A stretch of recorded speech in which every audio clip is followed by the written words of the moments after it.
Let's do this thing. What's good, everyone? It's Mikey T, the movie star. I'm back with another exclusive. That's right, you guys. I'm back. Let's do this thing tonight.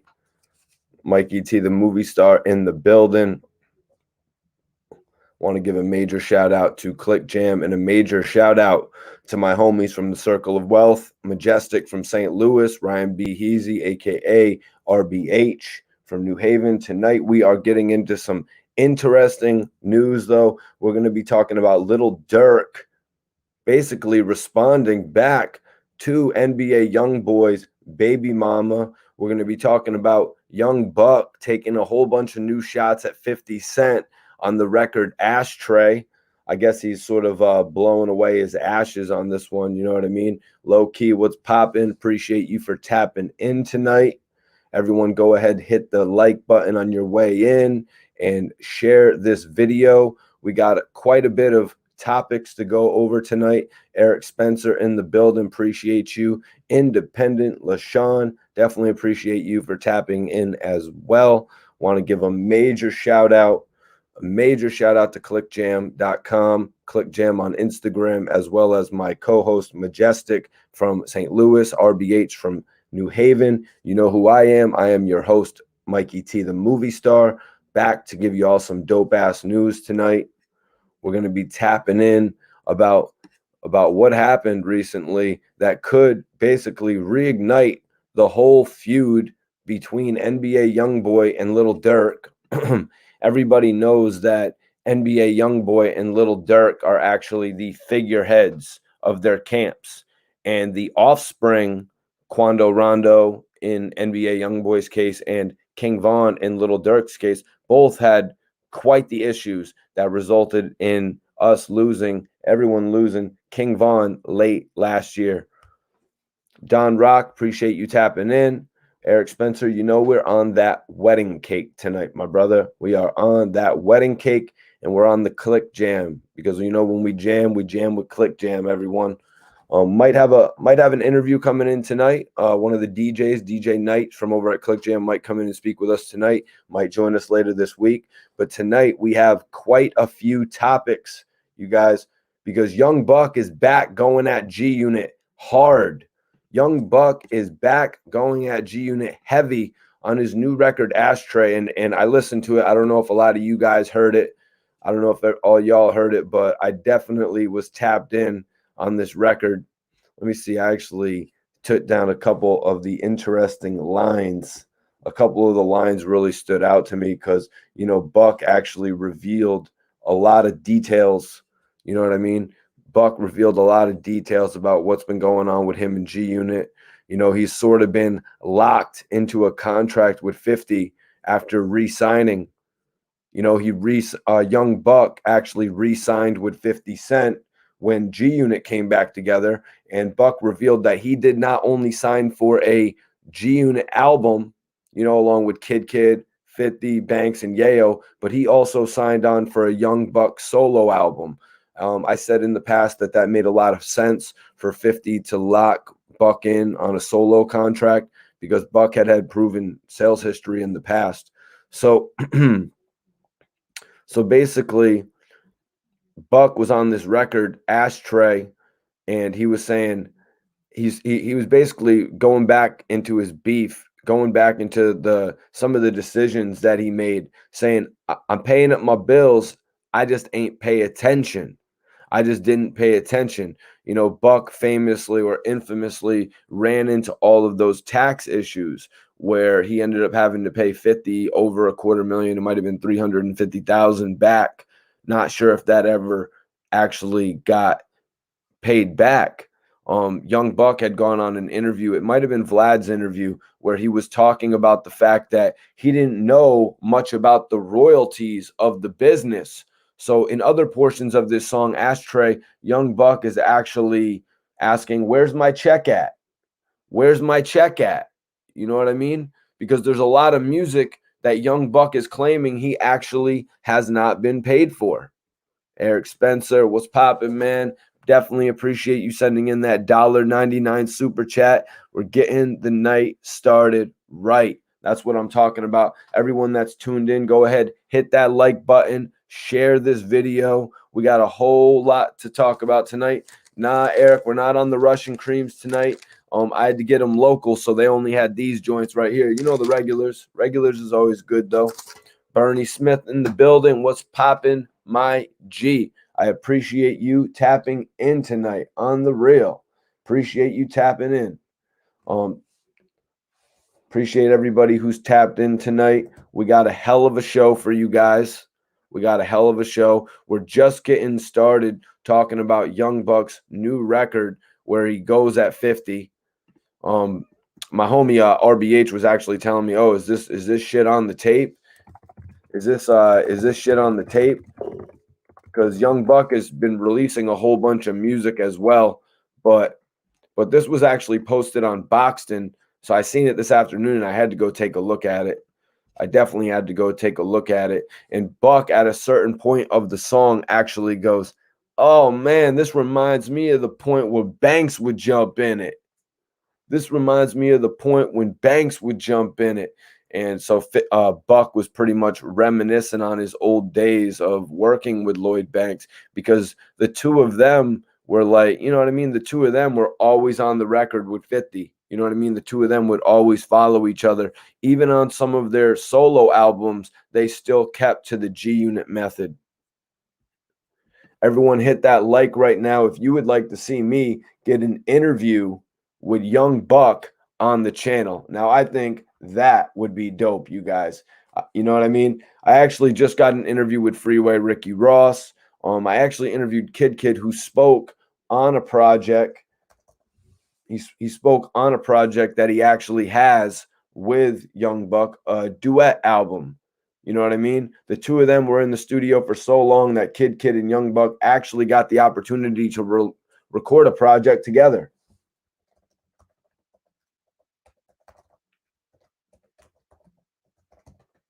But yeah, I'm posting it right now. I want everybody to go ahead and follow ClickJam. Also, it's the website, clickjam.com. Putting it up here right now. Major salute to ClickJam for sponsoring the video tonight. What's good, everybody? Mr. 93 Battle in the building. My dude, if you're on the gram, do me a favor, follow ClickJam on Instagram. If you're an artist, this is for the artist. If you're an artist, go a step further and actually sign up for ClickJam. Mikey, you got any G Unit stories? Well, right now we're actually tapping into the Young Buck and 50 Cent beef G Unit story that's taken another turn today, as Buck, everyone's saying, what's going to happen with Buck? The next step Buck has made in releasing Ashtray, where he's saying things like, "I'm paying up my bills, I just didn't pay attention. Now the question is where my check's at. What's my next setback?" Buck going over everything that has pretty much plagued his career. You know, his career has been plagued with setback after setback. His career has, been plagued with missing money, owing people money. You know what I'm saying? He's been torn away from his counterparts at G Unit like Lloyd Banks. Buck said this directly on the song. He said, "Why try to sign me and sabotage me? Thought you was my brother, and I told you to guide me." That's how Buck looked at 50 Cent back in those days, you guys. He looked at 50 as a guy who was supposed to guide him. And now, years later, he looks at 50 as having sabotaged his career. Yo, what up, son in the building? Appreciate you for tapping in. And I want to give a major salute to Prince with the $1.99 super chat, man.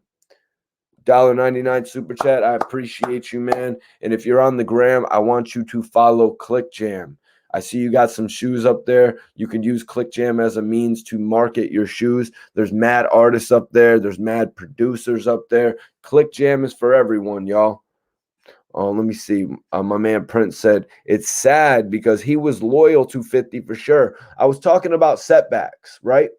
We were talking about setbacks, you guys. One of the other major setbacks in Young Buck's career was what happened at the award show with Dr. Dre, when Young Buck saw all the melee and took it upon himself to actually get, you know what I mean? He actually took it upon himself to actually get involved. You know what I'm saying? He actually took it upon himself to get involved, and look what it cost him. It cost him major charges.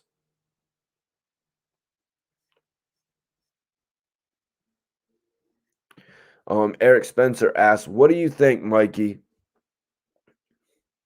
What do you think, Mikey? Did 50 do Buck wrong?" My man Eric Spencer's asking if I think 50 did Buck wrong. Um, I think at the beginning, when Buck released his album in 2004 and the album went platinum, I think it sold 1.5 million. He had two singles, Let Me In, Shorty Wanna Ride. If they wanted to, they really could have went further with Stomp. I think Buck had a whole lot of potential, and I think that 50 dropped the ball on Buck as the Southern artist in G Unit. So yes, 50 did do Buck wrong in that regard. I think he should have had Buck's second album out within a year. And then, you know what I mean? But Buck didn't get his second album until 2007, you guys. Buck is a real one.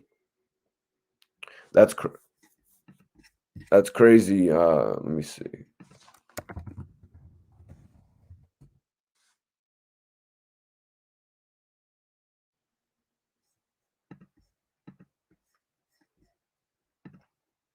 Frank Finesse in the building. Appreciate you tapping in, my dude. Frank Finesse says, "What up, though, Mikey T? It's corny to hold someone back. That's feminine tendencies." Yeah, you wonder, like, 50 had brought Buck on first. He brought Buck on through picking up his record Bloodhound, right? And then he took the record Bloodhound and he actually put it on the Get Rich or Die Trying album. So you look at it like 50 was really trying his best to put Young Buck on. He heavily featured Buck on the Beg for Mercy album, every single track. I think he even got a solo track, right? Footprints. So Buck was given all the major push that you could ask for as an artist.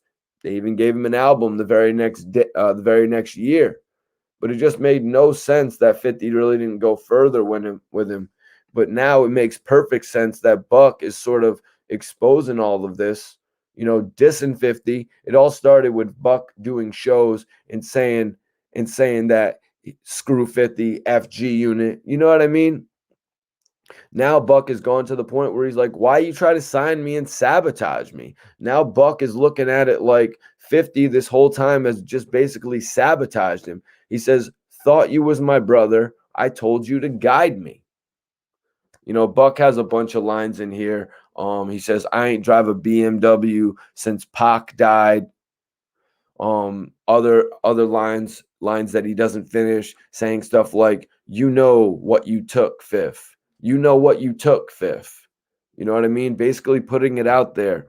You know, I don't know what Buck is talking about. The only thing I can speculate on is that he's talking about all the albums that he promised Buck, all the release dates, and then he pretty much just took it all back, fell back from Young Buck. Okay. Sun said everybody had the ball in their court and them was lazy. And then Fly Prolific says, yeah, that's exactly what 50 said. Sun. Yeah, 50 really had issues with the G Unit members for, you know what I mean, blowing up too quickly when they were signed to do promotion for the G Unit clothing brand, the G Unit sneakers, and then all the G Unit artists were pretty much wearing Louis Vuitton and wearing every type whatever type of fashion they could have. Hermes, as YaYa would famously rapping about. Rap PTR says, I always liked Lloyd Banks the most in the group. Yeah, Lloyd Banks was definitely a favorite from everybody. You know what I mean? Lloyd Banks was a favorite from most of the people. Me personally, I would have to say that my favorite was Tony Yayo, but then it certainly went on to be Young Buck. Young Buck just had so much energy, that you really couldn't help but mess with Young Buck. He brought a new flair to G Unit. Lloyd Banks had that laid back flow. You know what I mean? even on I'm So Fly. You know what I mean? I expected a little bit something more, but that was just so damn laid back. Even even the people loved it though. I'm So Fly went multiple times platinum. Um, Doxamil, yeah, for sure, man. Hit my Instagram, Mikey T _ the movie star. Eric Harris in the building. Major salute to you, my dude. Appreciate you for tapping in tonight. Hit that like button. And if you're on the gram, I want you to follow Click Jam, especially if you're an artist, producer, DJ. Let me tell everybody a little bit something about Click Jam. It's clickjam.com, first of all. I've got their Instagram pinned up. So I want everybody in here. There's 70 of us in here, 75 of us in here right now. I want everyone to go follow Click Jam if you're an artist, and then log on to clickjam.com, because ClickJam is the world's first digital platform designed specifically to unite the world of music. Here's some interesting and amazing things that you can do with ClickJam right now. Post your news updates, concert dates, videos, or music files directly on the ClickJam timeline and keep your fans in the loop. Link your SoundCloud, YouTube, and other media contents to your post to reach a huge audience of musicians and music lovers. When we jam, y'all, we jam with Click Jam. It's clickjam.com. Very easy to sign up, everyone. You can basically sign up through your Instagram. What I like about it is they put a reference, they put an emphasis on your music news, your concert dates. Say you have an interview date lined up. Like my man Dax just hit me up, said, yo, I want to do an interview. If you had an interview lined up, you could pretty much let all your fans know I got an interview with Mikey T, the movie star, on March 20th. You know what I mean? If you get an interview with someone like Hip Hop Not Since 1987, you can promote that on ClickJam. So I want everybody to go follow them and tap in with clickjam.com. Like I said, it's mad easy to sign up. You just link it to your Facebook. Eric Harris, what's going on, my dude? I appreciate the $5 super chat. $5 super chat from my man Eric Harris. He is in the building tonight. If you have any questions, let him go. You know what our topics are, though, tonight. We're talking about G Unit, 50 Cent, Young Buck, and soon enough, we're going to be talking about Lil Durk and NBA YoungBoy. Is the beef reignited? Is the beef going to get reignited? Did it ever really end? These are all speculations that we're going to go over tonight.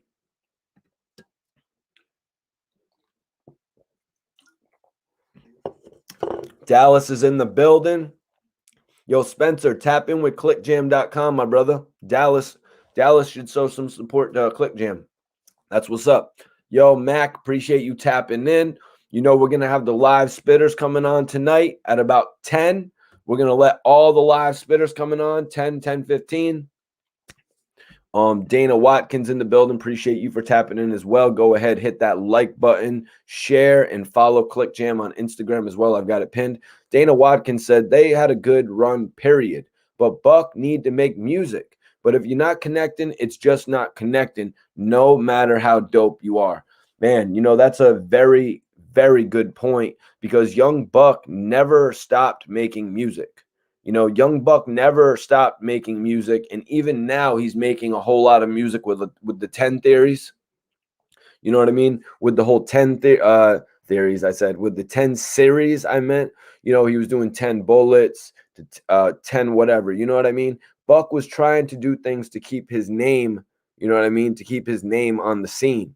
You know, Buck was trying to put out albums to keep his money in iTunes. You know what I'm saying? Young Buck's voice is one that really wants to be heard. But I have to agree with you, Dana. If the music isn't connecting, then the music isn't connecting. And Buck's second single, or second album's first single, Get Buck, did not connect whatsoever. Now, my issue with that, Dana, my issue with that, and for everyone else in here, let's talk about the fact Young Buck's second album, he actually had a record with Young Jeezy. He had a record with Young Jeezy. I think it was called Money Talk. And then he also had another record with the lead singer of Linkin Park. Are you kidding me right now? 2007, Young Buck and Linkin Park. Why wasn't that a cross promotion of Linkin Park and G Unit? Young Buck was crossing boundaries, Dana, and everybody else watching. Abnormal Eyes says, I never knew that they had issues, honestly. Yeah, because a lot of the times these groups, Buck in specific, because Buck has said it. He always had a soft spot in his heart for G Unit, which is why he went back a few different times. He always had a soft spot in his heart for G Unit. That was the brand that Buck saw his most success on. So Buck and 50, they weren't trying to put all of their issues out there in public. When things started happening, like Young Buck started doing shows and saying FG Unit, and then 50 released the phone conversation, that's when things really started to fall apart. But they brought it back together after that. You know what I mean? They brought it back together after that. Yo, Eric, we're getting through the news right now. We will roll up momentarily. But then again, you send in a super chat, I'll be at your command. Like if you get a super chat and it says Mikey T roll up.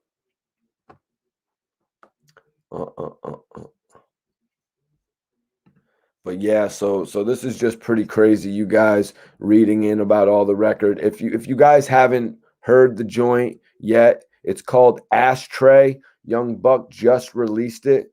Young Buck saying things on there like, you know what you took, Fifth. I'm really wondering what Young Buck is talking about. You scared to challenge me. You won't battle me. These are other things that Buck says. You're scared to challenge me. You won't battle me. That's an interesting point, you guys, because we haven't seen 50 Cent go at it with Young Buck musically yet, have we?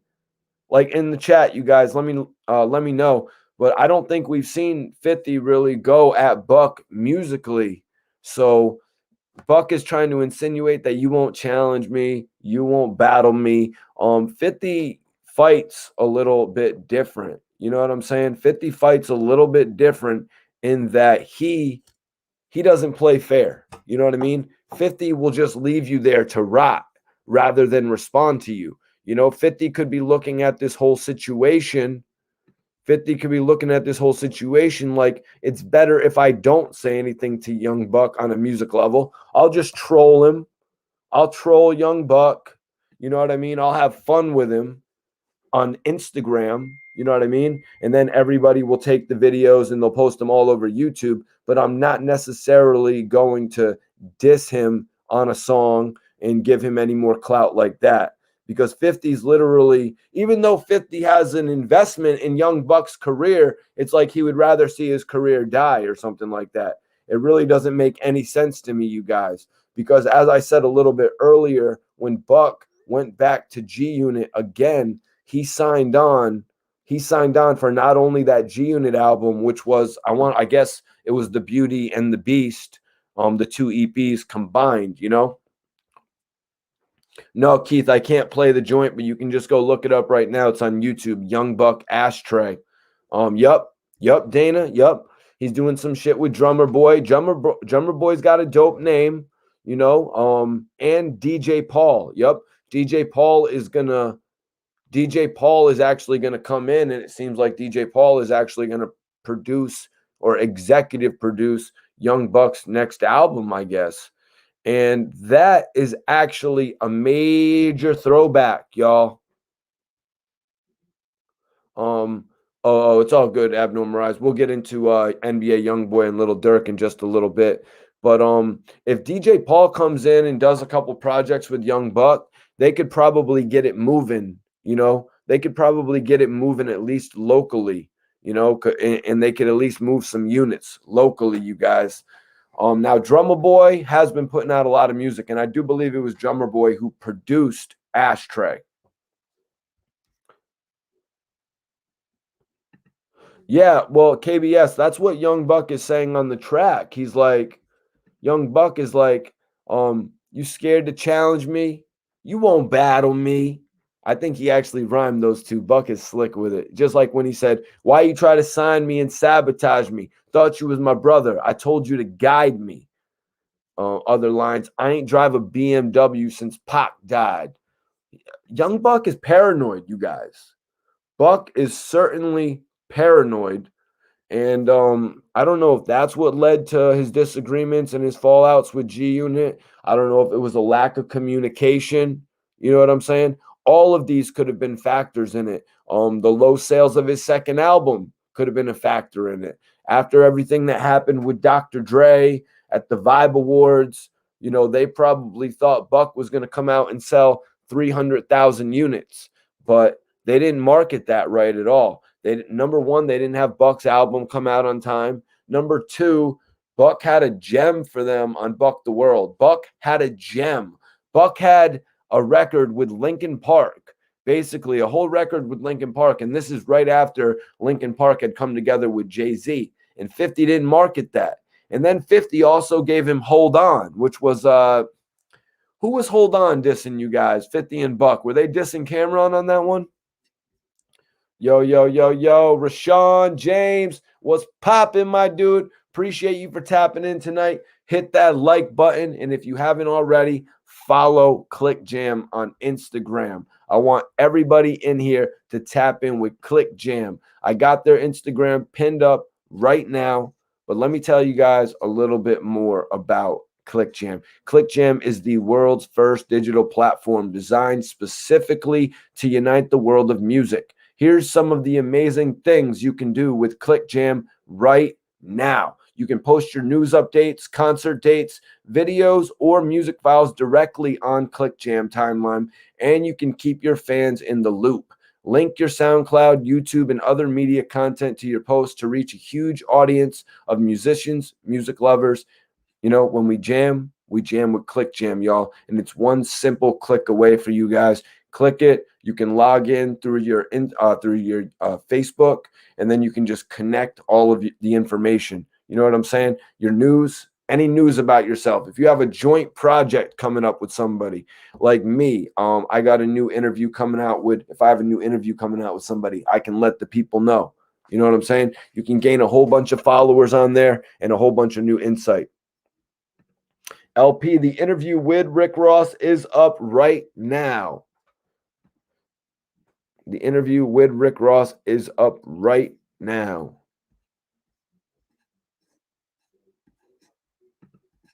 Yep, definitely appreciate everybody for tapping in tonight. We're talking about the first topic of our discussion is actually Young Buck releasing a new G-Unit diss track.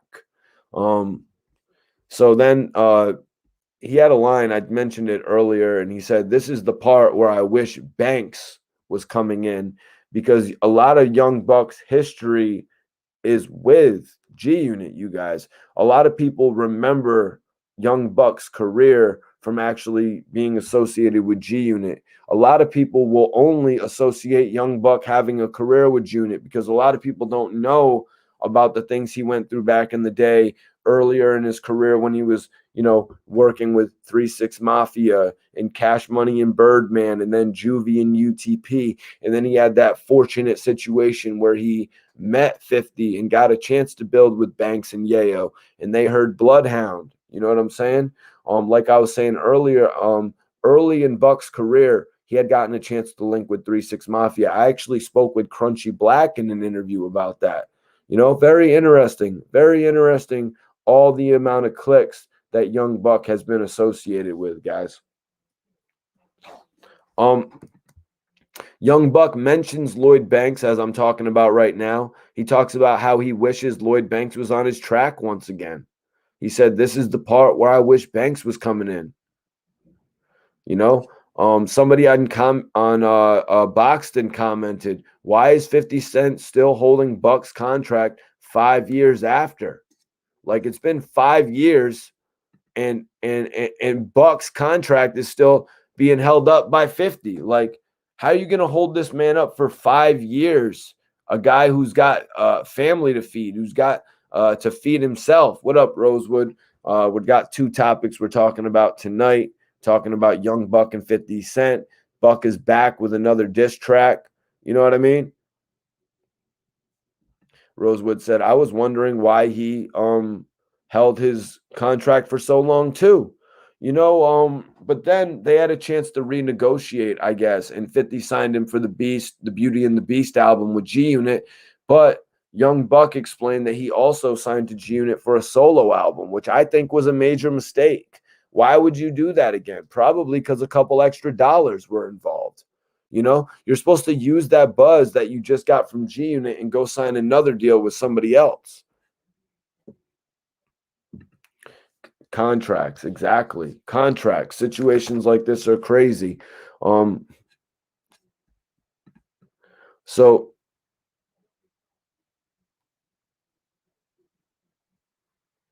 a lot of people on Boxing are saying just release him, let him make some bread without allowing him to scream G Unit. Yep.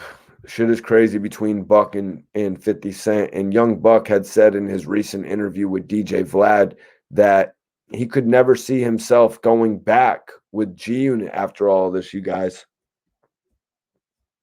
Frank Taylor just getting in the building. Yep, we're about to get into that. Driz said, Mike T, you be jarring my memory with them jewels. Drop that knowledge, bro. Yeah, you know, today's topic with Buck and 50 goes back. Like, we're going back down memory lane with this one, you guys. You know, Durk and NBA YoungBoy, that's of the most recent history. You know, that's been going on for a few years, but it's of recent history. 50 Cent and Buck, like, these guys have been rocking together since 2003. And all of us as fans, we've witnessed and seen what they've gone through, from releasing platinum albums together. You know, Buck appearing on albums that have gone diamond more than once with 50. 50 taking the time out of his career to put together the G Unit album to actually give Banks, Buck, and YaYa, you know, YaYa was on a couple tracks on there, to give them an opportunity. No, Ramadan. It's funny. Drummer Boy is not Young Berg. Drummer Boy is not Young Berg. Young Berg is Hitmaker.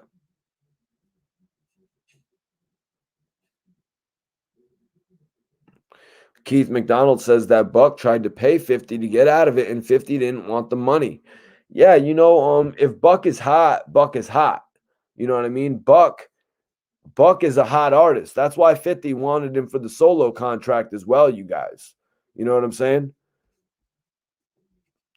So now we're going to get into it. We're going to get into the Lil Durk rivalry with NBA YoungBoy, and it looks like it's getting reignited, probably because of some conversation that's going on behind people's backs.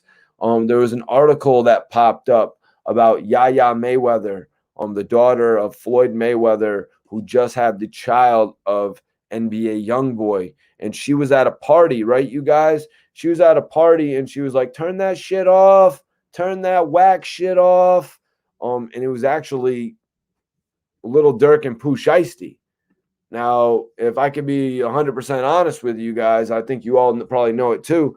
Lil Durk and Pooh Shiesty aren't putting out weak-ass music right now. So just before we even get into anything, that right there says to me that there's a little bit of backlot hating going on. You know what I mean? There's some back of the scenes hating going on between NBA YoungBoy and Lil Durk, even after everything that transpired in November. You know what I mean? Even everything that transpired in November, shit is still, you know, a little bit crazy between the two camps.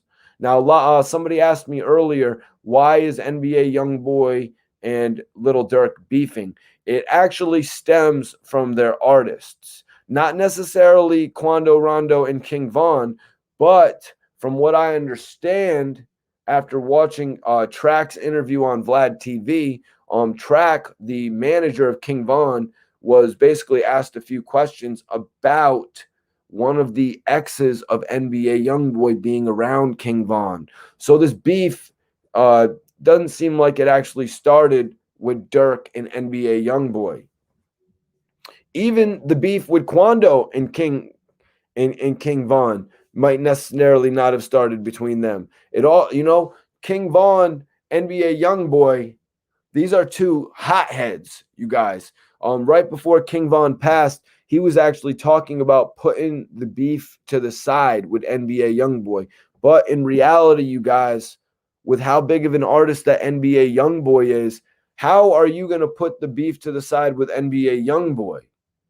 NBA YoungBoy, he makes his own decisions. You know what I'm saying? NBA YoungBoy is a boss of a whole nother caliber. he probably is still holding hard feelings against this camp, man. Driz says these millennials, man. Yup. So I don't find it hard to believe that NBA YoungBoy might have heard YaYa playing some of this music before in her own house. If that, you know what I mean? Or they could have just been at the dinner table, movies, in bed, wherever. And NBA YoungBoy is like, yo, that's a damn fool. That's a damn fool. I don't mess with him. I don't never play his music around me. And that's what this whole thing can stem from. What up, B Hayes? Appreciate you for tapping in tonight. Rashawn said both of them was on go. So listen to this, guys. I'm on Hot New Hip Hop, right? YaYa Mayweather clowned for whining about Pooh Shiesty and Lil Durk song. As I said, YaYa Mayweather is the baby mama of NBA YoungBoy. Hot New Hip Hop reports YaYa Mayweather whined for the DJ to turn off Pooh Shiesty and Lil Durk's weak-ass song, Back in Blood. Now, that's how I know it's wrong right off the rip, because Back in Blood is not a weak-ass song. Chat, let me ask you, is Lil Durk, Pooh Shiesty, Back in Blood a weak-ass song? I'll wait.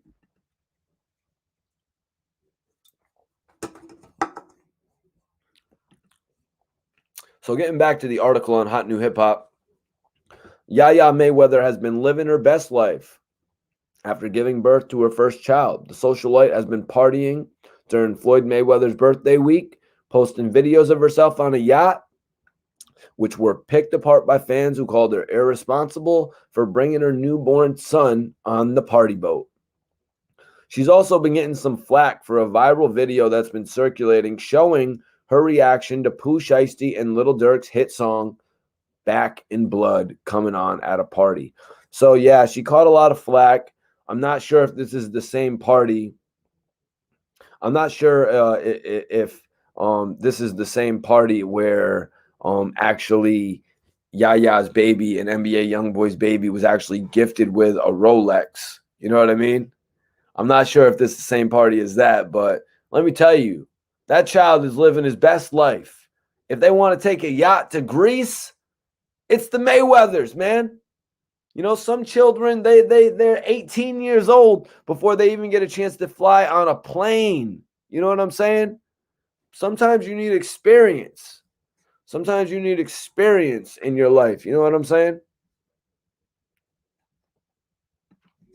So let's get back into this, you guys. She's also been getting some flack for the viral video that's been circulating showing her reaction to Pooh Shiesty and Lil Durk's hit record, Back in Blood, coming on at a party. So I watched the video. I'm not going to play the video here, you guys, but basically she was just like, nah, basically saying to turn that record off. And I'm thinking to myself, like, why?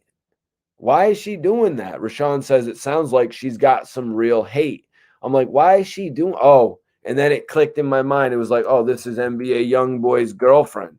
This is NBA YoungBoy's baby mom. Of course she's going to be saying that. It's no doubt in my mind.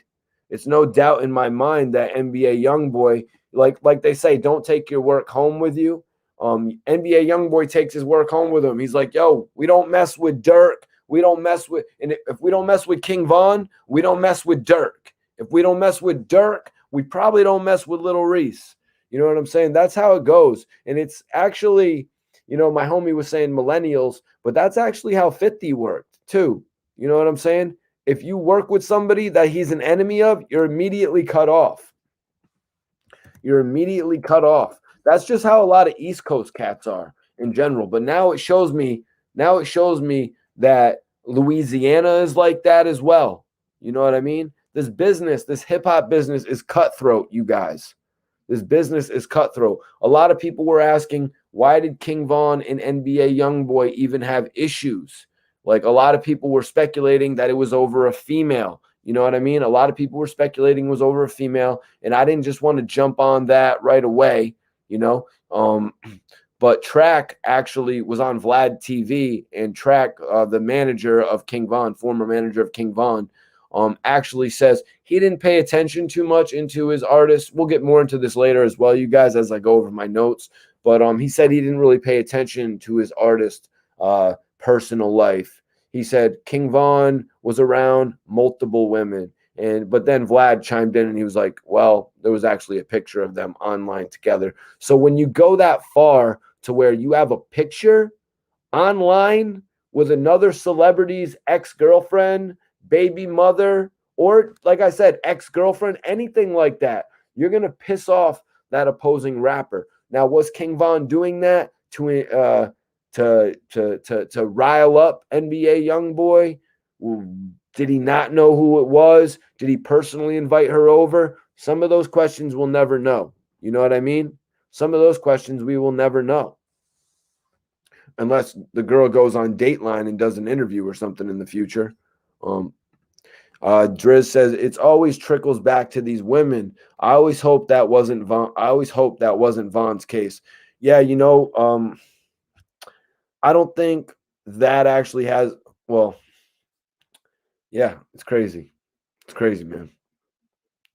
It's crazy just to think about that it's about a girl. You know what I mean? The whole reason that him and NBA YoungBoy had issues with one another was over one of NBA YoungBoy's ex-girlfriends. You know what I mean? And honestly, NBA YoungBoy has had multiple girlfriends. So it's like that's something that was very probable of happening, you guys, with the amount of baby moms that NBA YoungBoy has. You know what I mean? And right here, we're seeing how loyal, you know what I mean? We're seeing how loyal some of his baby mamas are.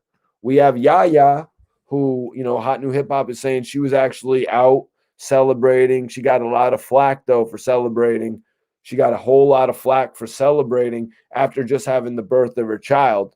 But what can you expect? You're the daughter of somebody worth $1 billion. You know what I mean? Yeah, Cat, it is sad. Rosewood dipping back into the Young Buck topic. Young Buck wanted to work with artists that 50 didn't like. That was more of the game's bag when the game actually expressed interest in wanting to work with Fat Joe, Jadakiss, and Nas.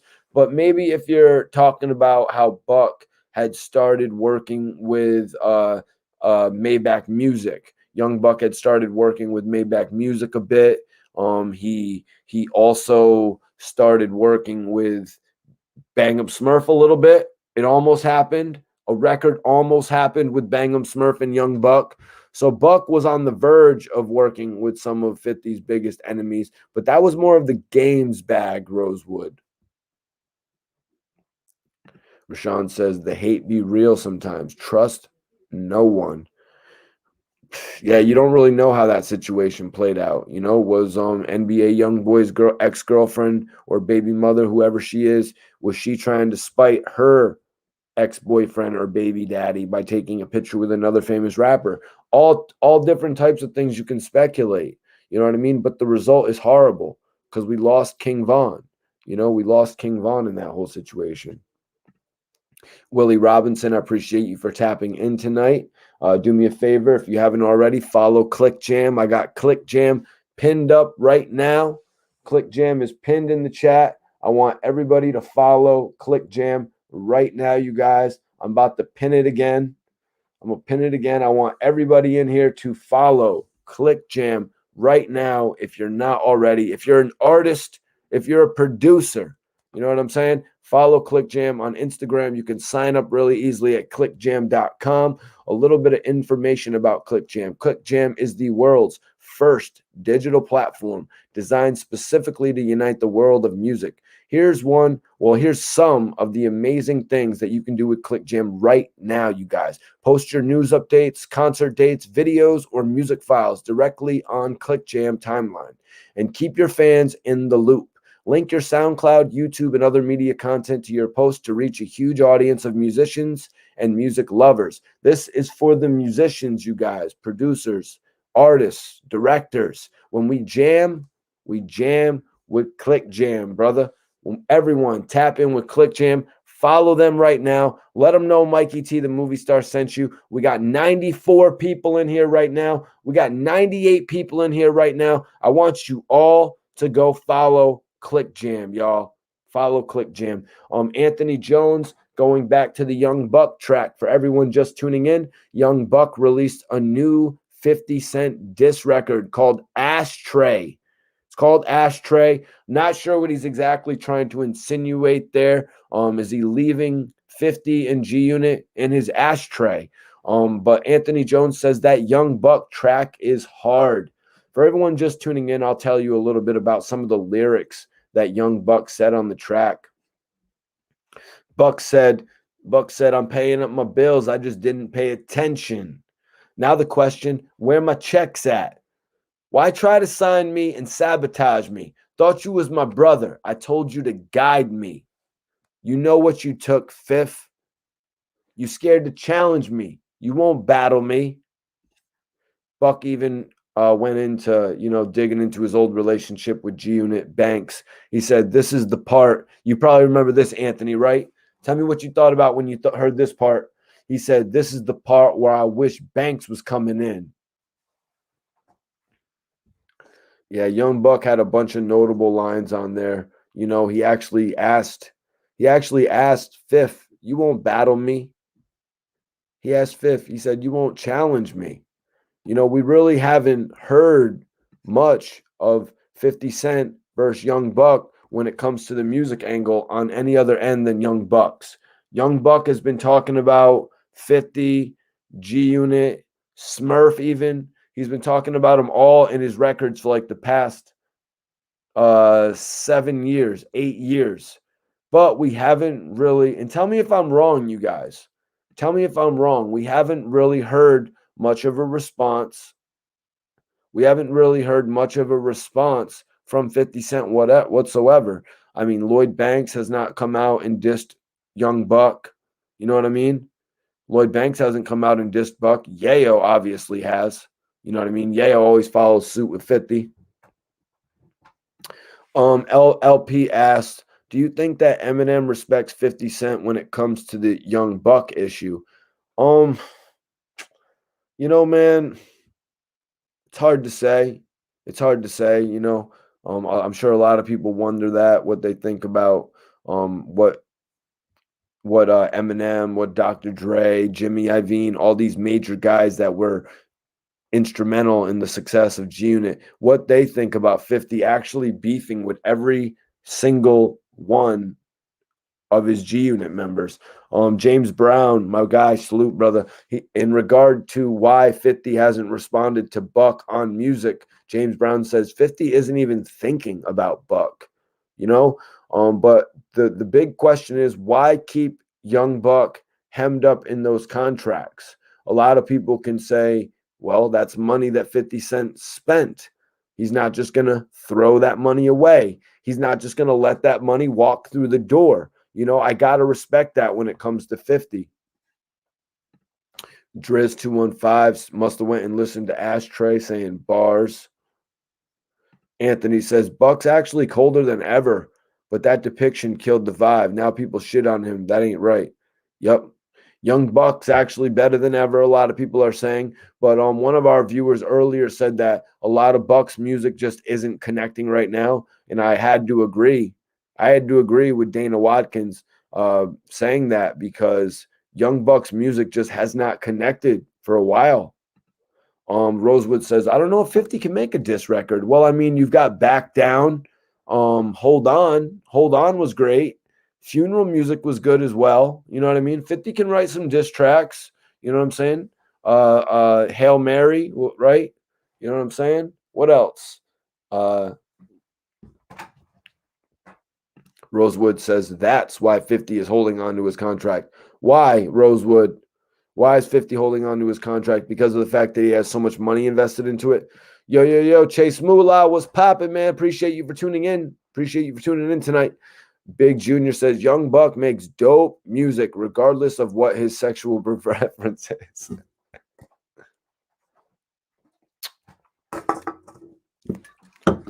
Dude, Young Buck got catfished.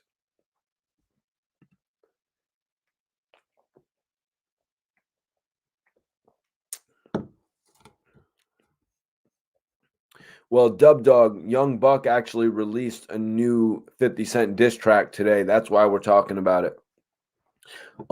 Buck is, asking some questions in this diss track.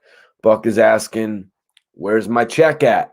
Because Buck found out about a lot of royalties he's been missing out on. But you know what, man? Like, if Buck is missing out on royalties, I'm sure that's just going to go back to pay whatever he owes 50 Cent at this point.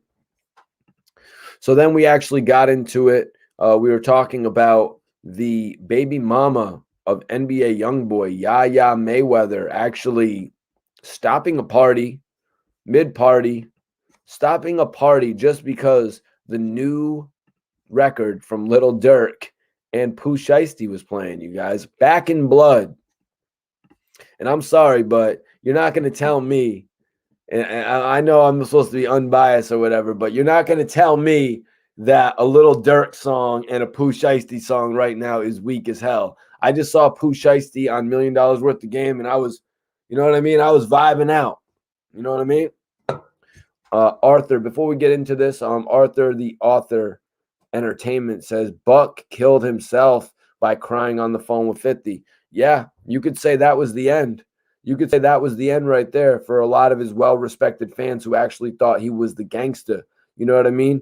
Buck, like when he was on Rap City spitting, you know what I mean? Like the first time, looked ghetto, gritty as all hell. You know what I mean? I was like, yo, that's the guy right there. Kick in the door, wave in the 4-4. You know what I mean? Type shit. I think Buck even took that rhyme and flipped it. Yo, Bo Hawes, what's poppin'? Appreciate you for tuning in tonight. If you're an artist or if you have any friends that are an artist or producers, tell them to sign up with clickjam.com. It's for free. Also, you can follow them on the gram. I got it pinned up right now. Kid. Yo, kid, for real though. 50 keep count of everything spent from food to the hotel rooms. That's the reason I paid my own shit. Okay, Kid is in the building. I'm about to send my guy Kid this link. See if he's going to tap in tonight. About to send you the link, Kid. No pressure though, man. If you're, you know what I mean, in the studio or something like that. Tonight we're talking about a couple different topics.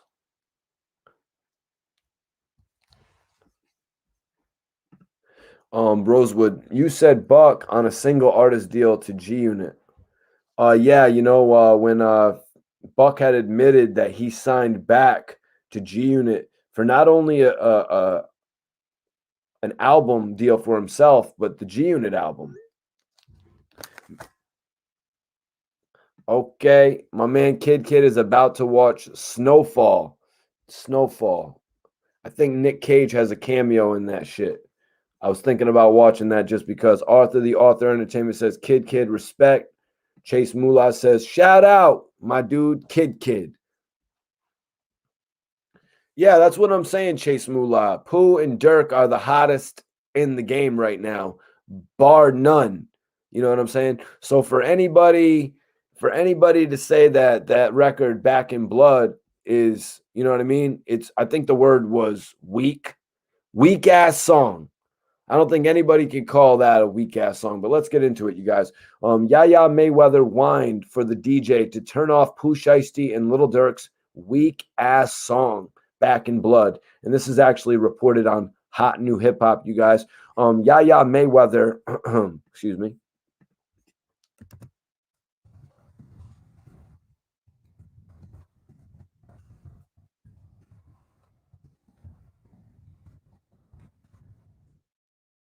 So guys, YaYa Mayweather actually, so YaYa Mayweather, she has been living her best life. I'm not taking any shots at her. She can live her the way she wants to live. Her dad is Floyd Mayweather.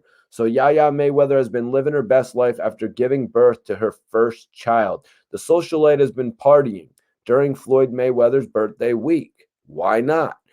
Posting videos of herself on a yacht, which were picked apart by fans who called her irresponsible for bringing her newborn son on the party boat. She's also been getting some flack for a viral video that's been circulating, showing her reaction to Pooh Shiesty and Lil Durk's hit record Back in Blood coming on at a party. So I watched the video. I thought it was going to be a little bit more graphic than it was, but you know what I mean? What are you going to do? It's a party on a yacht. So YaYa was seemingly gathered with her friends as they enjoyed some music, But when Pooh Shiesty's song with Lil Durk started blaring over the speakers, she ordered the DJ to turn it off. The entire thing was captured on Instagram Live with YaYa yelling at the DJ to turn off the weak-ass song. Now, I mean, it's her father's party boat. It's her father's yacht. I mean, this is Floyd Mayweather's daughter. I'd imagine the DJ is going to listen to him and do what she says, excuse me. So YaYa yelling at the DJ to turn off the weak-ass song. YaYa has been linked to YoungBoy, Never Broke Again, who has ties to Quando Rondo. So YaYa has been linked to YoungBoy, Never Broke Again, who has ties to Quando Rondo. Thus, she may have an aversion to Durk over what happened between his affiliate King Von and Quando Rondo last year. That's what Hot New Hip Hop is insinuating, that because of the fact that Quando Rondo is actually associated with NBA YoungBoy, that's why she's doing this. Because you know how it is in the industry. You know how it is in the industry. If NBA YoungBoy's homie has beef, then NBA YoungBoy has beef. You know what I mean? Block Campbell, excuse me, my brother, said Kid is the coldest G Unit member. Louisiana, we the shit. For real, for real. Kid said, yo, people just do the most. I'm sure they listen to it off the internet. Yeah, that's what I'm saying, man. Lil Durk and Pooh Shiesty right now are putting out the best music of their career. They're putting out the best music of their career. So she probably just took the opportunity. She was probably a little bit drunk, and one of her friends was on Instagram. You see a camera in your face, you're going to start wilding out. Yo, turn this shit off. I'm Floyd Mayweather's daughter. Turn this shit off right now. You know what I mean? Like on some Richie Rich type shit. Rosewood says, salute, kid.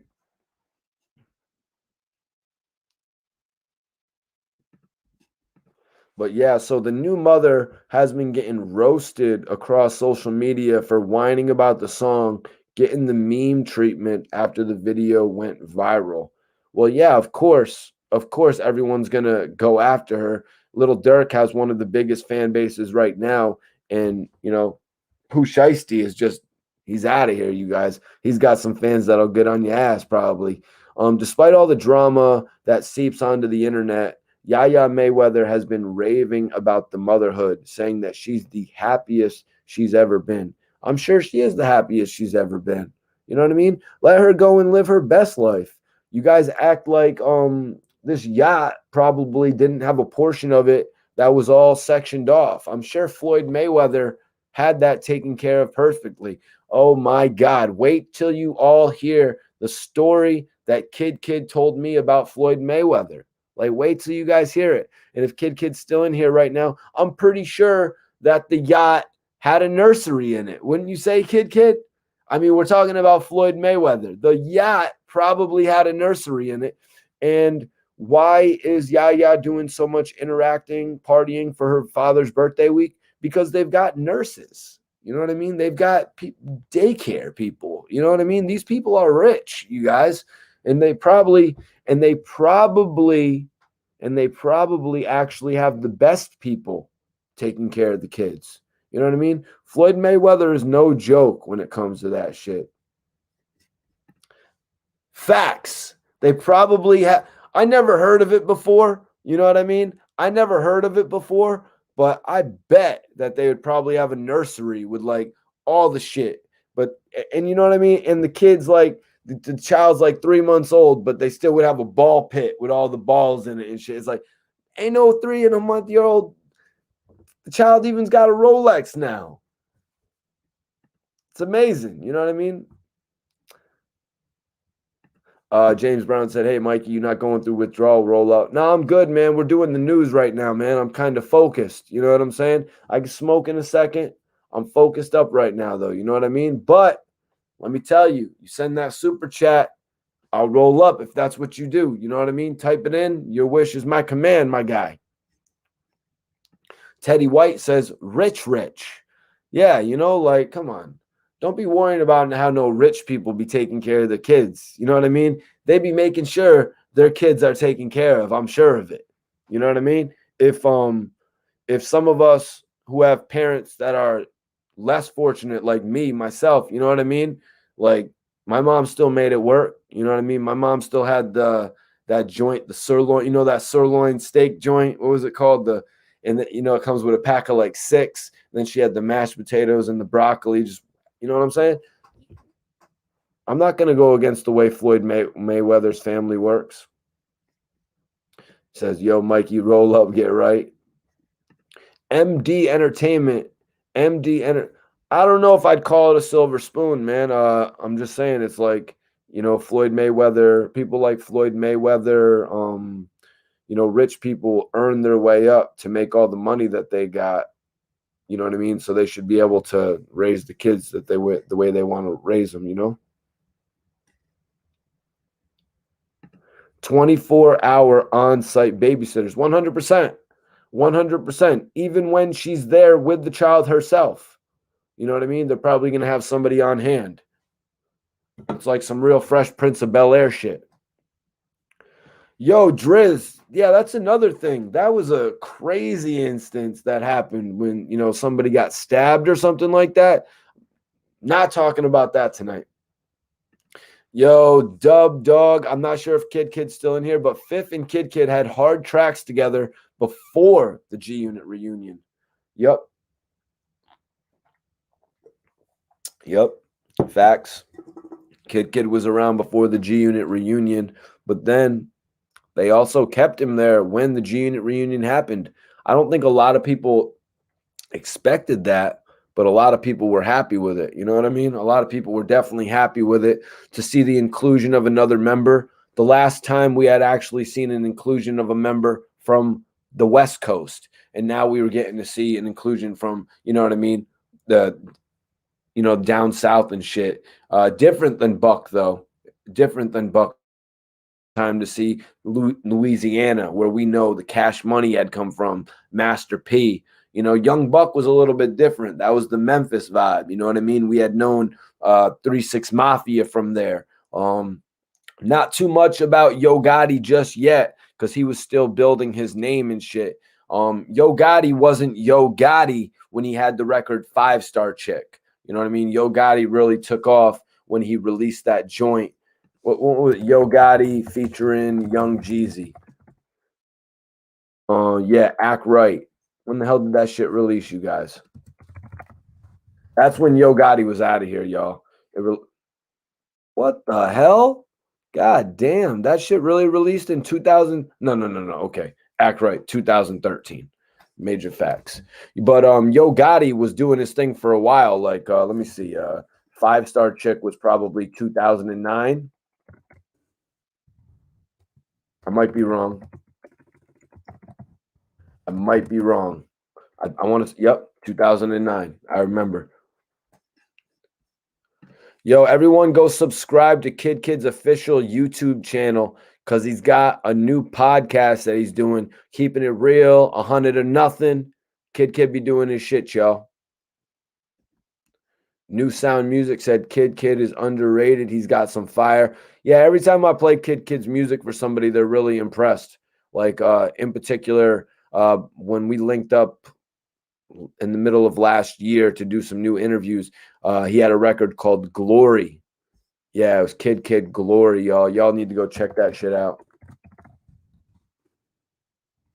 And I played it for a couple people who weren't necessarily, you know what I mean, too into hip hop like that, but they was all messing with it. What up, Sir Early? Appreciate you for tapping in. Fast Eddie P. What up, man? Appreciate you for coming in tonight. Fast Eddie P says Kid made that G Unit reunion. I was just literally saying that a few minutes ago, Eddie. I was talking about how a lot of people didn't expect Kid to be placed into the G Unit reunion, but a lot of people were actually excited by it because it added a whole nother dynamic. You know what I mean? Like when at first it was 50, Yayo, and Banks, Buck coming in, he added that dynamic. You know what I mean? Game coming in, added that dynamic. Kid coming in, added another dynamic as well. Yeah, Rosewood, that's one of the things that I liked that 50 was actually doing with Kid. He put Kid on records with people like Prodigy, Styles P. I think there was another one with Jadakiss, right? Y'all need to go check it out. Let me see. Yep, A Regular Heartbeat with Jadakiss and Kid. Wasn't there one with Styles P? Yep, that was the one. It was with Styles P and Prodigy. Damn, I'm gonna have to ask Kid if he would have done that record with 6ix9ine and Casanova. You know that one that 50 got Uncle Murder to do. Hash Money says, shout out to G Kid, South Jersey, outside. Yo. Driz, 215 Davis. Man, I appreciate that. $10 super chat, my G. Loyalty right there. That is loyalty. That is overwhelming support, my dude. I appreciate you tapping into all the live videos that I be doing. I definitely do. We were just speaking on that Kid record, a couple of the Kid records. He has another joint called Ejected with Lil Wayne that came out, and it should have been a big record. Like, I was asking Kid about it because he brought 50 Cent a Lil Wayne feature. Young Buck didn't do that. None of the other guys did that. Kid brought G Unit a Lil Wayne feature. I want to say the first Lil Wayne feature for a G Unit artist. You know what I mean? And they didn't really do nothing with it. I dropped the interview. I want everyone to go check it out. I would be great. It would be great to have Spider Loc back on the channel again. We actually did an interview, but that was before I was on the Zoom and shit. I should reach back out to him, but he probably doesn't want to mess with me. Yeah. Block Campbell, squad up shit. Kid was actually touching on that in our interview. One of the next parts of the interview, he was speaking on how they all took the meeting with Jay-Z. Shit was lit, man. Great Kid interview. We did about an hour-long interview. I wanted to keep it short because he has a new album, a new project coming out called Real is Rare. Kid has a new project coming out called Real is Rare, you guys. And when he drops that, we're going to go back in and do a crazy interview where we talk about everything. And it's dope because Kid is really unfiltered with me on the interviews. You know what I mean? He's really unfiltered. Like, I didn't expect him to go in detail about how how he got the Lil Wayne record cleared for Ejected. You know what I mean? Kid has been killing shit since 03. Yeah, Driz, man, that's major love, my brother. That is major love. And Sir De Early says you be getting them epic interviews. So, guys, let's get back into it because on Complex, it's reported that Lil Durk appears to respond to YaYa Mayweather telling the DJ to turn off his Pooh Shiesty collab. So, Lil Durk has actually responded to the baby mother of NBA YoungBoy, who who's sending out a little bit of unnecessary hate. You know what I mean? But it was a small party. It was a small gathering. Like I said earlier, she could have been doing it to be funny. But the point is, Lil Durk has responded in his own way. Will this reignite what issues he has with NBA YoungBoy? We're going to have to wait and see. You know what I mean? We're going to have to wait and see on that. Will NBA YoungBoy treat this as a diss? Will he treat this as something disrespectful to, go back and forth with his baby mother? I mean, we got to look at the facts. NBA YoungBoy saw a picture with King Von and one of his exes, and ever since then, it was beef. The beef was greenlit based off a picture. So now, Lil Durk responds to YaYa. What could that mean? We're going to have to wait and see. And it could mean NBA YoungBoy disses Lil Durk all over again, but a bigger diss this time, a more direct diss. You know what I mean? No subs. Chances are you've seen the clip of YaYa Mayweather making the rounds in which she heard pleading with someone to turn off the Pooh Shiesty. Oh, 1 second. Okay.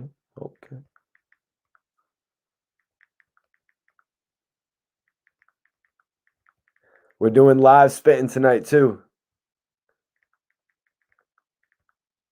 We're doing live spitting, everyone, about, oh, shoot, it's 10 right now. We're going to be doing it in about 15 minutes. Bo Hawes says, you know NBA ain't back down. Yeah, NBA YoungBoy's not going to back down because he stands for his principles. And everybody has their own principles, you guys. It's what you determine is right, what you determine harms you, what disrespects you. You know what I mean? NBA YoungBoy saw a picture of King Von and one of his exes and determined they're dead to me. They're no longer going to be somebody that exists to me. And sometimes a major celebrity will do that. Now, I had read reports that King Von wanted to dead all of the issues. King Von wanted to dead all of the issues with NBA YoungBoy, but would it have been that easy, you guys? Would it have been that easy to dead all the issues? Because I don't think the ball was in King Von's court to dead those issues. I think the ball was in NBA YoungBoy's court. And he's a guy who seems like he can hold a grudge forever.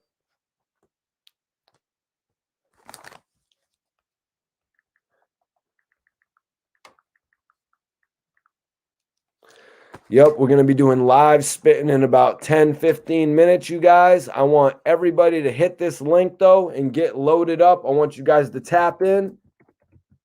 Tap into freestyle, you guys. I'm putting the link up right now. I'm going to pin it. I'm pinning the link right now. So if we got any spitters in here tonight, my boy told me that my boy told me we got somebody in here ready to spit. I'm about to pin it up. So everybody hit that link and come in. We're just going to finish this article. But tonight we're bringing in the Rhymers, New Sound Music. I got it pinned up right now. We'll be going into it in just a few minutes. And it's a cappella bars, everyone. All right, y'all. So this is an article on Complex. Lil Durk appears to respond to YaYa Mayweather telling DJ to turn off his Pooh Shiesty collab. Chances are you've seen the clip of YaYa Mayweather making her rounds in which she heard pleading with someone to turn off the Pooh Shiesty and Lil Durk collab Back in Blood, which appeared on the Shiesty season tape released earlier this month. Now Duck. Sorry, RIP FBG Duck. Now Durk himself appears to have acknowledged the viral moment. Early Wednesday, Cowboy shared a tweet in which he said, "We don't turn off Lil Durk or Pooh Shiesty over here," adding a trio of emojis for good measure. Durk promptly retweeted this show of support, which, though it doesn't mention Mayweather directly, certainly appears to have been inspired by the aforementioned viral clip. So Lil Durk retweeted this quote of, "We don't turn off Lil Durk or Pooh Shiesty over here. Turn this weak ass song off. Turn it off," YaYa said. YaYa, who is the daughter of Floyd Mayweather, said in the clip that's received a wave of attention in recent days. Some Durk fans mocked YaYa for the clip, while others speculated that she may have a personal issue with the Only the Family member founder. YaYa notably announced the birth of her first child with YoungBoy Never Broke Again last month. Yep. So NBA YoungBoy's baby mama basically taking up for NBA YoungBoy at this party, saying, "Turn that shit off. Turn that shit off that my baby daddy don't like." You know what I mean? Rosewood's asking, who's got the bars? I want everybody, if you want to spit, the time is now. Hit that link. You can't be using Safari. You got to be using Google Chrome, though, you guys. Come in and spit some bars tonight. Come in and show us what you got. Everyone tap in right now. I want to give a major shout out to ClickJam, clickjam.com. Tap in if you're an artist. I'm putting it up right here. It's clickjam.com. It's pretty simple to log on and sign up. Robert Richardson, appreciate you for tapping in. King Jack says, "Bro, God gonna bless you, Mikey. You one of the only few people who let people shine on your platform." King Jack, major salute to you. If you spit, come in. Tonight, we're giving the people a chance. Tonight, we're giving the people an opportunity, a space to showcase themselves. Yo, New Music Sound, the link is pinned. Hit that link. Come in if you want to spit. Rosewood's asking it. Who's got the bars tonight? Who's got the bars tonight, you guys? Who is going to be spitting tonight?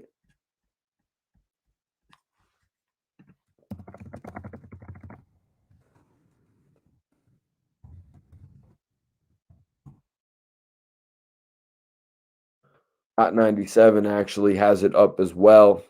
Hot 97 has it up as well. Lil Durk seemingly reacts to YaYa Mayweather demanding the DJ to cut his new song off. So YaYa Mayweather was trending.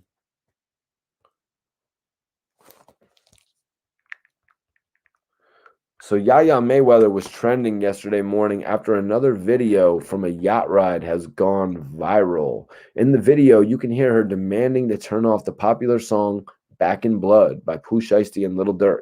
It's no word on if there's issue between YaYa and Pooh, but you can hear her saying, "Turn this weak ass song off." It seems like Durk may have seen the viral video as he seemingly reacted by Twitter.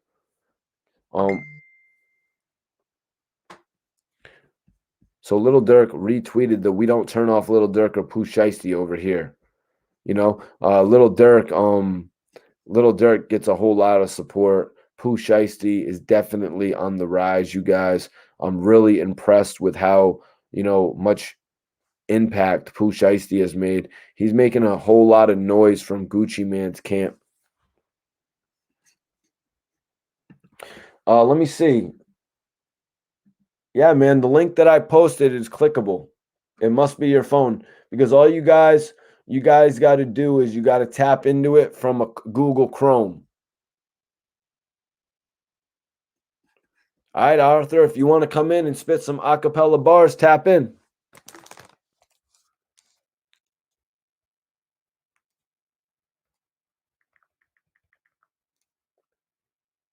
Let me see who just DM'd me. All right, cool.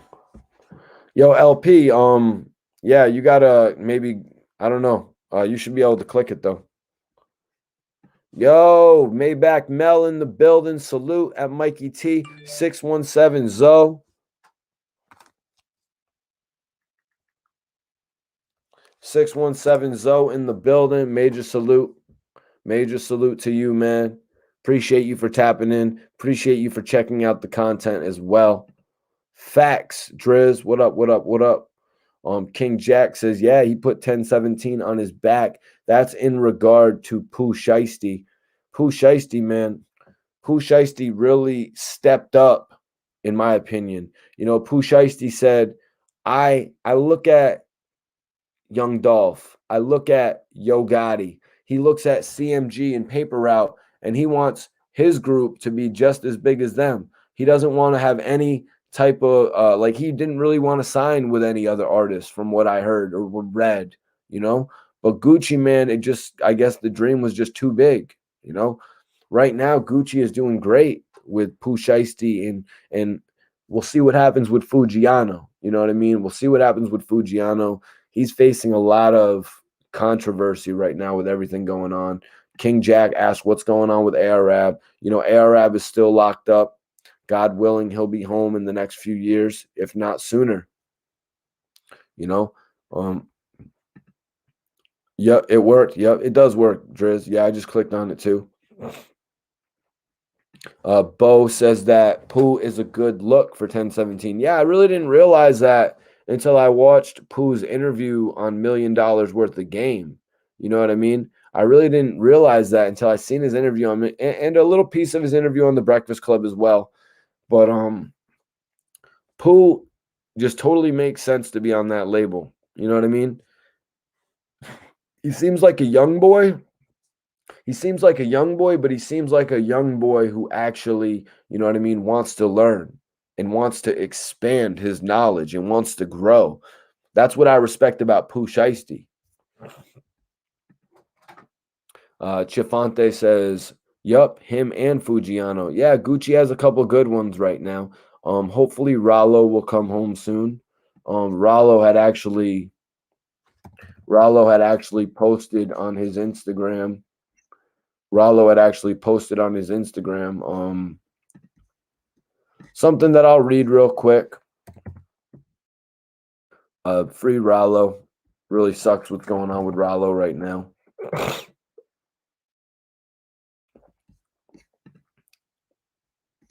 So Rollo posted this actually 3 days ago.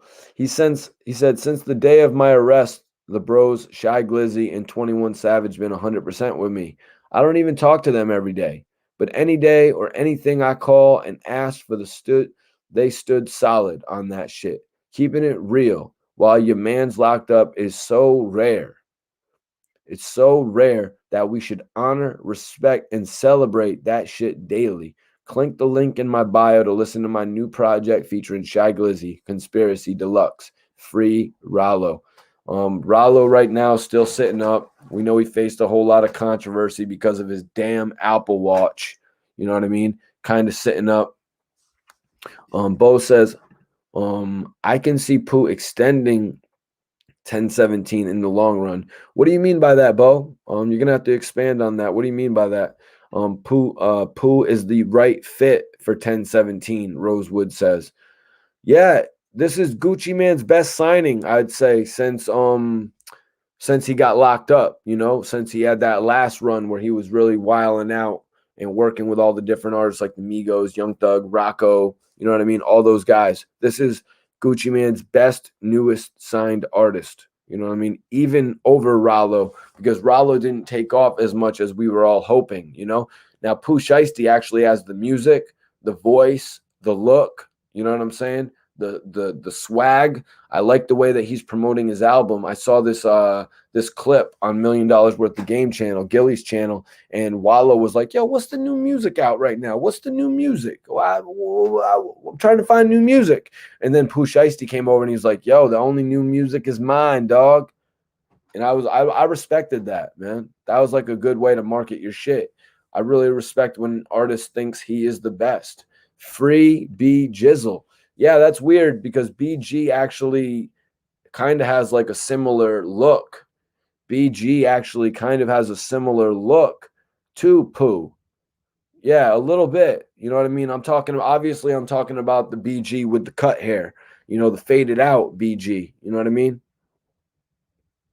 King Jack says, "Yeah, he is, Mikey, and that was a smart move for Gucci." Yeah, Gucci put his money up. Gucci put his money up. Why? Because he's trying to restart his label. That's really what he wants to do. Gucci has been going all over social media saying, "Yo, I will pay $1 million for an artist. I'll give you $1 million. I got $1 million for the hottest new artist." That's what Gucci Mane has been on as of late. He's searching for a roster of what could be the most talented MCs like he had at one point. Everybody in Atlanta pretty much came up through Gucci Mane. You know what I'm saying? Sir Early says, "Don't hear much from the chick, but Gucci got some soldiers now." Yeah, he's got a couple females over there. I think it was 2 signed. I don't know who they are in particular. The other day I was saying that I believed it was Mulatto who was signed, but a lot of people in the chat were giving me hell about it. So until I look that up specifically, I'm not going to talk about the females that were signed or are currently signed to Gucci Mane. Yeah, no, Yo Gotti has all types of artists. You know what I mean? He Black Youngsta, Moneybag Yo, Block Boy JB, 42 Doug now. Yo Gotti is a very, very talented CEO. I'm going back to the bank. Rest in peace to Mac Dre. All I do is talk yay. Okay, King Jack says, "Mikey, go check out YG Tech from Baltimore. Trust me, I won't let you down." Okay. After Gucci came home, his mind frame just got more ill. He's playing chess right now. Yeah, he's really trying to set up an army. You know what I mean? Gucci's trying to set up an army of artists that, you know what I mean, the industry could take serious. I respect that 100%. But yo, guys, I got it up. Right now. I want anybody, spitters, from freestyle right now. Here's the StreamYard link. Hit this link if you want to come and freestyle on the show right now. This is an open space. This is a place for talented individuals. Y'all can come on here. You can spit a 16. You can come on here. You can spit a 32. If you got a 120, if you're fitting to pull some shit like the game, come on and do it. You know what I'm saying? Let's get it. Let's get it. Shane Norman, what's popping? Appreciate you for tapping in tonight. Hit that like button. Hit that like button if you haven't already. We've been going for an hour and 20 minutes. Now it's time to bring the spitters in. Now it's time to roll up, you guys. We got some special. I heard we got some talent coming in tonight. You guys. Let's see what's going on. Let me send this message to my guy real quick. Let's see. Send this to my guy real quick. Everyone in here.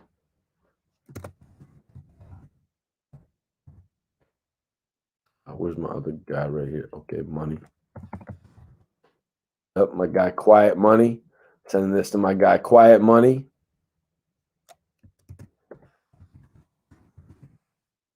Let's see. Who else we got? Who's coming on here to spit tonight? Sour hours? Nah, bro. We on the wedding cake. I be on that. I be on that. Yep. Tonight we're doing lemon cake, wedding cake, you guys. Actually, I already got the shit broken up kind of right here.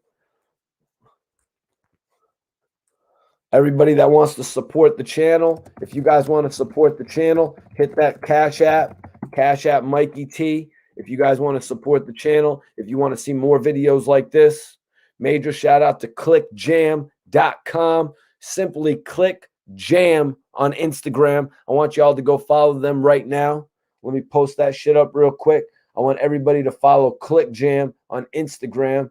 Show them some support. If you're an upcoming artist, if you're an upcoming producer, if you're a seasoned artist, jump on Click Jam. You hear what I'm saying? If you're a seasoned artist,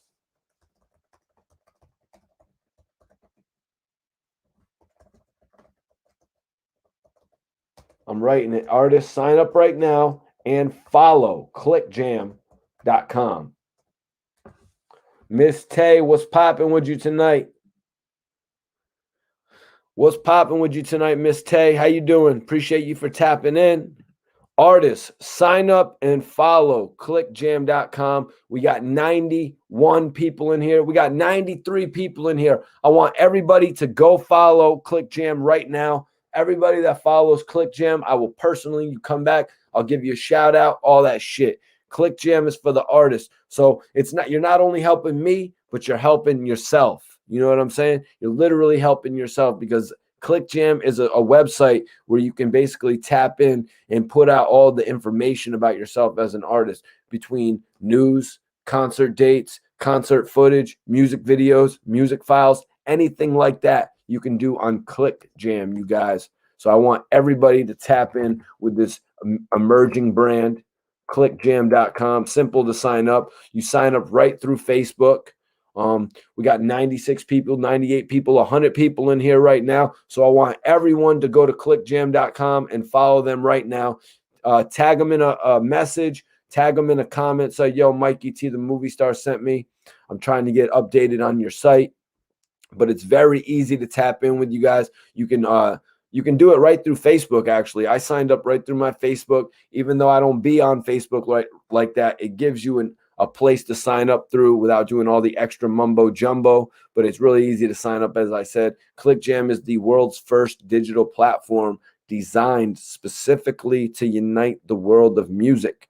Here's some amazing things you can do with ClickJam right now, you guys. It's clickjam.com. You can post your news updates. So if you're an artist and there's news about you, like say you're doing a joint project with somebody, like how Young Buck is going to do a joint project with DJ Paul. If you're doing something like that, you can post it on ClickJam. You can post your news updates, concert dates, videos, or music files directly on the ClickJam timeline and keep your fans in the loop. You can link your SoundCloud, YouTube, and other media content to your post to reach a huge audience of musicians and music lovers. All different types of shit like that on ClickJam, you guys. Sign up right now, and I want everybody to go follow ClickJam. All right. Okay, Miss Tay says she's enjoying the show tonight. Appreciate you, Miss Tay. It looks like we got our first spitter in the house, though.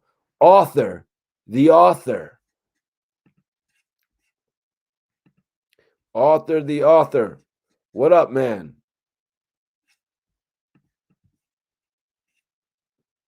Author, the author, get yourself situated. But as you guys see, y'all can come in, tap in. Y'all can tap in and spit live with us tonight. Chase Mula says, show my guy Mikey T's Cash App some love ASAP.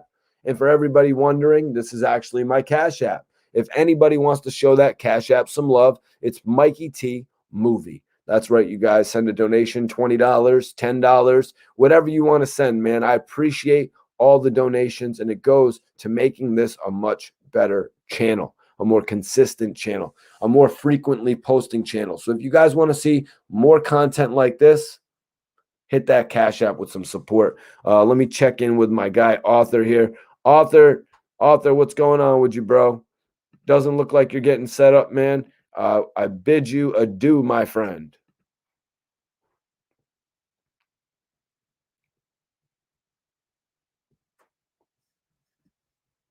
Leo boy, what are you talking about, man? You're going to have to explain yourself more.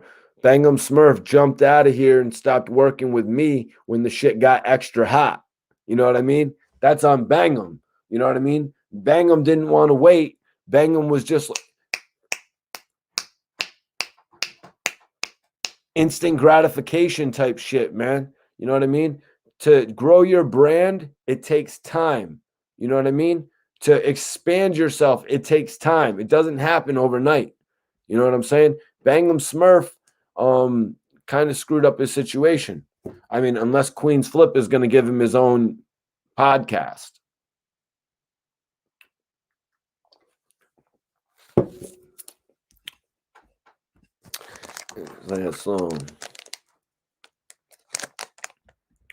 Is that the guy who was with Lil Wayne? Are you talking about Kid, who was in here in the chat a little bit earlier? You talking about Kid King Jack? Yeah, Kid was tapped in a little bit earlier. He had a relationship with Lil Wayne back in the day. So for everyone wondering about what's going on with Lil Durk and NBA YoungBoy, it looks like NBA YoungBoy's baby mama, YaYa Mayweather, is poking fun. Maybe it's poking fun. Maybe she's trying to, as the word Young Buck used, sabotage. Maybe she just, you know what I mean? Maybe she's just taking her baby daddy's side in that whole situation. You know what I mean? But YaYa Mayweather, she freaked out a little bit on her daddy's yacht. You know what I mean? And she wanted a record turned off. And I would not be surprised if she got that record turned off. I mean, come on, we're talking about Floyd Mayweather's daughter here. Nah, Sir Early, Author's back in here. Let me see if his joint is working, though. Let's see, hold on 1 second. Nope, Author's joint is not working, brother. Sorry, my man.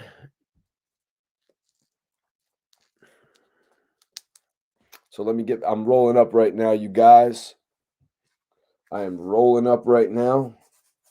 But also, we're talking about an article posted on Hot 97. Lil Durk seemingly reacts to YaYa Mayweather demanding the DJ cut his new song off. So YaYa Mayweather was trending yesterday morning after another video from a yacht ride has gone viral. In the video, you can hear her demanding to turn off the popular song Back in Blood by Pooh Shiesty and Lil Durk. It's no word on if there are issues between YaYa and Pooh. It's no word on if there's issues between YaYa and Pooh, but you can hear her saying, turn that weak ass song off. It seems like Durk may have seen the viral video, as he seemingly reacts via Twitter. So Durk allegedly saw the video and noticed a tweet from Callboy. He noticed a tweet that said, "We don't turn off Pooh Shiesty and Lil Durk music here." And that tweet got retweeted by Lil Durk. That just makes me wonder in my mind. I'm like, is Lil Durk really looking on the internet all the time to see if there's anything popping up in regard to his name with NBA YoungBoy? Is that a beef that really still lives in Lil Durk's mind? Is Lil Durk concerned with NBA, or the opposite? Is Is Lil Durk concerned with NBA YoungBoy, or the opposite? Is NBA YoungBoy concerned with Lil Durk? You know what I mean? That's the big question. Why are these guys who are making $50,000 a night or a day so concerned with one another?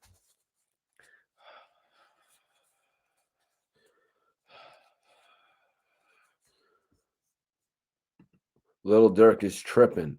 Lil Durk is tripping, responding to NBA YoungBoy's baby mama, you saying, Indiana Joe? I think it's a little bit much, too. It's like, come on, man. That's Floyd Mayweather's daughter. She's going to say whatever she wants, and there's going to be a certain amount of people that care, being the fact that it's Floyd Mayweather's daughter. And number two, she is the woman that just had the baby of somebody that has a very sketchy relationship with your associates. Like, you could leave it alone, man. You could just keep on moving, count some money. Rosewood says, Mikey, thanks for bringing immediate perspective to these topics instead of just speaking on it. Yeah, that's what I like to do. I like to bring all type of perspective to it. Yo, Red Zone said, hit that like if you're high off weed. Yo, Wally Dean in the building. Appreciate you, Wally. Appreciate you for tapping in. Don C in the building too. Okay, we got it cracking tonight, you guys. We're lit tonight. 96 people in here. Everyone hit that like button. Everyone share this video right now. You know what I'm saying? I want everyone to tap in with our sponsor, clickjam.com. It's pinned up right now. I want artists to sign up to clickjam.com, but I want everybody in here. I want everybody in here that's on Instagram. Look at the pinned message. I want everybody to hit the pinned message and follow ClickJam right now. Show them that we can support. You know what I'm saying? Show ClickJam that we can support.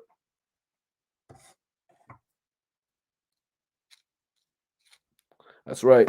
Everyone in the chat, let me know when you went and followed ClickJam. Everyone in the chat, let me know when you went and followed ClickJam, y'all.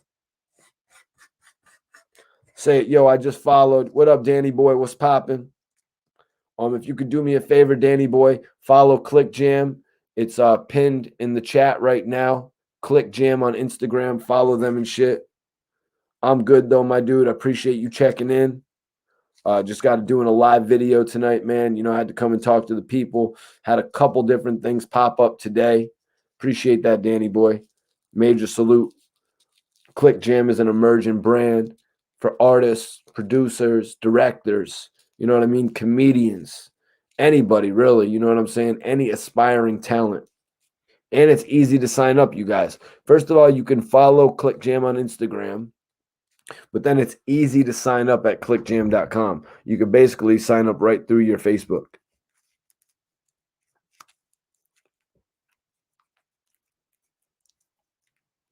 What's an orb? Free the whole OBH. Major facts. Free the whole OBH. We ain't going to stop either. We ain't going to stop saying free OBH until OBH is free. We ain't going to stop. Dark Low's home. You know what I mean? Dark Low's home. That's a major thing. Dark Low is home, and that's a major thing, but we're not stopping until ARAB is home. I spoke to Low. I said, as soon as you're really good, man, as soon as you're really good low, we're going to get right back to work like we never stopped. Don C says, yes, sir. Red Zone said, I followed. That's what's up, Red Zone. I don't know if you're an artist as well, but if you're an artist, you know what I mean? Or if you know other artists, tell them to sign up at Click Jam as well. You know what I mean? So you can expand your fan base on there and shit.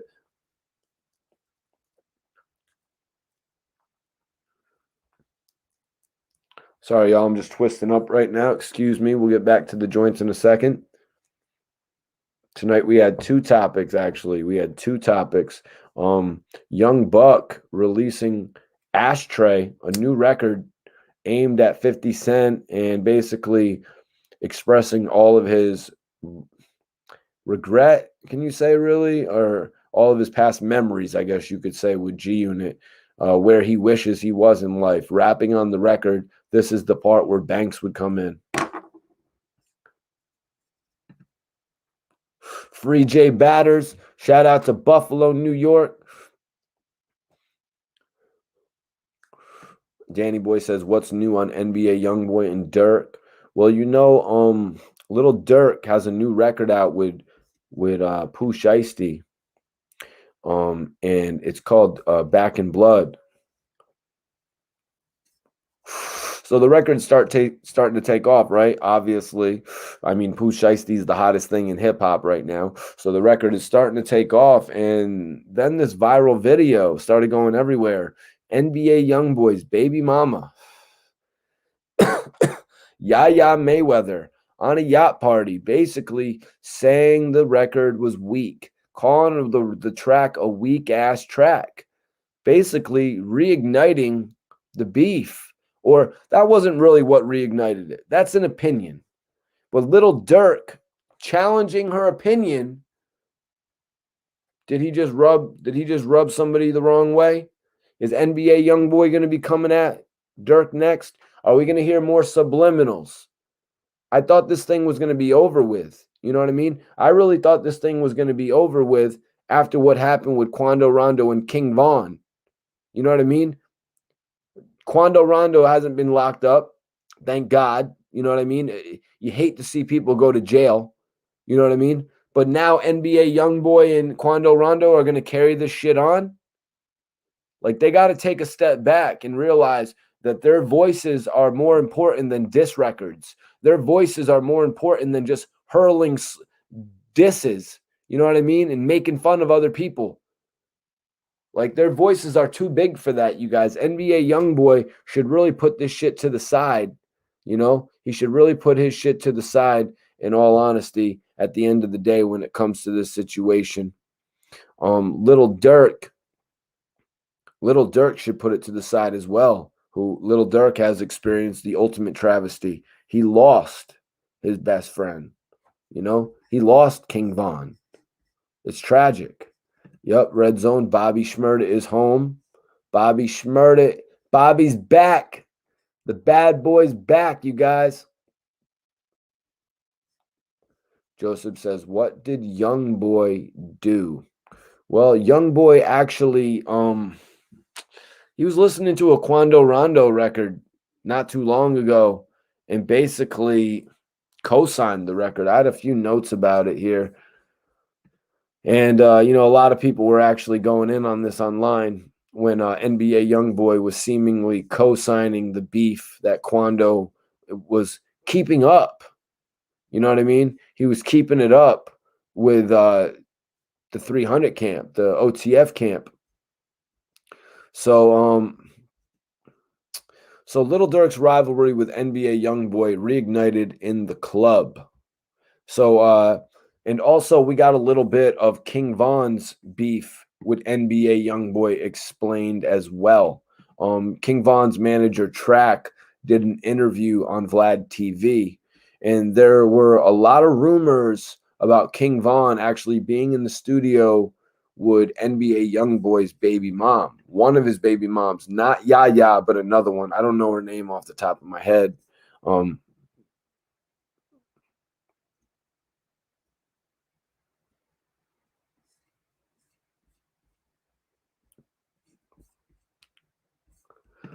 You gotta love when like you get your hardcore gangster chicks like K Warren who comes in and she's like, "How you gonna speak on that?" And Young Boy dissing Vaughn on new songs. I was literally just saying that NBA YoungBoy was agreeing with Quando Rondo dissing King Vaughn. You know what I mean? Keeping the beef going on. You know what I mean? Which I find is irresponsible. Uh, King Vaughn is gone. You know, Quando Rondo and NBA YoungBoy. I'm saying they don't need to make diss songs to keep their career alive. The same way that Lil Durk doesn't need to make diss songs, or Meek Mill doesn't need to make diss songs to keep his career alive. Diss songs are for a lame like 6ix9ine to keep his career going. You know what I'm saying?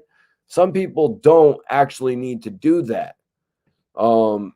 Yeah, that's right. Bobby Shmurda came home to that Bobby Hot Boy record 5 times platinum. Bobby bitch, platinum. Shmurda, she wrote, gold. Computers, gold. Yeah. So let me get back into some of my notes, you guys.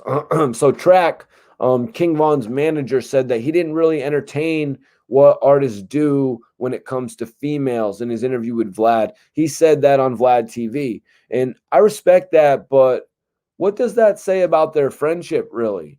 If he really couldn't answer too many questions about King Von in the studio, and all he could say is, I don't know if King Von took a picture with this girl. And then Vlad hitting back, well, they did take a picture. It was on the internet. Like, come on, you're like, why are you trying to back off of all those questions? You know, that's one thing that everybody wants to know. And Vlad kind of put it out there. And I would have to say that's the reason that NBA YoungBoy felt uncomfortable ever associating with King Von again. Just the thought in his mind of what King Von could have done with one of his baby mamas, even if it was just an innocent picture, you guys, even if it was just a simple picture. You know what I mean? You never know. Like, look, it all goes all the way back. You guys know what I'm going to say. It goes all the way back to Tupac and Faith. You know, as soon as we saw the picture, you'd never know what happened. To this day, nobody knows what happened. You know what I mean? So, you know, I got to give it to NBA YoungBoy. The man knows how to hold a grudge. The man knows how to hold a grudge. He even holds it in death. As I was saying, he was listening to a Quando Rondo record, and he actually was liking it. He was smiling, but we'll get into that in a little bit. What up, EA Polo? Appreciate you for tapping in, my dude. I want you to go follow Click Jam on Instagram if you haven't already. Do me that favor, my G. Okay, Maybach Mel said these young rappers need and should just focus on making music and get the bags. I agree with you on that one, man. I agree with you on that one because there's so many bags for these young rappers to get, man. Like Bobby Shmurda and Rowdy Rebel are just about to see it like crazy. You know, they weren't getting as big of bags when they were home. Right now, they're about to see the bags like crazy, you guys. They're about to see some major bags because the bags have only got bigger. 30, 40, $50,000 for an appearance. You know what I mean? But right now, they're going to have to wait it out. They're just going to have to wait it out a little bit. You know what I mean? Rosewood asks, what do I think about people not trusting King Von's manager? You know what I mean? It's the internet. They don't know King Von's manager. This is their first time seeing King Von's manager. You know what I mean? They hadn't seen him, even though he was like, yo, I was King Von's day to day. I was in charge of King Von, this and that. A lot of people never saw a track. You know what I mean? Even when he did his interview with DJ Academics, I didn't know his name was Track. You know what I mean? A lot of people didn't see King Von's manager until this happened. And that's why they don't trust him. That's why they're a little bit weary about him. You know what I mean? That's why they're like kind of like, what's going on with you, Track? Should we believe you? You're not King Von, you know? That's why people are not trusting King Von's manager. But me, I can't really make that decision just yet. You know what I mean? I'm not going to come out here and say that I don't trust him for what he's saying. I'm not going to come out here and say that he's lying, anything like that. You're not going to hear me saying that shit. that was actually somebody who really knew King Von. Like he said, he was with him day to day, even though they might not have been the best friends. You know what I mean? It's not like they were Little Reese and Lil Durk. You know what I mean? Definitely appreciate you tapping in tonight, EA. Appreciate everybody tapping in right now, man. You know what it is. Tonight we're supporting Click Jam. That's right, you guys. So everybody in here, I want you to follow Click Jam right now. If you're on the gram, I want you to follow Click Jam.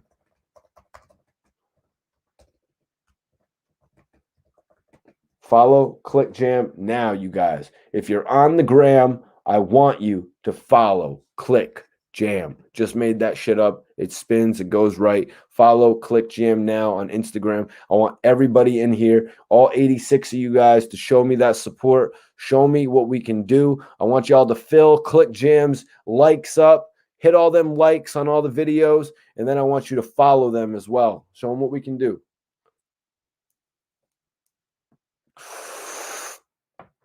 I don't need no security in the club. King Infamous says, salute Mikey T in the chat. Yo, King Infamous, if you haven't already, I want you to go follow Click Jam on the gram, my brother.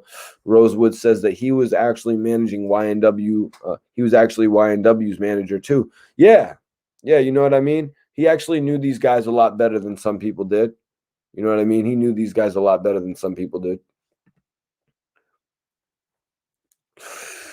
No cap. No cap. No cap, y'all. Yeah. Smoke time. What's everybody smoking? In the chat, what are you all smoking tonight? Let me know what everybody's smoking. I'm burning some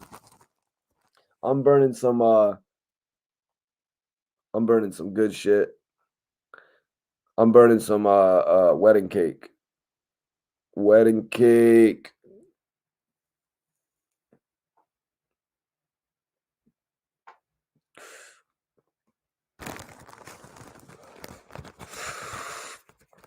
What's everybody burning tonight? Bush, Kush, lemonade. Okay, new music already. You guys already followed Click Jam. That's real support, man. That's real support. Major love.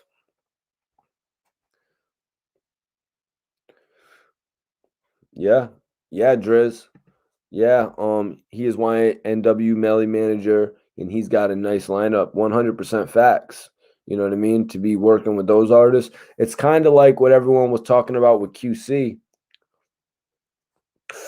Like, they were saying that QC wanted to not only have Little Baby, the Migos, they wanted to bring Kodak Black and Bobby Shmurda. And I'm just putting this out there. I think if Bobby Shmurda signs with Quality Control, I think he'll bring Rowdy Rebel over with him as well, you guys. Do you guys agree with that? If Bobby goes to Quality Control, I think he'll bring Rowdy. Okay, Teddy White has got that sour. Jack's got that Zookies. King Infamous is on that GG4 tonight. I love GG4. Love sour.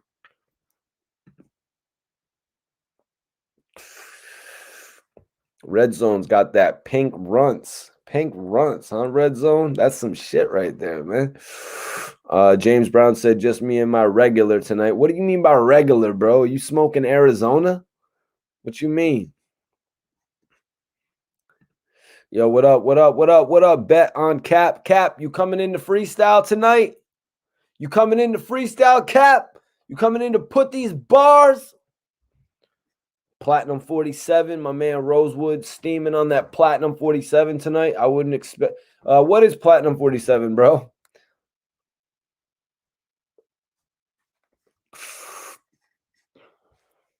I don't need no security I don't need no security. I got my fire in the club. GMK. Okay, what does GMK stand for, bro? Cheetah Piss. Never heard of Cheetah Piss, bro. Rosewood said about to roll up my second L. Author missed his shot. Nah, his computer just wasn't working right, bro. Okay, Cap's gonna come on to freestyle. Cap's gonna come on to freestyle. Okay. Okay. Sydney. Sydney's in the building. What's up? What's up, Sydney? What's popping? All right, y'all. Yo, I'm just gonna ask that you do one thing before you jump on here. My man, bet on Cap. I want you to go follow ClickJam on Instagram right now. Also, sign up for clickjam.com after you get off tonight. Clickjam.com. It's easy to sign up. You can do it right through your Facebook. If not, just do it through your email, my dude. But let me know when you followed ClickJam on Instagram, and then I want you to come in and spit some bars for us, my man.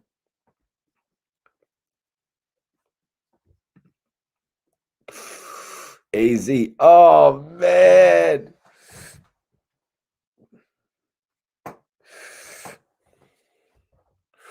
Should be.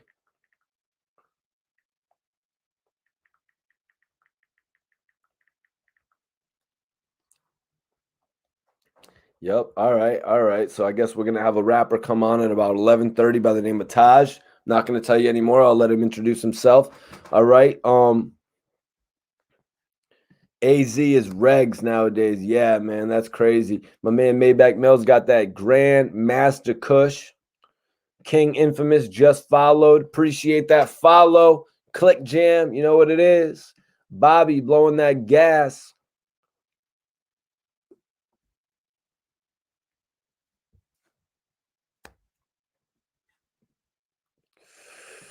King Infamous, follow me at Mikey T _ the movie star.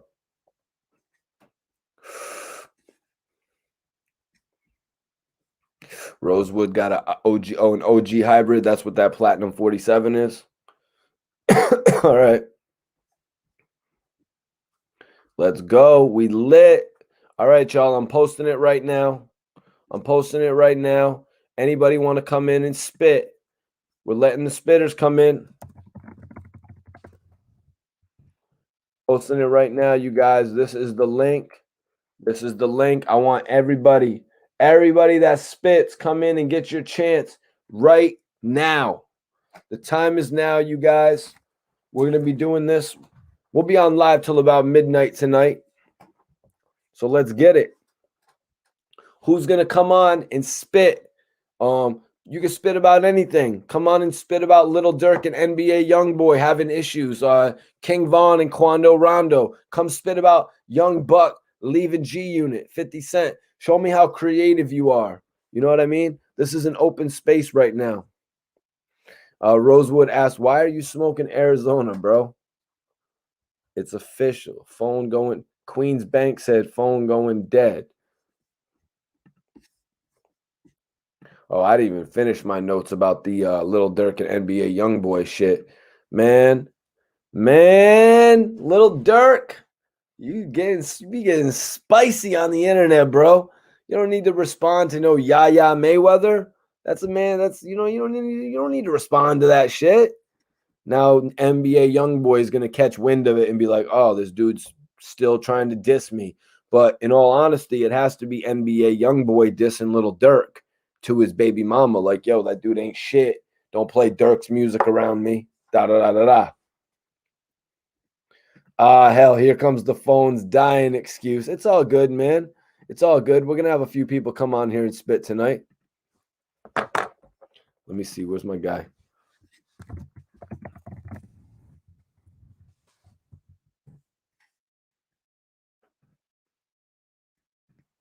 Let's see.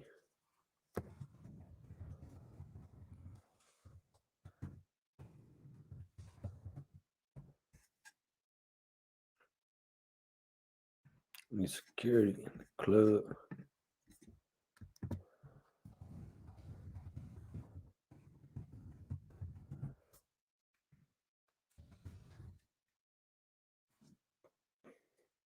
Thank God.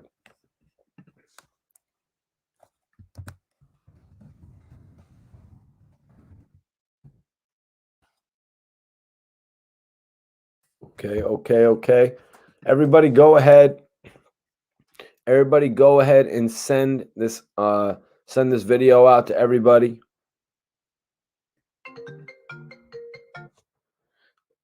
Rosewood said, I thought we had somebody to spit some bars. Hold on. Looks like we do got somebody right here to spit some bars. The Cap. Yo. Turn your audio on, bro. Can you hear me?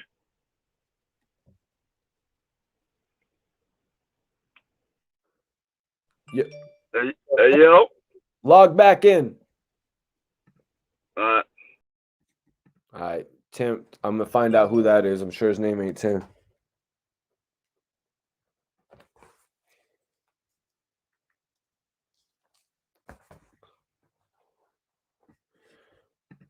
Well, I mean, Queens Bank, you really got to look at it. You know what I mean? You really got to look at the situation about, as we all do.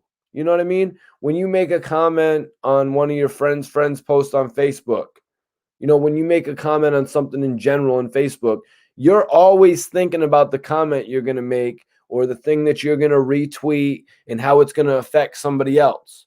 So just imagine if that's a camp that you've been having lingering beef with. You know what I'm saying? If that's a camp that you've been having lingering beef with, wouldn't you rather just not respond to something about that at all? You know what I'm saying? Because of the fact that you could stir something up, like you would kind of want to not address it whatsoever. Let me see if we got my man, the Cap. Yo, the Cap, you working just yet? Yo, can you hear me? Oh, hold on. Yo, Cap. Yo. Oh, my bad. I'm sorry, man. This damn computer with the digital bar. The digital bar on the computer be killing me, bro. So that was your thing. That was your situation, huh? Yeah, my bad. You was clear as a whistle, man. My man. All right, so yo, bro, I want you to introduce yourself to everybody. Let them know your name. Let them know where you're from, and then hit us with some of them hot bars. Shit, it's a Cap, C-A-P-P. That's C-A plenty paper. Buffalo, New York, 716. Everybody from the Buff, stand up. Buffalo's uncut gem. You know that diamond in the rough, that uncut gem. What's your Instagram, my guy? Instagram is at the Cap. That's THECAPP. Yep, I remember he was on my live earlier. Tim Love. Okay, I'm about to throw your Instagram up so everybody could follow you. You know what I mean? Everybody that wants to follow the Cap. Yeah, make sure y'all follow the Cap for them exclusives. All right, yo, so bro, if everybody that follows you right now, you're gonna follow them back after you get off this joint? For sure. 100. All right, so follow the Cap for a follow back. My man he's from Buffalo, New York. As you guys know, 716. Buffalo is turning up right now. So I know James Brown is gonna love this shit. So yo, the Cap, hit him with some of them bars. No caps. All right, okay. Give you a few bars over like 16 or something, all right? Matter of fact, I might run over 16. Fuck it. You got 32. You can drop whatever you want, man. You can go game. You go game on them and drop $120. Oh, I'm about to dive right in. All right, you ready? Let me know when you're ready. Let's go. All right, check it. It's Cap, the big body whipper, Maserati car killer. On that tight lip shit, yeah, I stay gripped up, getting my dick sucked, sitting in the throat like a hiccup. Pardon the vulgarity, I'm just painting pictures. Can't tame artistry. You know what happens to a clogged artery. Let me live wholeheartedly. With thugs on the keys, Cap on the keys, two different kind, they both move in the breeze. Smooth as the leaves fall from the autumn trees. Whispering the wind starts to cool the degrees. No precipitation except the drip from my sleeve. He fresher than your man, I'm fresh as the evergreen. Never seen a nigga with so many misperceptions of him doing his thing. Is he really this? Is he really that? Can he rap? Is he really that? Nigga bringing light skin back? Album is on the way. Truth is in the tracks. Did everything I say. Proof is in the facts. Really own Bentleys. Really own Rangers. When I change lanes, that's what foreign exchange is. Foreign language, my yen talks to yang, my euros so plural, need a mural in my bank. I'll let y'all shine, run it up with PPP. Just don't confuse that shit with being me. Difference between BET and BET. Black excellent Tim do it like TV, but it's more than entertainment. Quarter raiments could have had me missing my prime like the Atlanta Braves did. when Falcons played at the same time. That bar ain't for the underage. You don't get it. You underpaid. Underachievers. Try to smear my name with the same shit under my sneakers. But my foul's cleaner than vocals from Aretha Franklin's full daily keep up. Through the speaker, this is Eureka, me and a chica in Costa Rica. Posted at the barista blowing hashisha through the hookah. With the locals eating beluga, caviar, wash for Pinot Noir. Well aware of my caveat, the price you pay for that off-white like Virgil Abloh. Rare species, rare form, only few flow like this. Hov and Nas Jones, other few gone, I need on. The Cat, man. Buffalo, New York, man. We got some people tuned in from Buffalo, man. So we're gonna see what everyone has to say about what you did, man. Some people are saying, man, you got that boss flow. My man liked the last bar. Queens Bank, who was gonna be really hard on you. Queens Bank was basically gonna be really hard, but she said he's got a couple bars. All right, everyone. So the link is pinned right now. Son, you said you want to jump in here. King Infamous said that was decent. Rosewood said that was no. What Rosewood said? Good bar. Sir Early says I'll give him a 9.2. 9.2. How does somebody get a 9.2, bro? Jeez. Yo, we're taking this all off. That's a great number right there, man. Yeah, we take what the people give us. That's all love. I appreciate you for tapping in tonight, man. Anything you want to leave the people with? Man, just follow me on IG at the Cat. That's THECAPP. Album on the way. Pictures worth 1,000 birds. Also, we got that Teamsters project coming out. Myself, Adion Dashalan, and Ponzo Houdini. Stay tuned. We working. Okay, hold on. It's called A Picture is Worth 1,000 Birds. A picture's worth 1,000 birds. Yeah. Hell yeah, I like that, man. That shit sounds solid, man. Also, major salute to Ponzo Houdini. Dope to hear you have you guys have a whole project on the way or a music video on the way? No, we got a music video and a whole project on the way. Music video should be dropping the next couple of weeks. Okay. Whole project coming out with like in the next month and a half, no later. Okay, that's right. All right, so everyone stay tuned with that. The Cap's got some new work with Ponzo Houdini, and is it Adion? Adion Dashalan. Adion Dashalan, actually one of the stars in the Conflicted movie. So it shows right here. The Cap is actually pretty connected, man. I appreciate you for tapping in tonight. Man, appreciate you having me, man. Salute. Major salute to you, G's. All right. Colonius Gwaltney, you're going to have to get your camera situated and log back in, my guy. Get your camera situated, Colonius, and log back in. Yup, 1,000 birds. Teddy White, it's called A Picture is Worth 1,000 Birds. Abnormalized says, agree, definitely was spitting. Caleb Gray says, bro was spitting that cartel shit, bro. All right, Caleb. All right. So we're getting some good reaction here from the Cap, who's actually got a whole project coming out with Ponzo Houdini. So that should be interesting, you guys. That should definitely be interesting. Let me see what's up with my guy. What's up with my guy?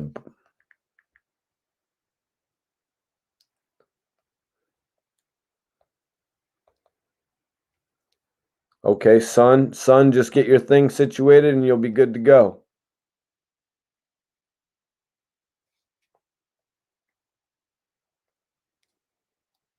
The hell's that weed doing over here?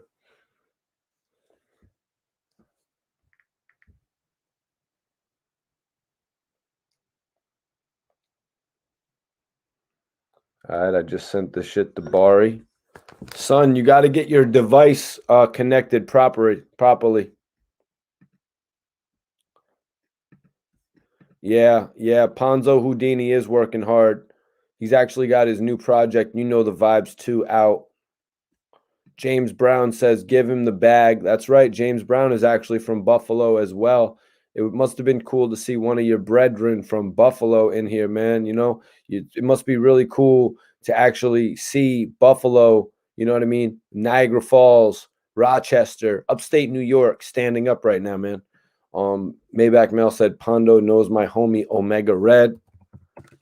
Let me get the homie Prophet. Okay, there he goes, right there.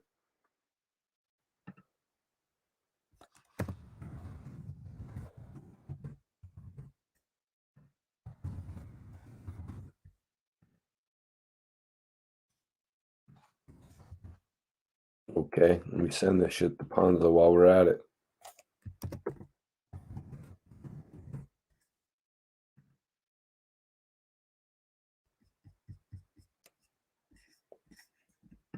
Yep.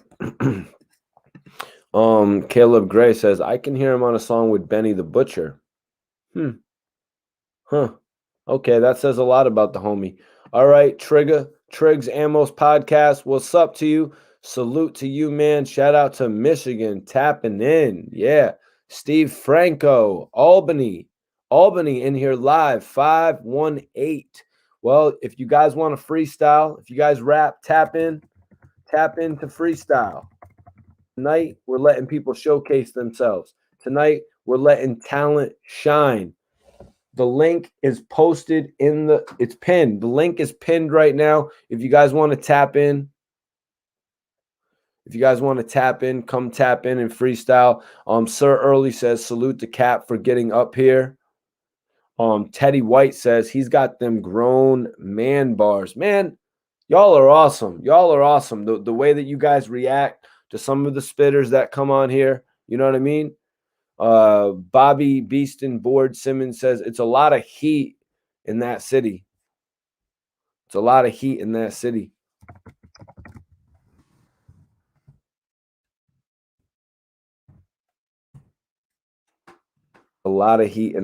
Yeah, that's facts.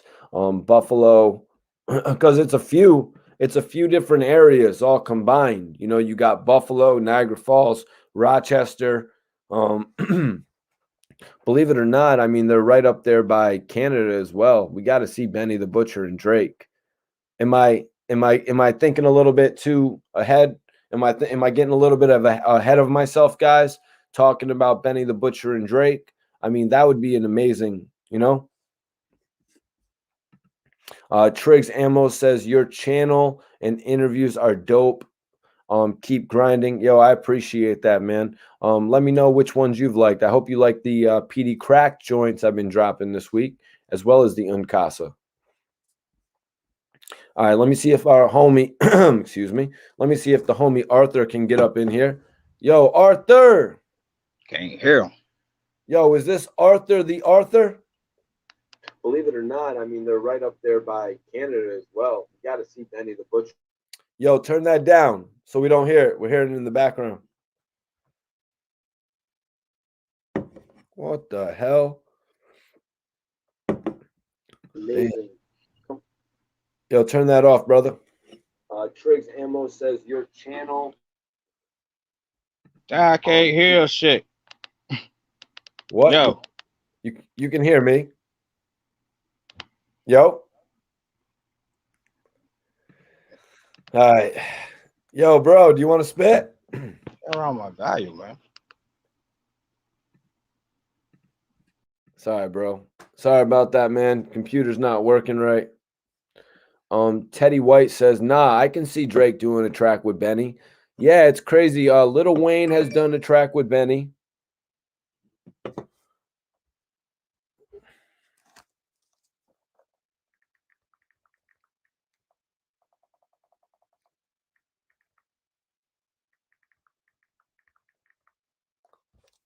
Benny has a track with Lil Wayne, and who did he recently do a record with, you guys?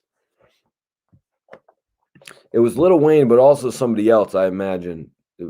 Rosewood said, I could see a Benny the Butcher and Drake collab. I could see a Benny the Butcher and Drake collab. Okay, so that's two people who have endorsed that idea of Benny the Butcher and Drake. I'm trying to think who is the newest artist. I was trying to think who was the newest artist to actually jump on there with Benny the Butcher. Can anybody tell me what Benny the Butcher's newest industry feature was? Abnormalized says, nah, I did hear something about Benny and Drake. I don't know. I think it would be dope. That's three people who are with the Benny and Drake. Fire. Okay. I want to see Benny do something with Jay-Z. Yeah. Yeah. You know, I'd like to see Benny do something with Jay-Z. I'd like to see Benny do something with 50, even though 50 really isn't on the music tip like that. We got to hear Conway work with Eminem, so that was good. That was good. Benny's got a track with Drake. Drake have to clear the song. Oh, okay. Boom, right there. So Benny actually does have a track with Drake. Class Classic says, but you know that's a big issue right now. I don't know if you saw my interview with Kid Class Classic, but Kid was actually talking about his record with Lil Wayne called Ejected, and 50 Cent was asking Kid if the record had been cleared. If you guys want to see that story, go check it out. It's on my YouTube right now. Kid actually speaks on getting the Lil Wayne record cleared when he was on G Unit Records. The Rock Nation. No.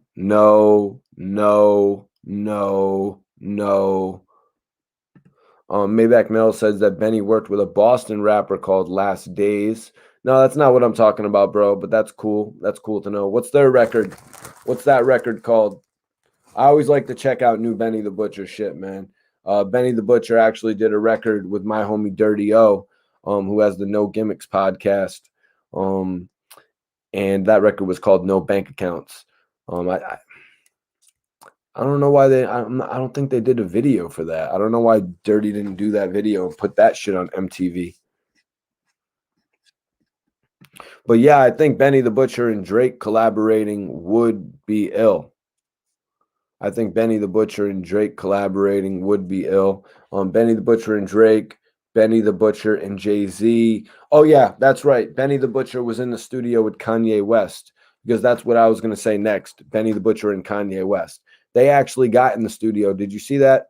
Benny actually posted on his Instagram some bar that he wrote when he was in the studio with Kanye West.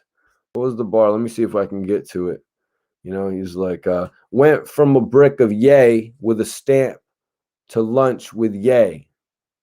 He said, went from a brick of yay with a stamp to lunch with yay on the ranch. Yeah, I like that bar. He said, went from a brick of yay with a stamp to lunch with yay on the ranch. Yep, that shit is hard right there. Benny the Butcher rapping, you know, just that's why Kanye West brings people like this to the studio, you guys, so he can feed off of their energy. You know what I mean? So he can change their life. You know, Benny the Butcher was that guy back in the day, and now he is that guy right now. Oh, yep, that's another fact. Class Classic. That's another fact. Benny did just do a song with DMX. Benny the Butcher did a song with DMX. When DMX did his Undisputed album, he did a song with Machine Gun Kelly as well, and that was one of the most notable tracks on DMX's album. It was called I Don't Dance, if you guys don't remember. I believe that was it, right? It was I Don't Dance. And so now he's got Benny the Butcher. I don't really know how their styles are going to fuse. What do you guys in the chat think? Do you think that Benny the Butcher's style is really going to mesh with DMX? I mean, DMX is usually better on a faster paced song. Am I right? X is usually better on a faster paced song, whether it's Get At Me Dog or, you know, Up in Here. You know what I mean? I can't get up. You know, I'm slipping. I'm falling. I can't get, you know, I'm slipping. I got to get up. So I can. And it wasn't that long before I hit rock bottom. Maybe they could do a slipping type of joint. You know what I mean? Where Benny, they could do a reflective type of record, and Benny could tap into that type of vibe. You know what I mean? You see what I'm saying, though, Rosewood? Maybe they could do a reflective type of record, because Benny isn't so much known for a Up in Here type of party record. Or, you know what I mean? West Side Gun is on the song with them. That's another piece of the news as well. Okay, and anybody that wanted to look up a song with Benny the Butcher that you might not have heard, it's Maybach Mel says it's Last Days featuring Benny called Tradition. The song is called Tradition, and it's Last Days featuring Benny. So if anybody out there, you know, I'm sure there's a lot of people in here who just like listening to new Benny the Butcher music all the time. So if you haven't heard Tradition by Last Days featuring Benny the Butcher, go check it out. There's Maybach Mel's gift to you. Yo, bro, you gotta help me with pronouncing your name. Like I struggle on that every time, and it's really, really hindering me as an artist here. But he says DMX's new album, I think they can make it work. Yeah, man. Especially maybe, let's say maybe they go the DMX Cisco vibe, what these bitches want. You know what I mean?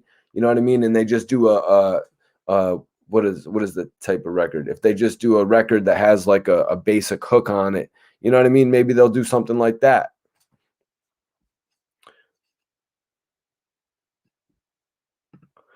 Damn, Big Boy was spitting. I am jiffing, can't get together because I am sipping. Had a chance, but I missed it. Yeah, you did. You did. Yo, Alex was popping. Appreciate you tapping in tonight.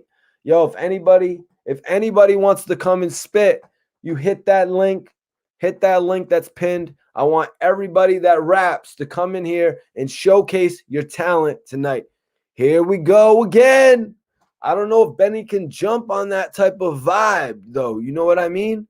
Can Benny jump on that type of vibe from DMX? Here we go again. You know what I mean? Like, Benny is kind of more subdued.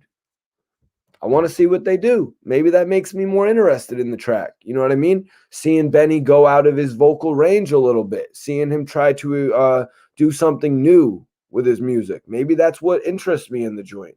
Alex says, amazing channel. I really appreciate that, Alex. Hope you enjoyed some of the interviews I released this week, and I'm definitely glad you're tapped in right now. I'm definitely glad you're tapped in right now watching, because this live video, we going off on a Wednesday. You know what I'm saying?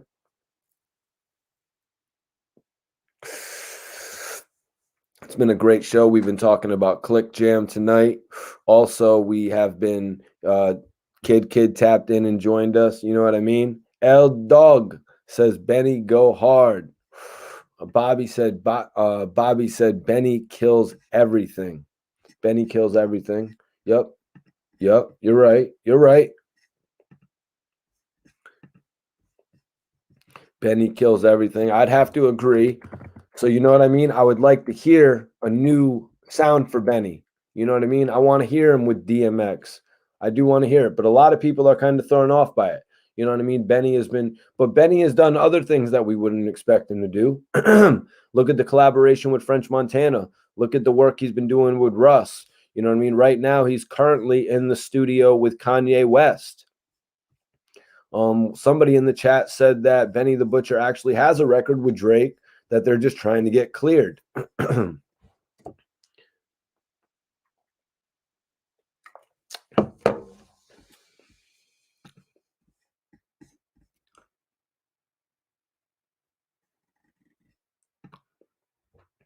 You don't even know the song, bro. He's spitting slow on the track. No, that's what I was saying, new music sound. Like, I'm not the biggest fan of DMX when he's spitting slow. You know what I mean? DMX is more of a fast, cadenced kind of rapper to me. One of my favorite slow songs from DMX would probably have to be the song for his grandma. You know what I mean? Grandma, I really miss you. Never been the same.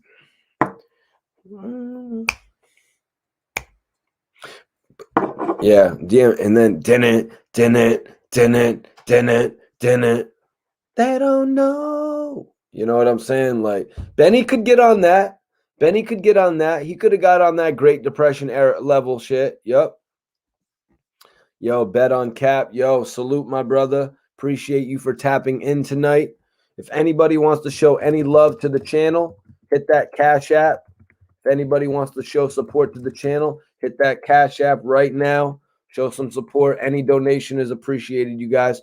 But major salute to you, Cap, for coming in, blessing us. A lot of people messing with you tonight, man.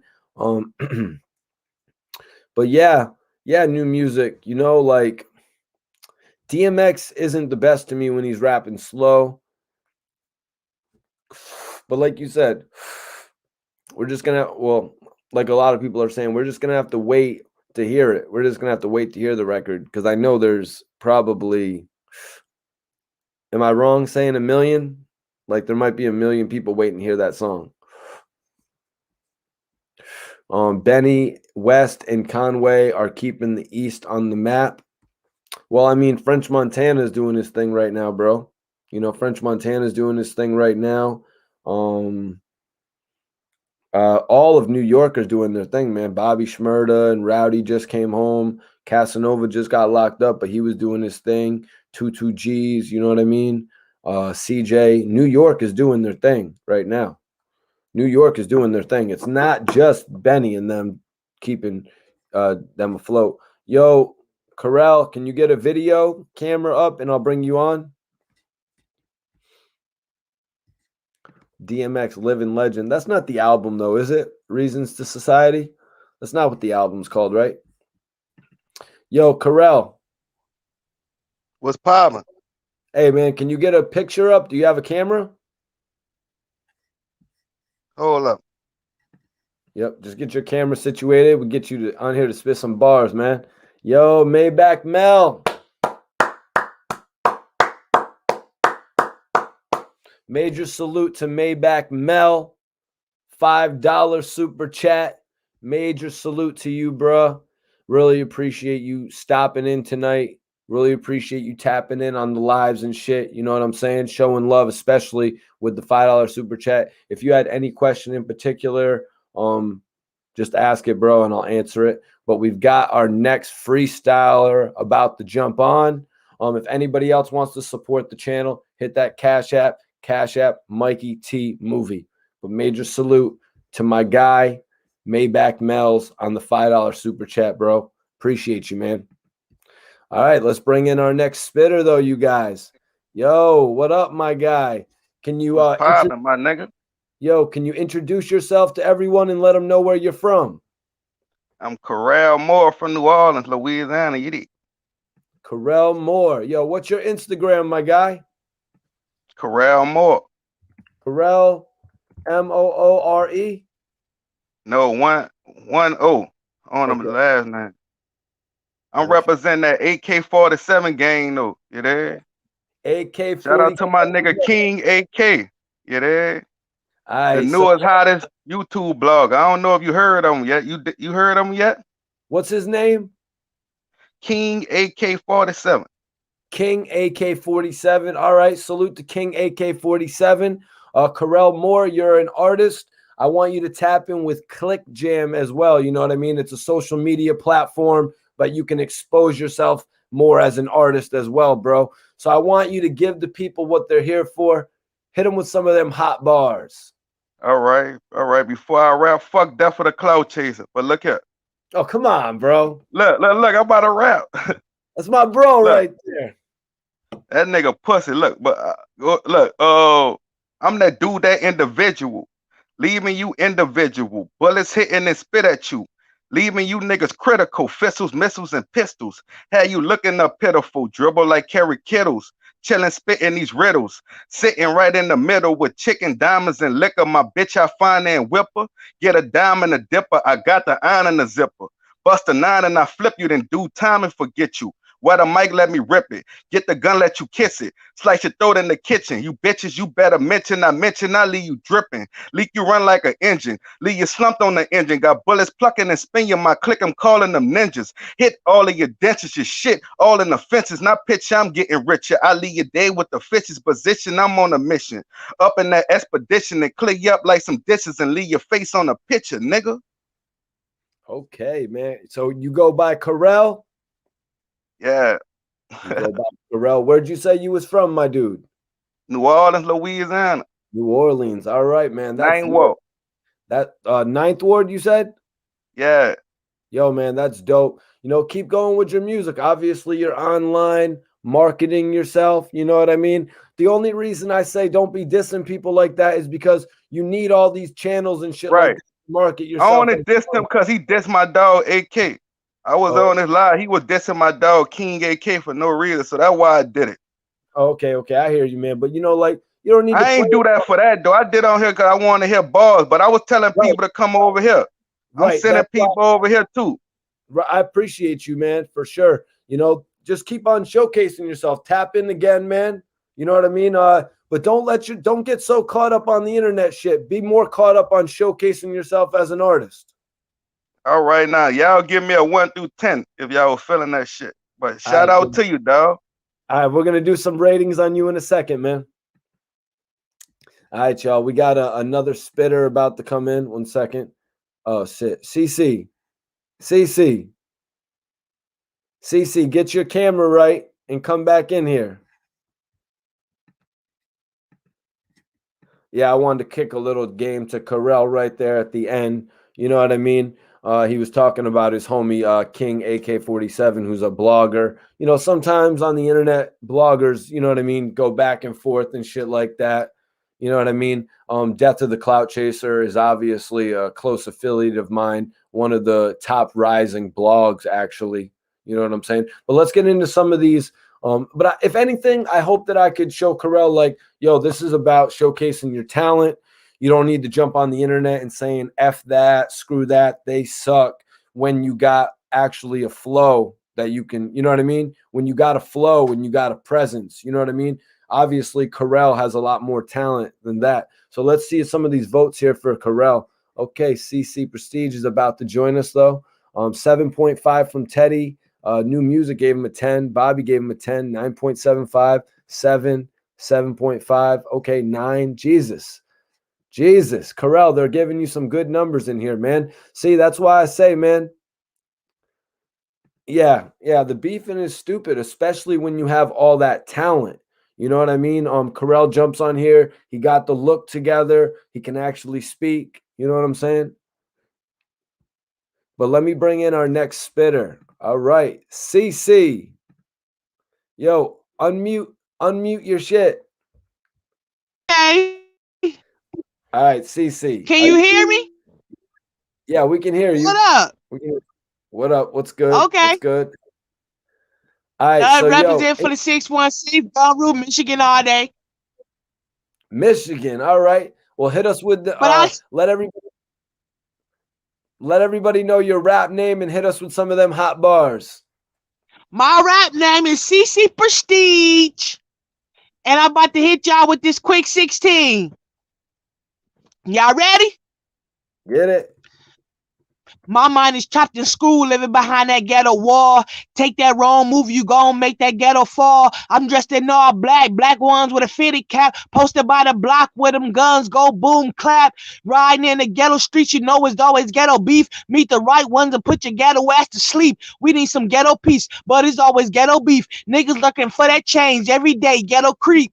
Gotta earn them stripes somewhere, that's how I go. See them ghetto cops rolling by, so I get low. Head to the mall with my big ghetto bank rolls, cause my jewels in my gear gotta stay on ice froze. Yeah, I stay cold even in the summertime. Been trapped in the hood for too long, it's time to give me mine. Okay. All right. CC Prestige from Michigan. Yo, so tell me, CC, are you getting the Eminem treatment out there, being that you're a female? No, not really, because I was living in Atlanta for like 8-9 years. I just recently moved back to Michigan 2 years ago. Okay. Yeah. All right. Well, you enjoy yourself out there. Let everybody know where they can tap in with you if you're on. You know? Y'all can find me on YouTube, CC Prestige. Go check me out. I got Sauce out right now, and I got Freaks. Go stream that. Okay. And CC, I want you to go tap in with clickjam.com. You can easily make yourself an artist page over there to promote what you're doing. Whatever you're doing, new freestyles, new pictures, whatever. Okay, yeah, I'm not much of a freestyler, but I can write some good stuff, though. Well, not necessarily freestyles, but, you know, new music, new videos. Mm-hmm.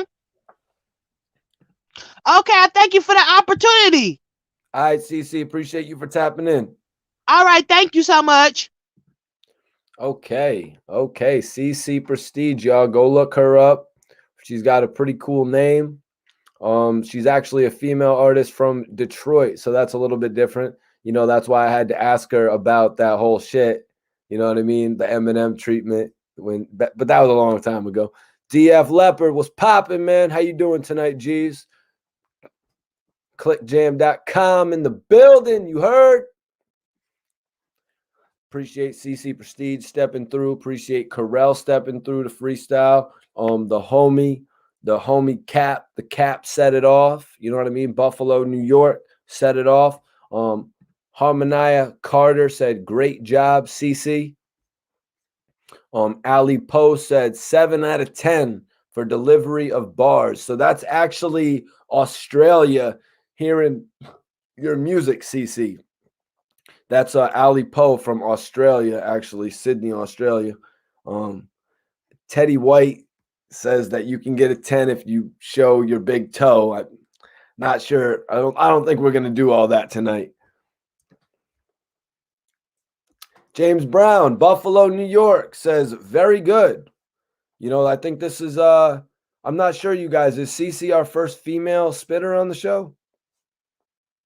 CC, put your Instagram in the chat.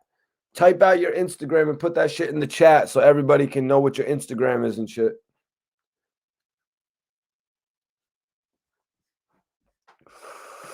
James Brown said, very good. So we got some people. Juice World is better. Damn, did you find a comparison to CC Prestige and Juice World? It's awesome.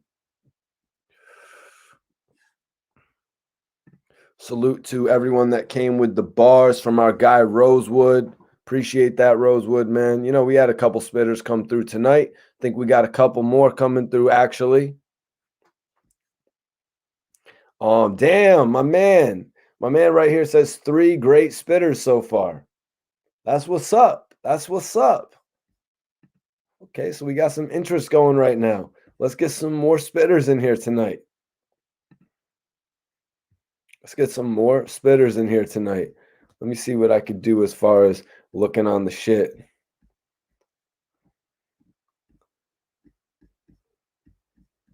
Let me see what I could do as far as looking on the shit for some more spitters.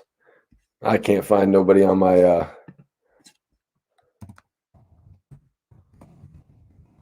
can't find nobody else to actually send the video out to. Bobby said, I like her flow. Sir Early says, CC, I just DM'd you. Did CC put her join up? I didn't see it. I didn't see CC put her join up.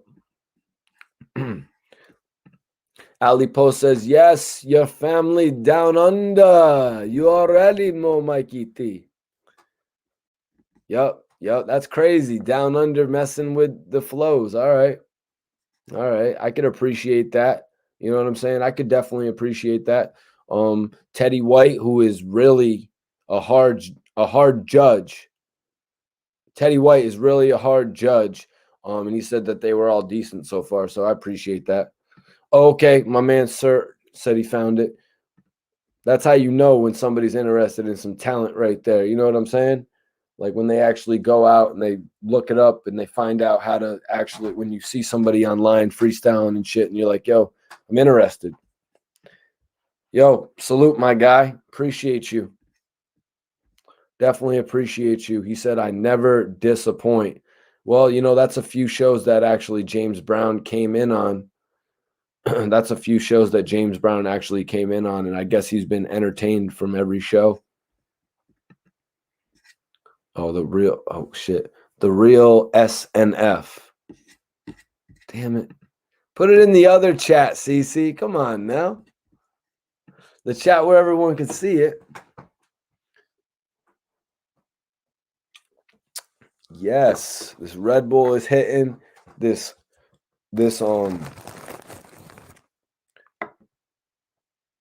wedding cake is hitting right now, you guys, like on the real.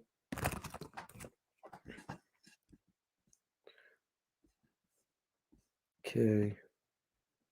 CC Prestige. Go. Yep. All right. So yeah, you guys, do we got anybody else that wants to come in and spit tonight? Do we got anybody else who wants to come in and spit tonight? Who's trying to showcase them bars tonight? I believe it. Yep, we're still pinned up. The stream is actually still pinned. So if anybody wants to come in and spit some bars, the time is now. Oh shit. Oh shit. Do I prefer sativa? You prefer sativa or indica? I guess indica, man. You know, sativa is cool because they say sativa is like a strong cup of coffee.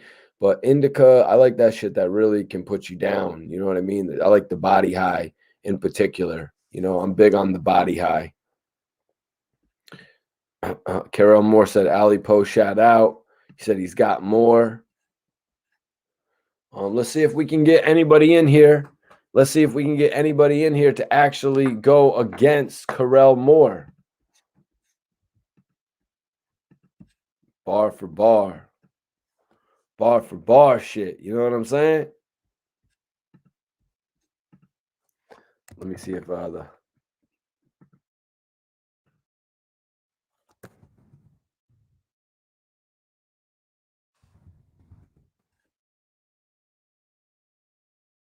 Okay, let me see.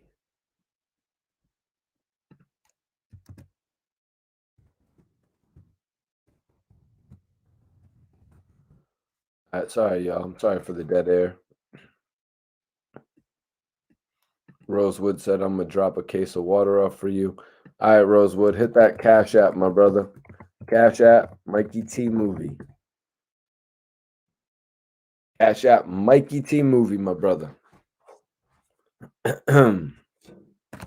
Oh, is that because I be drinking so much Red Bull? Well, man, how do you think we be keeping these streams going? Oh, yo. Yeah, you're right. You're right. Let me hit the homie from Philly. The Bull.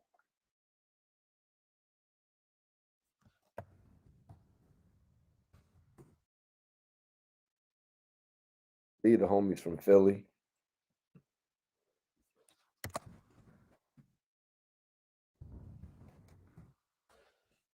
Believe the homies from Philly.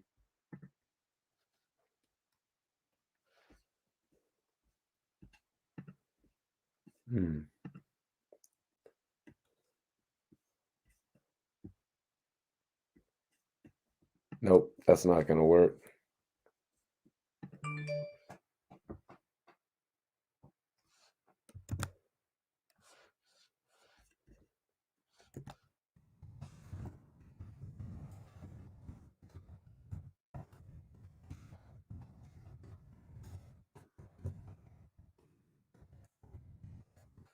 Okay, I just hit the homie Pretty Flock, actually. Y'all said you wanted some Philly bars, right? Y'all said you wanted some Philly bars. Okay, let me see. Who do I got? Who do I got from Philly? Who do I got from Philly? That's interesting that you guys say that.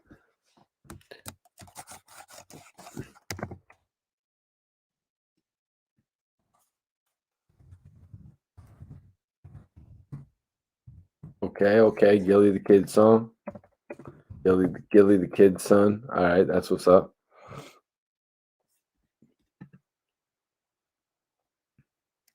CC Prestige on YouTube as well. Yup, imagine that's all you got to do is type in CC Prestige and you'll find her. Okay, let me see.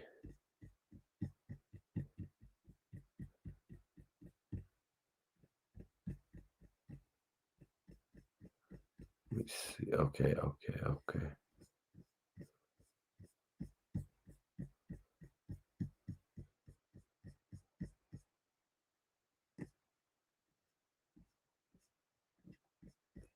Trying to find somebody to come spit some bars. From Philly, though. Y'all said you want somebody from Philly. So I got to get somebody from Philly to come spit some bars. Philly. We need Philly to spit. I'm looking through my shit right now. I'm looking through my shit right now to see who's on here.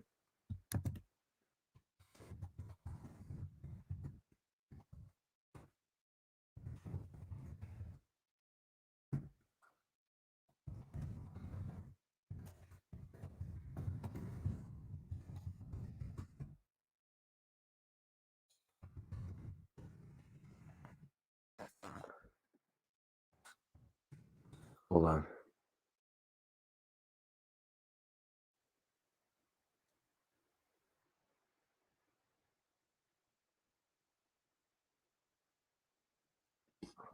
Oh, shit. Sorry, y'all. I was just hitting my homie OTH, actually. Rosewood said, I sent you that Cash App. Are you serious, man? You sent me a Cash App for some water, bro? Ha! I'm going to get the best water. I'm fitting to go get my ass the best water.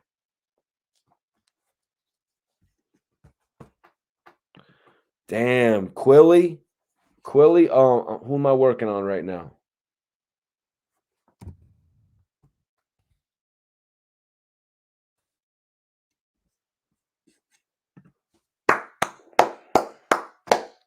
Major salute to my bro, Rosewood.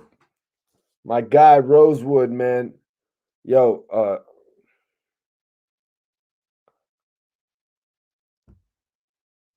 appreciate the $5 super chat. Yo, Cap, I appreciate the $25 super chat. The Cap, I welcome you to the channel anytime, my dude. Really do appreciate you. Red Bull should cut the check, but we're going to have some water next show based on Rosewood. Appreciate you, man. If anybody else wants to support the channel, hit that Cash App, Mikey T Movie. Yo, Author, man. Yo, Author. Okay, it looks like Author is back in trying to get his shit situated. Tuned in from Cincinnati. Cincinnati in the building tonight. Cincinnati in the building. Okay, I'm hyped now. Yo, but major salute to the Cap. $25 super chat. Real one. Like I said, you're welcome to the channel. I appreciate you actually just tapping in and shit on the real, man. Let me see. Let me see, yo. Let me see it. Yo. What's good, man?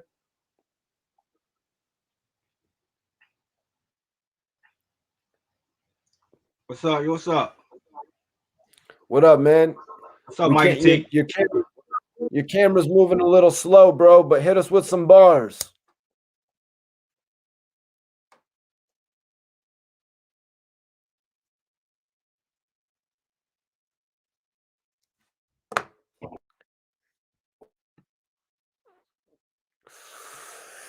Damn, the people are fitting to be going in on Author the Arthur. You know, man, I was really hyped. I was really hyped to hear Author the Author as well, because of his name. You know what I mean? I was really hyped to hear him just because of his name, Author the Author. That's like a cool ass name, right? Cap, salute.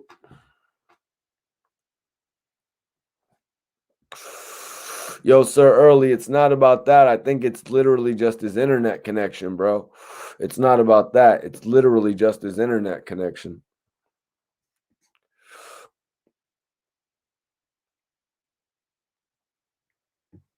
All right.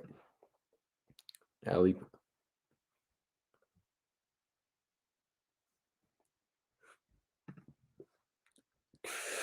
See right here. This is the type of clowning you can do. Like, this is the acceptable clowning right here. Carell, look at this. Look what Maybach Mel said. Author is running on 2G. That's the type of clowning you can do. Respectable clowning. You know, when you take it all the way with people, like, that's just something you shouldn't do. But Maybach Mel's, you is funny as hell saying that Author's running on 2G. Come on, man. He's trying to come in here and spit.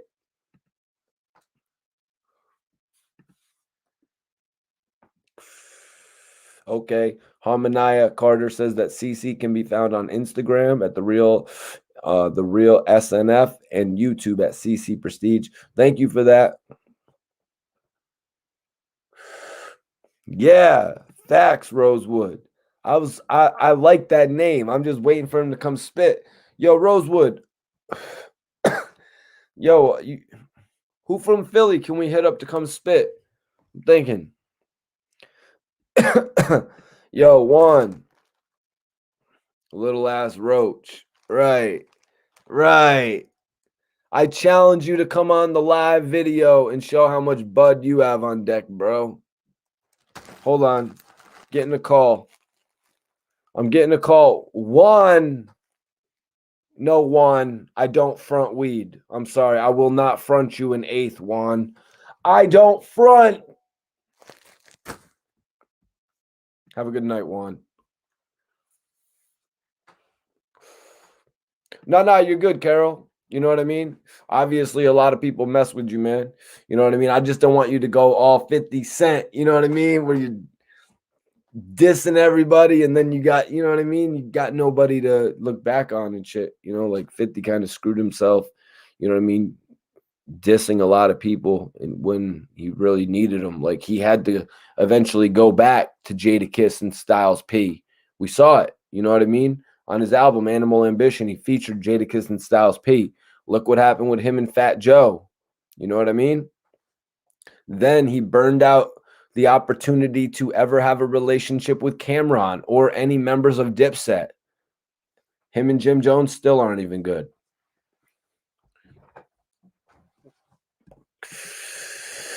Weed phone on them.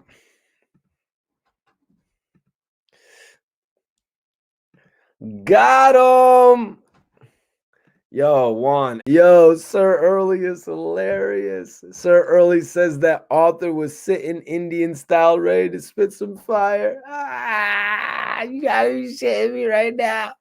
No cap. No cap, man. No cap.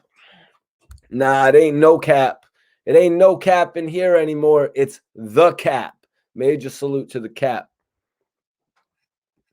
Yeah. Yeah, James Brown, refresh my memory. All the money they could have got together. What money were we talking about right there?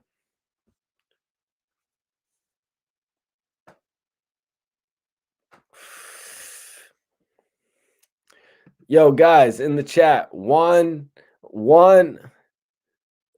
thinks you all are on me. Can you let Juan know that I clowned the hell out of him with the money phone? Like that was probably one of the funniest things that have ever happened on the internet. Or am I tweaking? My man DF Leopard is dying. Cracking the F up. Rosewood dying. No, sometimes shit gets funny on the live. Sometimes it gets a little funny on here. Like even sometimes when I be kicking people out of the live, it gets hilarious. But you know what? TIF, this is the family. Sir Early says Juan, he clowned you. It was like the Meek Mill video, you know, the Tekashi video with Meek Mill when there was like, it was at that moment that Juan knew he messed up. It was that moment that Juan knew he should have never commented in the first place. He didn't know Mikey T was a straight up comedian on here. Yeah, 50 and all the people that he had beef with, man. You know, like he messed up the opportunity to work with Jadakiss when anybody would have cared. Like he worked with Jadakiss on Animal Ambition, and he worked with Jadakiss on Animal Ambition when nobody cared. They only sold 50,000 albums, 100,000 albums. He should have worked with him when it made sense. You know, Jadakiss had You Make Me Wanna. You know what I'm saying? Like, come on, Fifth. Put Jadakiss on, maybe I'm going a little far. Put Jadakiss on Candy Shop. No. To make it work, put Jadakiss on Amusement Park. You know what I mean? Do something. He didn't need Jadakiss for Candy Shop. So put him on Amusement Park to make that record work.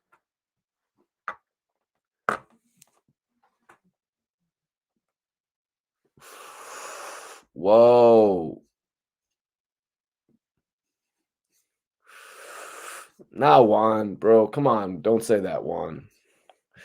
But no, sometimes, Juan, just to be 100% honest with you, sometimes people log on here, they try to diss me, and then I fire back a joke on them, and then it gets cool. Then, you know what I mean? They become a regular viewer sometimes. Other times people are just like, yo, why am I in here? Where did I come from? And I explain to them who I am, what I'm doing, and then they also, mess with me as a brand. You know what I mean? So if you want to stay tapped in, I understand you was dissing my blunt and all that. I got like 3 other packs of blunts here. You know what I'm saying? Like, I'm not going to waste this. Just not how I do. Everybody get them likes up. We got 93 likes in here, you guys. I want to get that up to 100 likes. So if you have not liked this video yet, like this video right now. That's right, guys. I want everyone in here to like this video. Let's get the shit up to 100 likes. Let's get the shit up to 100 likes, y'all. And the next thing I want everyone to do, that's right, the next thing I want everyone to do is follow ClickJam. I'm pinning it up in the chat right now. I want you to follow ClickJam. They've also got a website for all the artists out there, all the producers out there, directors, actors, anybody in the entertainment field. Follow ClickJam right now on Instagram. It's pinned up. It is pinned up in the chat. I'm pinning it right now. I want everybody in here. We got 58 people. We got 58 people in here. I want everyone to follow ClickJam right now. Everyone show some support. I want everyone to show some support. Show them how we do on this end. Let them know that we can get some people over there. This is a brand for the artists to really develop themselves. This is a brand for artists to really put themselves out there. You know what I'm saying? To really showcase their own talent. Let me tell you guys a little bit something about ClickJam. ClickJam is the world's first digital platform designed specifically to unite the world of music. Here's some of the amazing things that you can do on ClickJam right now. You can post your news updates. You can post your concert dates, videos, or music files directly on the ClickJam timeline, and you can keep your fans in the loop. Link your SoundCloud, YouTube, and other media content to your post to reach a huge audience of musicians and music lovers. When we jam, you know we jam with ClickJam, guys. Everyone follow ClickJam right now. Shoot them a message. Let them know Mikey T, the movie star, sent you. But then head over to clickjam.com, and you can actually sign up. You can sign up on clickjam.com pretty easily, you guys. You could sign up on ClickJam pretty easily. You can pretty much just do it right through your Facebook. Carell says, I got more bars. Yo, Carell, I was telling you about ClickJam a little bit earlier. Go follow them on the gram. It's a whole social media platform for everyone.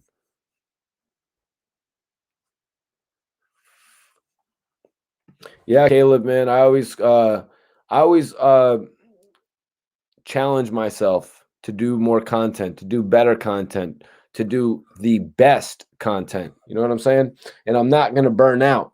A lot of guys burn out, and I've never burnt out in my career.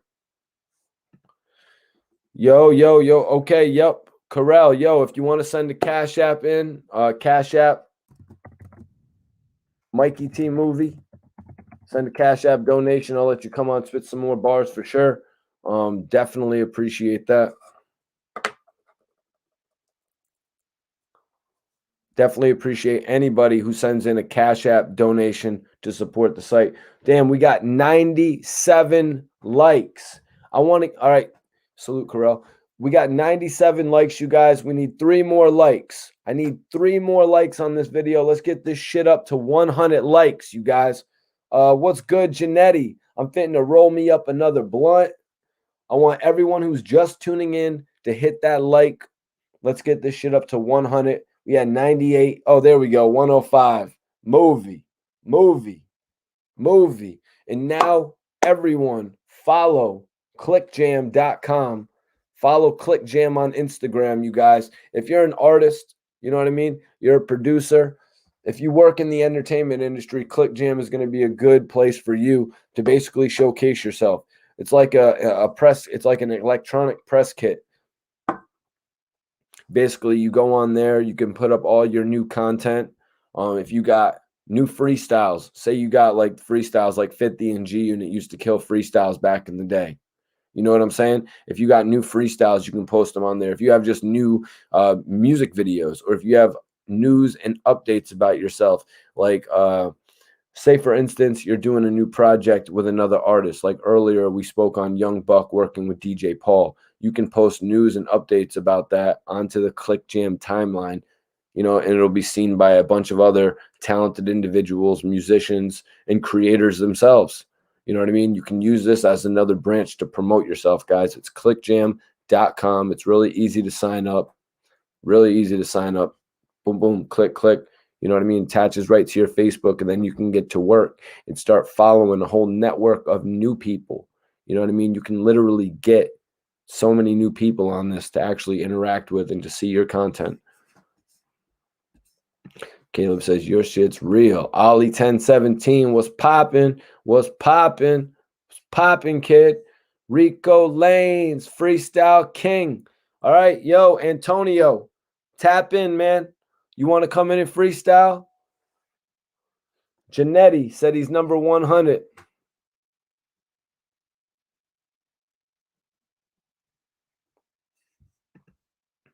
Bet on Cap. I like that. Bet on Cap. You gonna do a mixtape called Bet on Cap, or you already got a bunch called that? Bet on Cap. Dude came through here and did his thing. New Music Sound. He said, second time seeing you. I subscribed as well. Make sure you ask them to subscribe also. Yeah, that's right. Good point, New Music Sound. If you're not subscribed to the channel right now, I'd appreciate it if you did subscribe so you can see all the upcoming videos that I drop, so you can see all my new interviews, so you can see when all my new live videos are coming through. You know what I mean? Everyone go ahead and subscribe. Tell your friends. Tell your friends about this channel, because it's a lot more than just these live videos. Although I love coming on here doing the live commentaries, also letting the people come on and speak, spit, you know what I mean, showcase themselves. But I have a lot of interviews out there, you guys. I do interviews and I'm dropping them weekly, putting together a lot of my old interviews in full, because I'll usually release them 10 minutes at a time, 8, 9, 10, 13, 15 minutes at a time, and then I'll put them all together. You know what I'm saying? All right, Carell Moore says, if y'all want to hear him spit, if y'all want to hear Carell Moore spit, send a Cash App donation of $5. And if you want to know where to send that Cash App, send it to Cash App Mikey T Movie. That's right. Cash App Mikey T Movie. All right. If anybody does send $5 in right now in the next 5 minutes or so, I will let Carell come back on. Carell, if not, though, we will have you on another night, my guy, most definitely. Anybody else, though, that wants to spit who hasn't had the chance to come in and spit tonight, go ahead and come back in. Go ahead and come in. I'm going to place it up. I'm going to place it up right now so everyone can get the link to join. We still got 50 people going strong. We just hit midnight. I'm going to ask right now for the last call of artists who want to freestyle. Last call for the artists that want to freestyle. Let's get it. Actually, I still got some of this Red Bull left. We might still be going, and I'm about to roll up another L. You know what I mean? Bobby Shmurda's home. Hip-hop is looking at like it's in a positive state right now, you guys. I'm loving it. I'm loving it, to be honest. Oh, Nell Beats, you just tapping in right now, my brother? Are you just tapping in? We were speaking on Young Buck and 50, you know, that at the beginning of the video. Buck actually has a new diss song out on 50 Cent. Buck actually has a new diss song out on 50 Cent, you guys. And it's called Ashtray, where he's basically taking a number of shots at 50. Okay, it looks like we got a... Rosewood says the show is lit tonight. Hell yeah, it is. All right, well, we got a spitter coming in. I got my dog Fredo coming in. I'm going to let him introduce himself in case some people in here don't know him, though. Yo, my man, Can you introduce yourself to everybody and let them know where you're from if there's some new people in here who might not know you? Yeah, I go by the name Fredo from Chester, PA originally. Currently resided in Jacksonville, Florida, Duval, 904. Okay. My man Fredo's in here. Hey, do you got some bars for us tonight? Of course, that's what I do, man. Bar work, man. All right, bar work. Let's get it, man. The people want to hear it.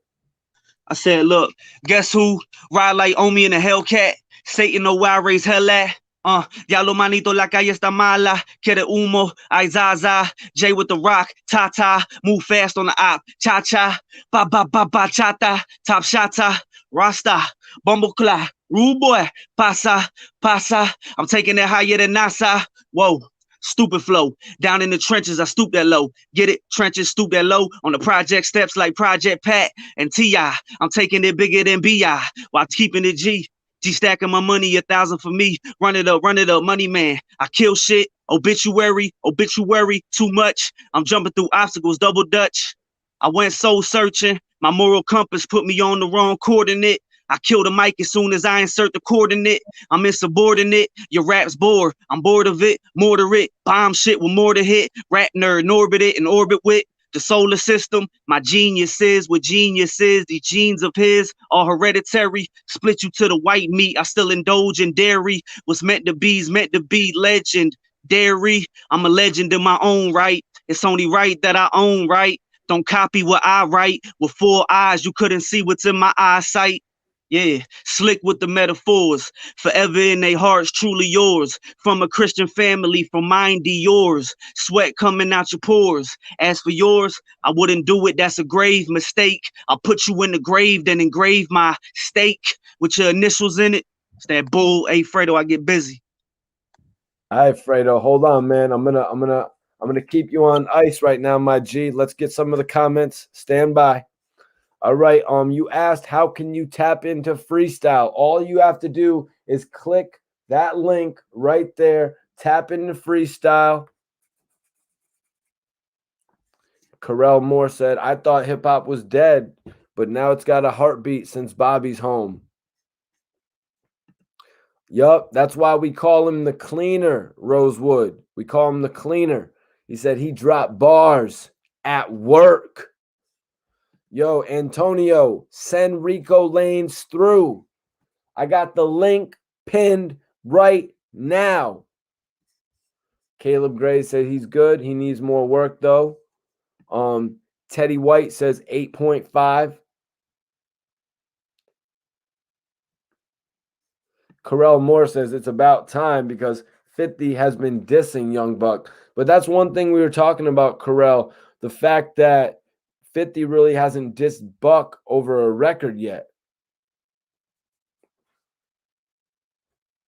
He hasn't actually dissed him over a record. It's more of the social media dissing. Bobby Shmurda is not going to be on Shit Watch. I don't know, Caleb. I think you're honestly wrong about that. But we'll keep watching. Personally, I think he's working on getting the Shmigo Gang album together first. Bobby Shmurda, Rowdy, Fetty Luciano, and the Migos. You know, Fetty will probably catch a couple records on there. Rosewood says 8. Omar says 5. James Brown says get him a deal. What are you talking about, James? James Brown, you talking about Fredo?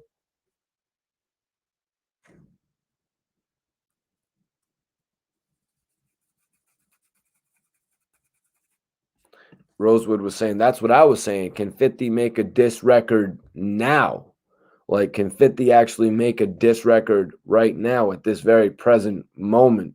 That's what a lot of people are wondering. And 50's last diss record really wasn't much of anything. Let me, if Fredo has an opportunity, yo, Fredo, oh yeah, his stream got cut off. Fredo's stream got cut off. Okay. Janetti said, man, Philly spitters are some of the best in the nation. Yo, Carell, that's why we gave Fredo the nickname, the cleaner. He's actually been on here before when we had back and forth sparring between artists spitting their best verses. The last spitter, get him a deal. The last spitter, get him a deal. Fredo, come log back in, my dude. Fredo gets a 7. Yeah, Carell, he's at work. That's why we call him the cleaner. He's got a whole gimmick and everything, man. A lot of people that be tuning into the chat be knowing him, like, oh, the cleaner's in here, Fredo's in here. You know what I'm saying?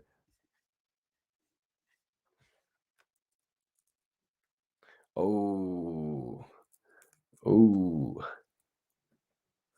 All right.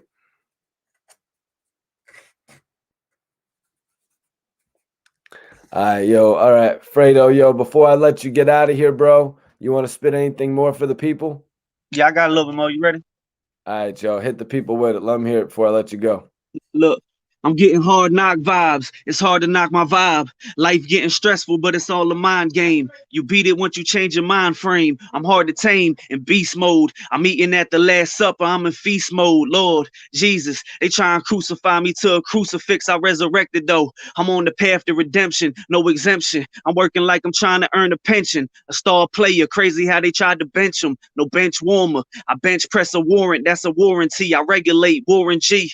Here's the thing about me, I don't procrastinate, dog. I'm getting straight to it, so I narrow it down. Every line's perpendicular, so particular. I'm intelligent, articulate, tickets lit, time to blow Geronimo. I'm skydiving in the sky, reason why I'm free falling. I let my nuts hang, part of why I'm free balling. Look, ready? Right. Tap in, Carell. Tap in, Carell. Hit the link Let's right get there, it. Carell.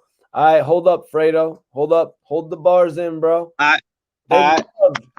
They loved that bilingual shit that you did right there, though. I like how you're experimenting with that shit.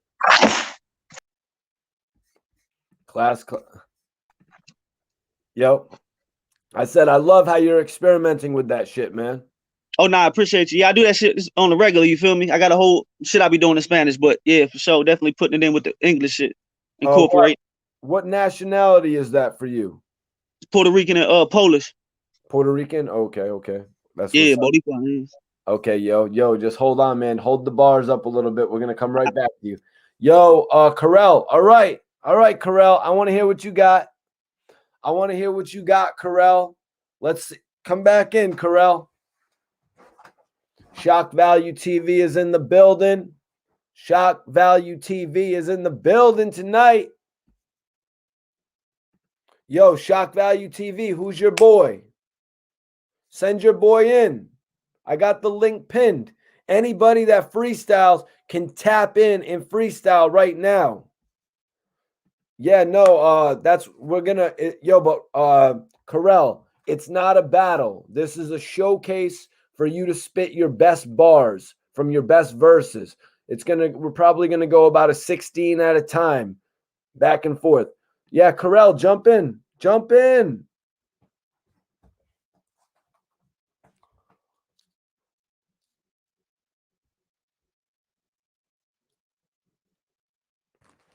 Yo, Shock Value, tell Zil Silver to jump in.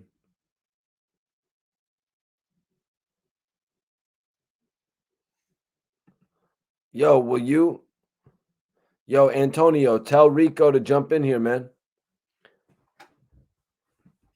Yeah, yo, Rosewood, have you not seen the way that we do this on the channel? Have you never been here for an exclusive? I see Icebergs in the building right now. If you could just explain how we do it's like more like a versus. It's not a battle, what we do here, you guys. It's more like a versus. It goes back to the old days of getting in a cipher. You know what I mean? It goes back to the old day of going to the studio when you'd be at the studio with your associates and everybody would be spitting their best verses.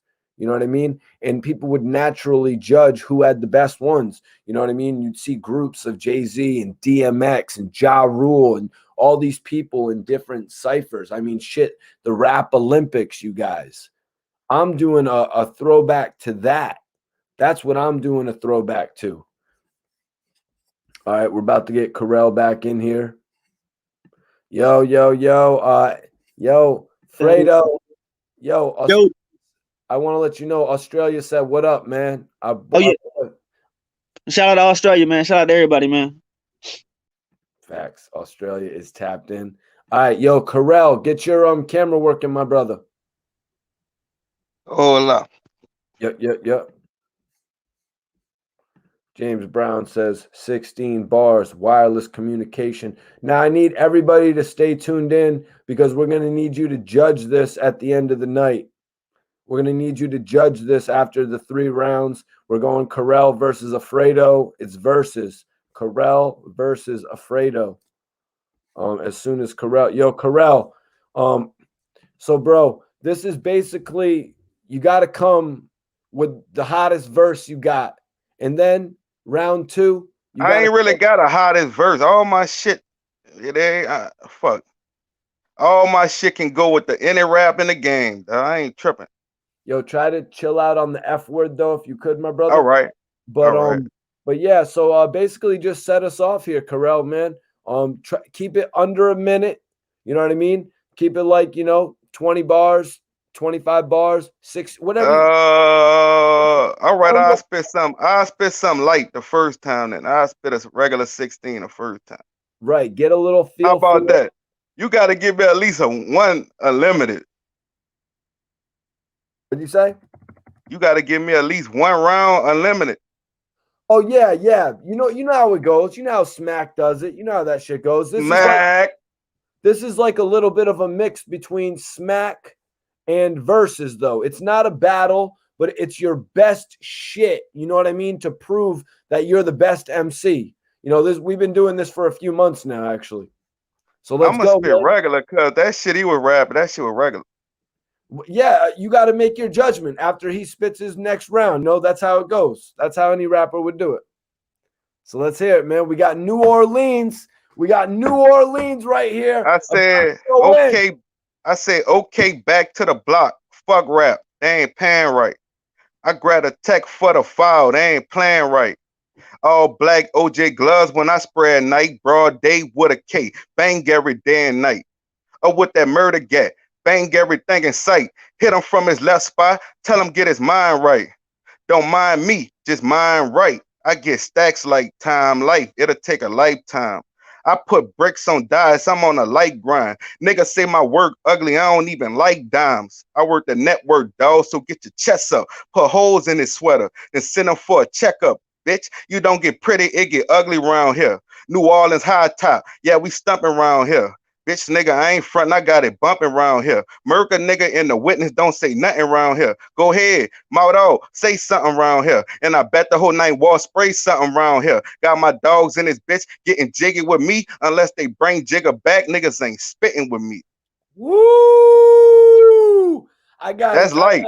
That's light. That's the lightest thing I ever wrote. But that was dope. That was dope. My man Carell spit dope right there. I got to admit. Fredo, so you're gonna come back. Yo, Iceberg, you just seen that shit where I was like, hello, Juan. No, I don't front. Nobody won. We're about to get into this. Round 1. We all heard Carell. I want to say he came hard as hell on that one. That was harder than the first time we heard Carell spit. So, yo, Fredo, let's go. Round 1. You're on, my brother. I said, look, AOB, I got next. I give a D, then M, your X. I put the FLE in X. Now drop them bomb sound effects. Hiroshima, Nagasaki, Hiroshima. Harm your team and your regime. Be searching for the bodies under rubble like it's FEMA. Crack your head with this rock. Now you definitely a fiend. That's a definite. I put the definite respectfully. I think ahead in chess, no checkerboard, ain't no checking me. It's apparently apparent that I grew without a parent or mannerism. My brain's damaged, aneurysm. I'm as solid as a prism that's triangular. Illuminate the human body. I'm too ill for Illuminati, too complex for complexity, vasectomy. These haters hate the fact that I was even birthed. They'll be happy when I'm beneath the dirt and earth. That'll be the day that black and green will turn to gray and 50 shades to 100 as I summit like my government, my alias, aka grab a K and they like, hey, what you doing? Your career you about to ruin. I'm unscrewed, screw my screwing. I'm the kettle pot brewing. Fuck is you doing? Little something light word. Okay, all right, we hear you, Fredo. That's why he's known as the cleaner. All right, so Carell, how we doing it? So Carell, you're coming back in. This is round 2. You heard what he had to say to end off round 1. So now you're coming back in on round 2. You're stepping back. I got this on that though. You're stepping back in on the cypher, Carell. Let him hear it, my brother. Round 2. Yo, they call me Real Ali because I'm the greatest. You want conflict like a memory card, save it. Or old Jack told me not to hinder my thoughts. Act like Drew Brees in the pocket and pick them apart. I was known to be breezy, but now I'm ferocious. I go hard like the shoe sole on a bowler. I ain't an ordinary snake, I'm a king cobra. Your ass is grass and I'm the lawnmower. Chop, chop, chop you up. Game over. Like that rapper that be representing Clover Land. Bitch, now I hope you ready. I'll crack your face like Katrina did the levees. We are not the same. I am a dinosaur. The most Pacific, most vicious, a tyrannosaur. Rich Rex, I'm hotter than an earth's core, higher than a skyscraper, and only on the first floor. Keep my hands dirty. I need to have my own. Fuck, go ahead. Oh, hold on. 1 second. 1 second. I always, yo, Carol, I always give the rappers a second to get it together. Do you want to let him take it? You want to send it to Alfredo, or do you want to come back in? Yeah. All right. What? I could come go back? Yeah, I always give the rappers a chance. You. All stop. right. I'll go back. Go back. Go back. All right. That's what's up, dude. I said they call me Real Ali because I'm the greatest. You want a conflict like a memory card, save it. An old Jack told me not to handle my thoughts. Act like Drew Brees in the pocket and pick them apart. I was known to be breezy, but now I'm ferocious. I go hard like the shoe sole on a bowler. I ain't an ordinary snake, I'm a king cobra. Your ass is grass and I'm the lawnmower. Chop, chop, chop you up. Game over. Like that rapper that be representing Clover Land. Bitch, now I hope you ready. I crack your face like Katrina did the levees. We are not the same. I am a dinosaur. The most Pacific, most vicious, a tyrannosaur. Rich Rex, I be hotter than the earth's core, higher than the skyscraper, and only on the first floor. Keep my hand dirty. I need to have my own smoke tote. It say my girl say Reggie's much cheaper, so what do I smoke perk for? I say, well, sweetie, because it's great. Like a big bowl of Kellogg Frosted Flakes. Call me Tony T. Yeah, I got tiger stripes. The utility, because I am the light. A Jim Carrey by a Balker if the price is right. For a 16-ball verse behind a mic, I spit crack straight up in the crack pipe, leave it smoking like a broke motorbike exhaust pipe. Flow like the river, Mississippi, and go longer than the stockings on that bitch pimpy. Notorious like Biggie, a bad boy like Diddy. I'm a G that plan to get units like 50 Cent. G-Night, Holly.com, they attached to that. That blase wooty woo, that go to aftermath. This ain't Dre, but the chronic is the aftermath. And I'm pure cocaine, and I'm soon to be crack. Yeah, I am heroin. Put me in a fur pack. I'm that perp you love to smoke. Break me down and roll me up. Get a light and light me up, and you be coughing up your guts. I'm the X you love to chew. Had you rolling like a Ferris wheel, sweating like a mother, but still you want another pill, nigga. If I ain't fuck up, oh, that would have been a classic. But go, it still might go hard. But go ahead. You're right. But go ahead. If I put that shit all the way together, you know, I could go at any battle rapper with that shit. But go ahead. So you know, Carol, that round 2 is gonna sort of. Right. I know how battle rap go, but look, I still can win if he fuck up. But go ahead. You got to come heavy on your round 3. But round 3, I'm mad. I ain't going 3-0 him. But round 3, I'm going hard. Go ahead, though. Right, but you still got to listen right now to what Alfredo's got here. Because, let me tell you, my boy is known as the cleaner right here. That's what the chat knows this man on, because he be cleaning shit up. Now, Fredo, we both know right now that Carell actually made a fatal mistake, even though I personally think he came back and saved that shit. Right. Nah, he did. Yeah, so came back. Right. But this is your opportunity. Round 2. Fredo, hit him. All right, look. I said, who's the main event? I am, just in case you missed it. Rewind it like it's TiVo. Bum bitches like Felicia fucking on a Debo. R.I.P. to Debo. If it's smoke, it's smoke. You get lit up like some pre-rolls. The more the merrier. H to the O, how they airing you. 6 more to carry you. Call them Paul Barrier. Call Paul the Barrier. That's how I'm dead in it. Look, you ready? That's how I'm dead in it. I'm sicker than malaria, Corona, West Nile. Doper than that soap that you sold a beige with. Armstrong with the arm and hammer. And gotta extend the arm to grab the hammer. The slight work. You MCs light work. Act like you know at least if anything. Keep it it's if anything. Ain't burning no bridges. Pull out a stick. They shit in they britches. You know what I mean? Something little light, short, light. Let's get it. Oh, shit. I actually like the way that Fredo came on that round too. Fredo actually came on round 2 a little bit respectfully because of the fact that Carell kind of blew round 2. Yo, Carell, where you at, my brother? Okay, we're gonna have to wait on Carell. For just a second. I'm not sure where Carell is right now, you guys. But I do want to say, yo, Fredo, I do want to say one thing, though, before we move on to round 3. Did you say R.I.P. Debo from Friday? I caught that. Yeah, because, you know what I'm saying, bum bitches fucking like Felicia on at Debo. Felicia was fucking Debo on Friday, and then R.I.P. to Debo, you feel me? Oh, my God, yo. And then that line, call Paul Bearer to bury you. Yeah, H to the O, how they airing you. 6 more to carry you. Call them Paul Barrier. Call Paul the Barrier. You know what I mean? Wordplay. That's how I'm dead in it. You feel me? Shout out to KAT JT Spot'em. Okay. You see, that's what I was saying. Because of the fact that Carell, what happened with round 2 for Carell, is that why you went so light on round 2 with probably what, an 8-piece? Nah, that, to be honest with you, that's all I had for this little shit. That's a little freestyle I got the motherfucking got him spot him beatbox. You feel me? On my page. So you were gonna do that anyways. Yeah, for sure. Yeah, I had it in the stash. Oh shit. Yo, Fredo, next time try to like go with the story. It would have been great. You'd be like, yo, man, yeah, I knew what was going on there. So I got you. I wasn't going cap for it. I couldn't cap, man. I had to keep it, you know what I mean? I had to keep it cap. I had to keep it a beam, man. Why doesn't cap? Fredo doesn't cap. He just cleans it up. Yeah, nah, that's something I had in the stash already. You feel me?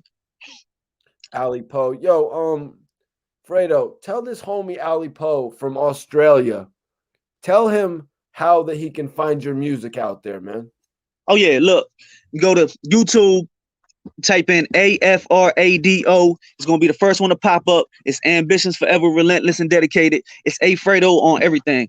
Spotify, YouTube, SoundCloud, where you can find most of my music that's out for right now. I got another single called Time Flies coming out on Spotify on March 10th. But basically, because of you know what I'm saying, leasing issues in the business side on the back end, I only got 2 records that's on Spotify for right now because I had, you know what I'm saying, get in touch with the producer, get everything right for our PROs and BMI so we can get royalties and shit. So the other ones that I just have the least 2 are on my SoundCloud, which is Fredo, AFRADO. But you can find me everywhere with Fredo.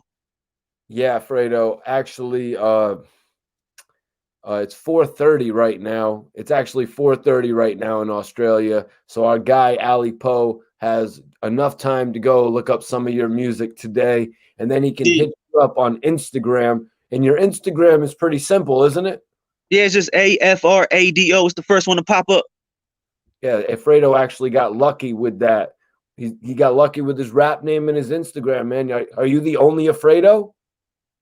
I don't think I'm the really Fredo, but I'm the first, like I said, I'm the most popular, the first one to pop up. That's what's up, man. So yeah, man. You know, fans are important in every area of the world. Yeah. You know what I mean? Have you noticed any connection from any other areas, maybe Canada or Mexico? Now, Spain's where I get most of my streams from. I got, like I said, with no promo or nothing. My first time releasing on Spotify, I got 20,000 streams, all organic from Spain in like the first month. Okay, yep. See, that's what's up. You were saying you Iceberg says, tune in the cleaner, aka Fredo, official channel.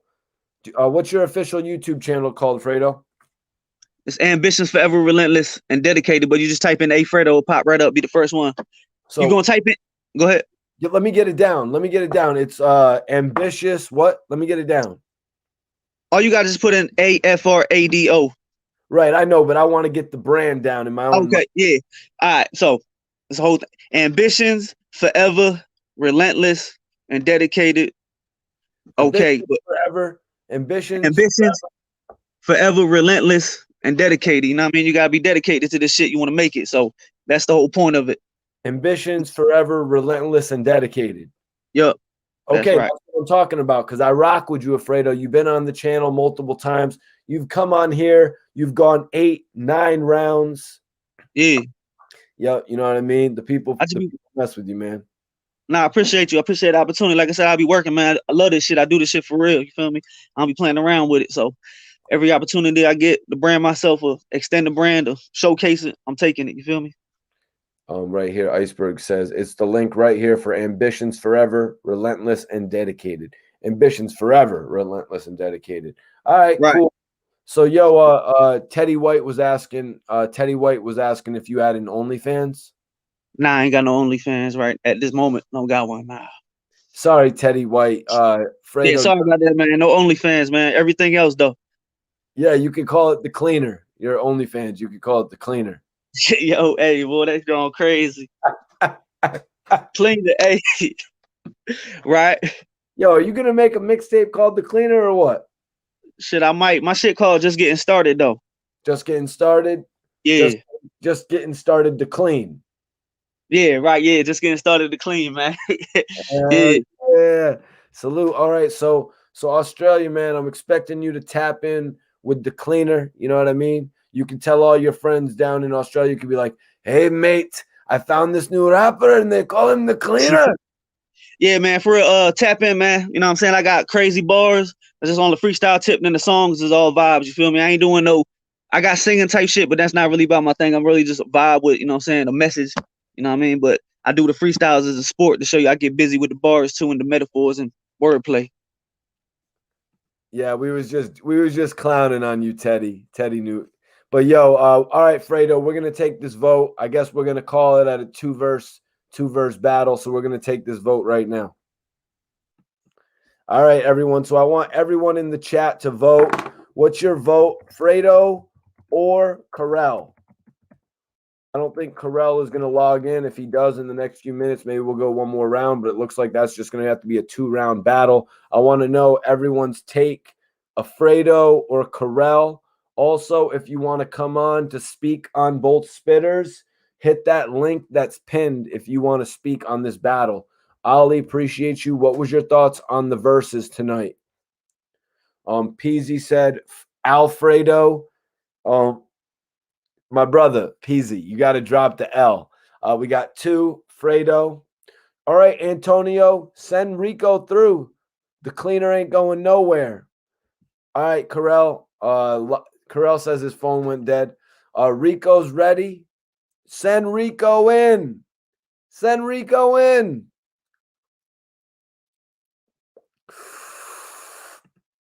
All right, we got 3 for Fredo.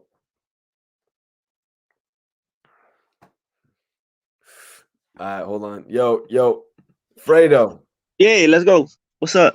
Yo, he said Carell said that his phone died and he's back. Should we go the last round or you? Yeah. Now I'll give him the last round. Let's get it. All right, cool. All right, hold on. Australia says, I talked to my family at Infamous Mob, Sean Graham. I always say how you show me so much love at Mikey T. All right. You're in Florida right now, right, Cleaner? Yeah, Duval, man. Okay, Duval. All right. Yo, well, Ali Poe, man, I want you to tap in with the homie right here. Check out some of his music so you have more things to conversate with the people at Infamous Mob about. Let's make something happen here, my G. Yeah, if it's trash, let me know if it is. You know what I'm saying? Whatever it is, man. Look, I take criticism. I don't care. Take criticism and, you know what I'm saying, work on it. Work through the fog. You feel me? To see daylight. Let's get it. Yo, all right. So I'm saying, Carell, log back in here right now. We're on the third round. Fredo still hasn't gone. So Carell, log back in here right now. But also, Rico, send Rico in as well. We'll have Rico go up against the winner. We got one more round between these two. I'm sorry I made everybody vote. I had a feeling that Carell was going to be back. You know what I'm saying? Yo, Shaka, wait till the last verse, my brother. Good to see you voting, though. I appreciate that for real.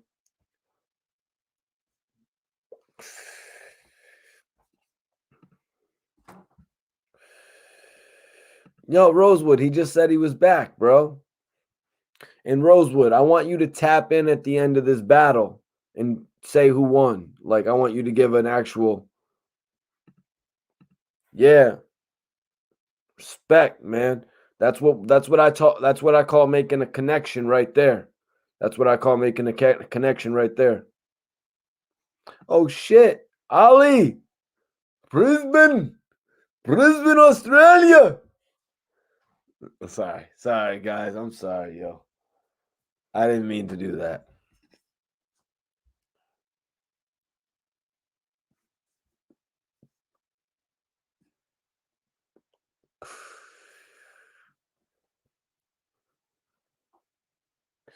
Don Carell.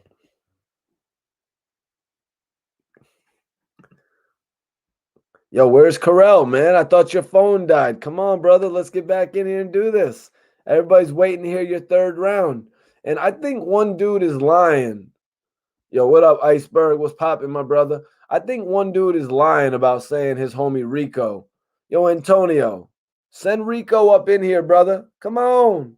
Are you lying? Send Rico up in here, man. We ready. Norman Bass in the building. Yo, Norman Bass, come freestyle for us tonight, man. Come spit some bars for us tonight, Norman Bass. Show me what you got, man. If you don't rap, my apologies, my G.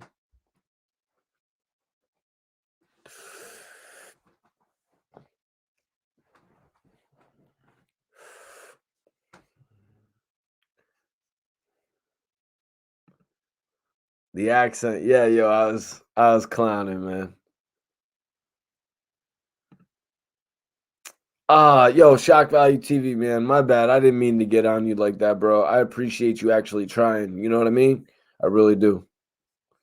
Russell Bromley on that Gorilla Glue. Hell yeah. Is it Gorilla Glue or is it GG4 though?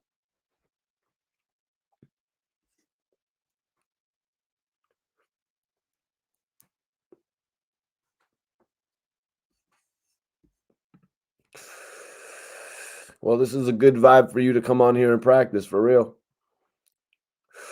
Yo, Iceberg, at least he's being honest, though. You know what I mean? At least Shock Value TV is being honest about it. You know, he wanted to try and give his boy an opportunity, which I respect.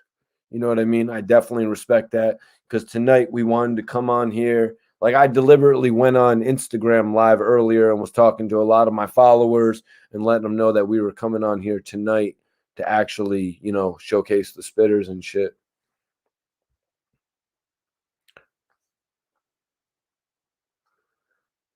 Yeah, Ali. I love having the spitters come in here sometimes. You know, sometimes we stick strictly to the news. You know what I mean? You know how I do. I come on here and I give you guys the news, the raw updates. But Carell, the link is still pinned, brother. It's pinned to the chat, Carell. You don't see it, man? I mean, I'm seeing things a little bit different than a lot of you guys, but I'm just saying, is it not right there? The GG4 is nice, but the GG is not that good. I always hate when a guy tells me he's got Gorilla Glue. My man's smoking a fat cone. I love cones. Bro. The raw cones. I love them shits. And I think this weed is so damn sticky. That I need to get cones or something because rolling up these joints is a bitch. Rolling up these shits is a bitch. I'm too deep in this, and I got a full pack. So I got 3, 4, 5 left. That's Gilly the Kid math. Okay, Alfredo's back in here. Let me see. I guess I'll post the link. I guess I got to post the link again for Carell. My bad, Carell.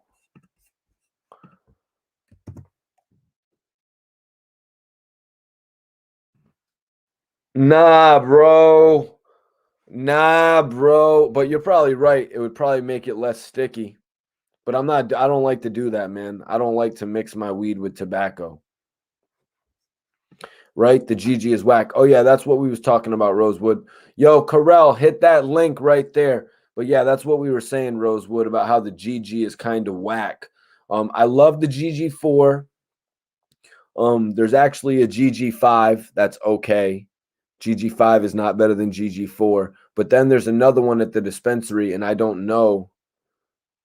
There's one at the dispensary. I don't know if you've heard of it, Rosewood, but it's Original Glue. Original Glue is actually the second best one. So it's GG4, Original Glue, GG5, and then GG is the order.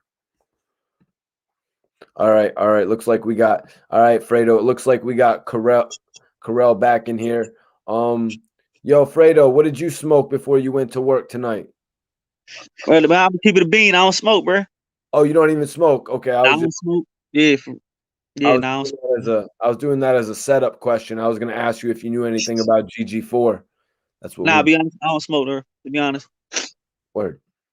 All right, so oh yeah, man. I was just saying that we got Carell back. We're gonna get Carell's third verse right now. Let me just make sure everything is straight. Yo, James Brown. I was wondering if my camera tripping, huh? Right now. My phone really died. I ain't even hear his second verse. I'm gonna rewind it. Oh, yo, but he went hard.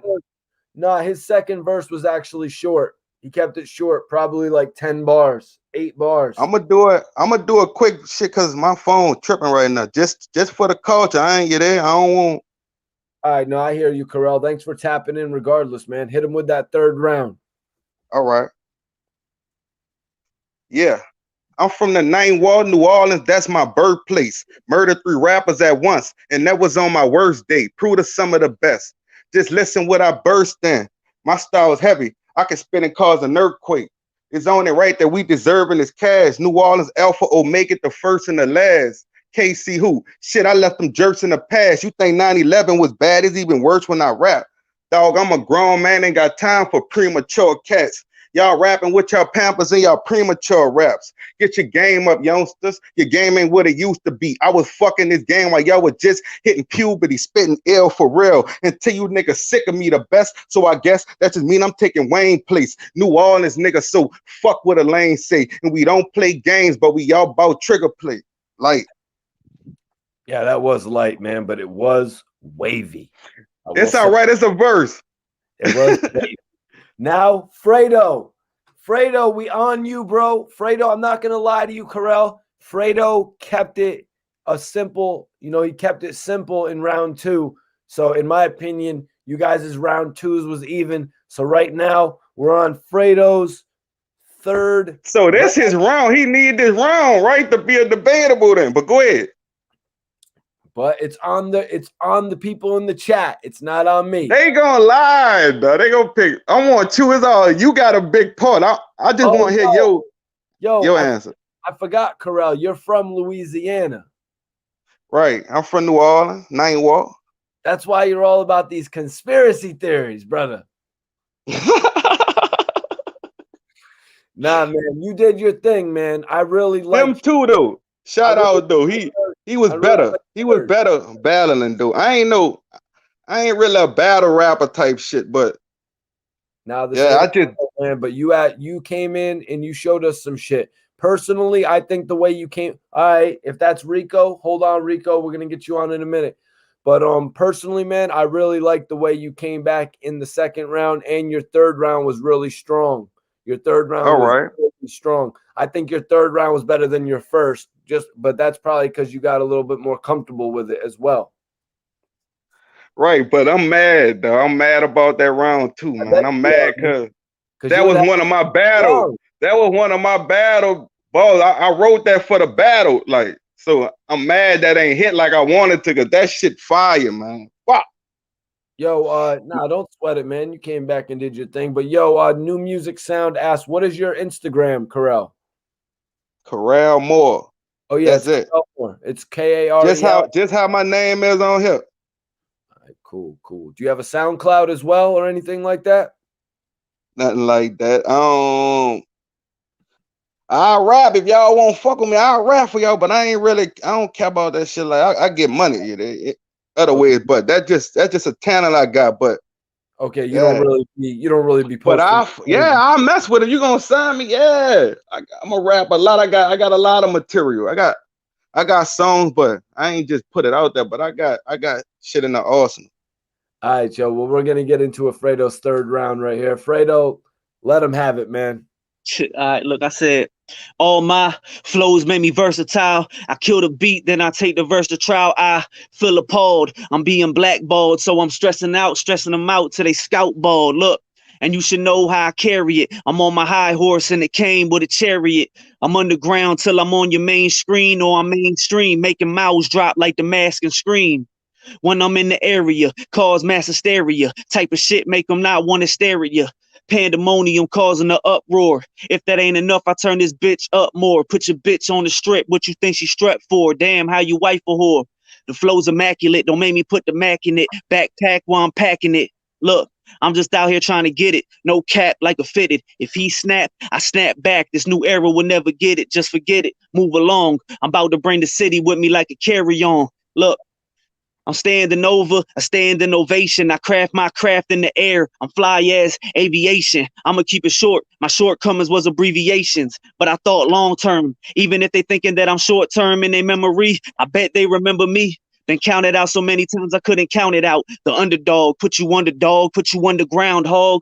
Spark up a Dutch, this the pride of PA. Got something to say. PSA, keep a clip longer than the essay. A mariachi with a chopper, that's Apache. What goes around comes around. Karma gunned them down when it spun around. Gunned them down when it spun around. Bandcamp, hear that drummer sound? I'm an outcast. When I come around, though, I'm in a big boy toy. Bust a nut, almond joy. I'ma enjoy every motherfucking last minute of it. Let's get it. Time. Ollie says time. All right, yo. I appreciate this shit was low. That was low, but nice round, dog. I'm gonna give you props, but I appreciate it, bro. All right, y'all. We're gonna do the votes right now, you guys. All right, y'all. Rosewood, I want you to tap in. I want you to actually click on the video and come in and give us your review. But I want everyone's vote right now. We're going Fredo or Karel. I want to know, what does everyone think? We're gonna tally up all the votes. If anybody personally wants to come in and actually talk about the battle, hit the link in the chat right now. Rico, I didn't mean to leave. Rico, come back in, homie. Hit that link, Rico. Ali Poe, we're not doing one round. We're doing the whole 3 rounds all together.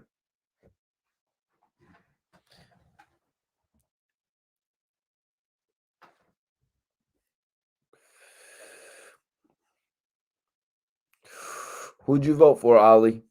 Let's get everybody's votes in the chat right now. Iceberg, who got that one?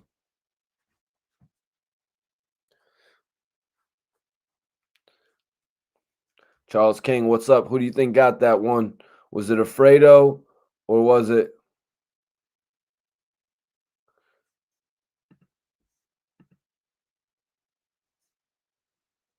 Okay, so we got a vote. Ollie says Fredo. First vote is for Fredo. Second vote, Fredo. 2 votes, Fredo. Then we got 1 vote for Karel. So we got 2-1. James Brown, come on, don't give me that, man. We need you to actually put in a vote. All right, Colin. So we got 2-1. James Brown, come on, don't give me that, man. Colin, you got to turn all the shit down. Okay, 1 second. Okay.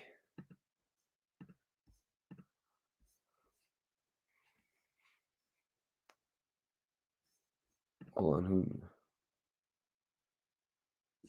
All right. Colin Sessions says Afredo won. So what's that? 3 for Fredo, 1 for Carell. Carell says shout out for everybody listening. Charles King says I just got here. That went in Fredo. Hold on. What? Antonio says that went in Fredo. Okay. So what's that? 4 for Fredo, 2 for Carell, 5 for Fredo, 6 for Fredo, 7 for Fredo. All right, 3 for Carell. I'm going to give it to Carell as well, 4 to Carell.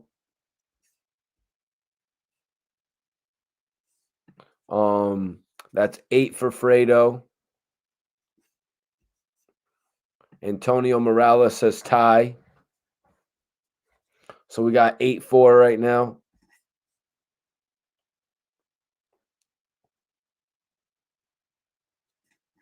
All right, y'all. Rico, let's get you back in here. Oh shit, Bernie says Carell, so that's 5. 5 for Carell. 6 for Carell. DF Leopard with the vote in says Carell. That's 6 Carell. So we got 6-8 right now. Come on, let's get a couple more votes, you guys. These guys went in for they gave us 6 rounds. No, C-Sesh. C-Sesh, who do you think got it? Let's get your vote.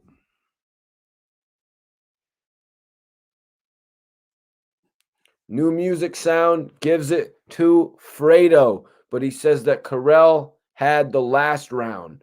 So New Music Sounds gives it to Fredo. That's 9-6. Abstract gives it to Fredo. That's 10-6. Give it to the 504, but James Brown already voted. All right, that's 11-6. C-Sesh went with C-Sesh. Didn't you already vote C-Sesh? Hold on. Isn't that Colin Sessions? Colin Sessions, you already voted. So it's 10-6. Janetti said, Carell lost me when I said I rap, but I don't care. Yeah, that was a dope battle. Bernie said that they were both good. I respect that, Bernie, and I respect you tapping in. Everyone tapping in tonight. Major salute to clickjam.com as well. Everyone should know. Everyone in here should tap in with clickjam.com right now. If you're an artist, if you're an emerging artist in the game, I want you to tap in with clickjam.com. I'm posting their Instagram right now. So everybody in here, all 55 people in here, how many people in here? All 60 people in here right now, I want you to follow ClickJam on Instagram right now. I'm posting it up. I want you all to show ClickJam some love. ClickJam is showing me a lot of love, helping sponsor this video. So major salute to clickjam.com. Clickjam.com, you guys. It's a simple account to create. You know what I mean? You can literally log on to clickjam.com, log in through your Facebook, and then you can just basically start posting. You know what I mean? A lot of artists have issues.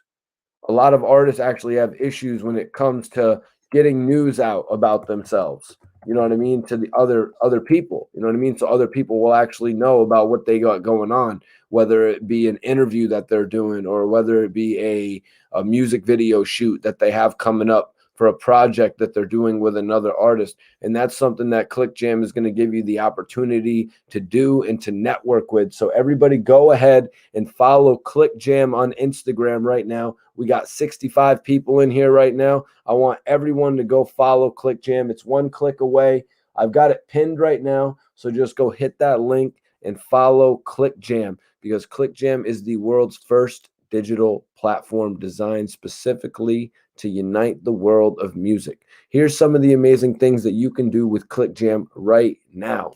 You can post your news updates, concert dates, videos or music files directly on ClickJam on your timeline and keep your fans in the loop. Link your SoundCloud, YouTube, and other media content to your post to reach a huge audience of musician and music lovers. Yeah, I suggest you do that, Fredo, if you want to, you know what I mean, start, getting linked up with some other musicians out there. It's simple. It's clickjam.com. You know what I mean? Clickjam.com, and you can make an account right through. You can make an account right through your Facebook and just start posting all your material, you know what I mean, through all your social media accounts. C said just did. Definitely appreciate that, man. Okay, Rico's coming back in 2 minutes. All right, we're cool, man. And make sure you tell Rico to create an account at ClickJam and also follow ClickJam. I want everybody in here right now to go over to ClickJam's Instagram page. I've got it pinned. I want you to go to ClickJam's Instagram page right now. Follow them. Comment on their page. Yo, Mikey T sent me. And then right from there, you can just click on their bio and sign up on clickjam.com and start your movement. You know what I mean? People out there, they look for different platforms to showcase themselves on. A lot of these platforms charge you guys. So this is a platform that you can use, and you can, you know what I mean? You can look up literally all the different states that you want to, you know what I mean, get attention from, whether it be New York, Pennsylvania, Florida. I believe that's how it worked when I was on it, because I was seeing all different artists from like New York and shit like that. Yeah, you basically go on there, you follow people, you start building. Clickjam.com, you guys. It's a new tool for artists to use. Interview B.O.B. Interesting story, Ali Poe. I was actually at South by Southwest in like 2014 or something like that. Let me see. B.O.B. In My Zone, right? That's what it was called, In My Zone. But B.O.B. In My Zone. No, I guess that's not what it was called. But you know, the record was by B.O.B. It was I'm in my zone, I'm feeling it. I was actually at South by Southwest, and B.O.B. popped out of nowhere and was performing that song. Yep, hit that like, you guys. We got 119 likes. I want to get that up to 125. Let's get 125 likes on this video. Hit that like right now, y'all. Right now. Let me see. I'm going to finish this Red Bull.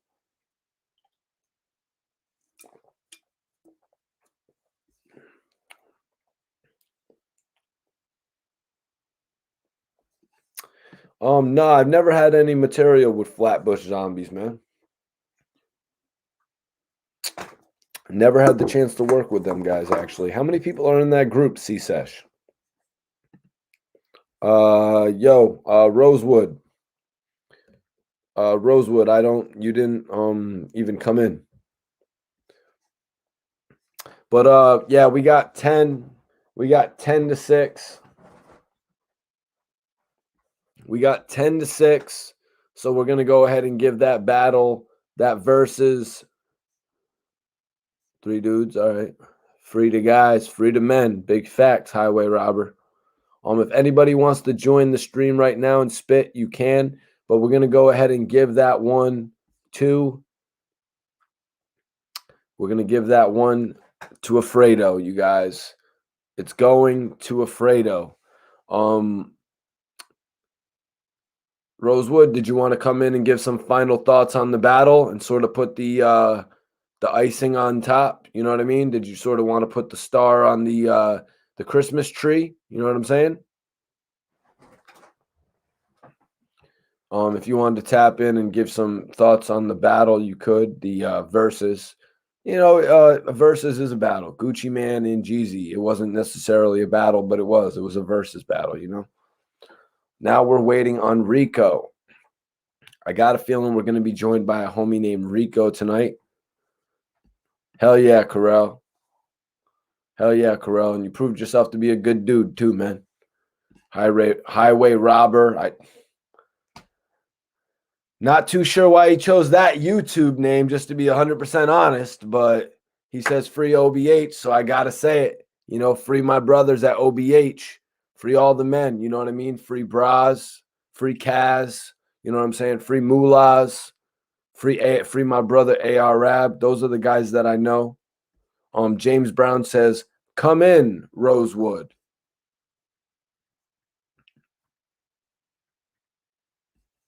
Yeah, C Miller, free C Miller, C Murder, you know what I mean? He was known as both, you know what I mean? When he actually got out of jail, when C Murder got out of jail, he was on house arrest. You guys see how light house arrest is now in the United States. These guys are actually allowed to go out until 7 or 8 o'clock at night. You know, he actually got out for a while on house arrest, but then they ultimately threw C Murder back in jail. And while he was out, he was going by the name of C Miller. He might have been going by, you know what I mean? He might have been going by that name while he was still in jail, you know, at a certain point when he was really fighting for the house arrest. Really sucks what happened to C Murder, you know what I mean? It really sucks what happened to him because there's no telling how much he was going to pop off. He had his own label division, you know what I mean? He had his own division.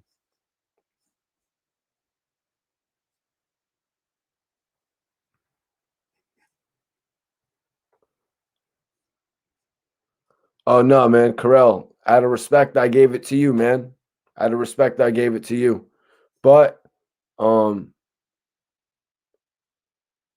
the vote was actually 10-6. The vote was 10-6. And when we get a low amount of votes like that, we do go with 10 being a crowning vote, 20 being a crowning vote. So yeah.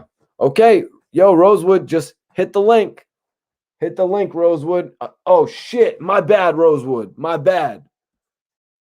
I'm sorry, bro. I totally screwed up. Totally screwed up. You know, we all make mistakes, man. I'm putting the link up right now. Tap into freestyle. Everybody that wants to come in here, tap into freestyle right now. Or if you want to come in to talk about the battle that we just saw. If anybody hasn't voted, Fredo versus Carell, right now, if you haven't voted, vote right now. Our current vote is at 10-6. I like that emoji right there. That boy bat it. Yo, you already know, Ali Poe. You already know, man. Salute to you, G's. Free C, Ali 1017. Facts, man. Facts. James blown. Yeah, James is from Buffalo. I'm blown too, man. James is from Buffalo, so it's cool to see, you know what I mean, you interacting with a Buffalo, New York cat, man, being that you're from Louisiana. It's cool. It's cool that you can tap in with us from Louisiana, man. Free Mac. Everybody's on that free Mac vibe tonight. Mr. Hustle 365. What's up, G's? Kid was in here a little bit earlier. Your homie Kid was in here a little bit earlier. Facts. Where the Philly at? Well, you know, the homie Fredo was in here repping hard body. The homie Fredo was repping in here hard body. James Brown says, I love the 504. Yo, Rosewood, tap in. I got the link pinned right now, man. Damn, we're at 4 hours. That's awesome. I love going long on these live streams. All right, let me see. Rosewood, you got your camera? Yo, you got your camera right, Rosewood? Hold on, give me a sec, Mikey T. All right, cool. We're going to have Rosewood join us in just a second.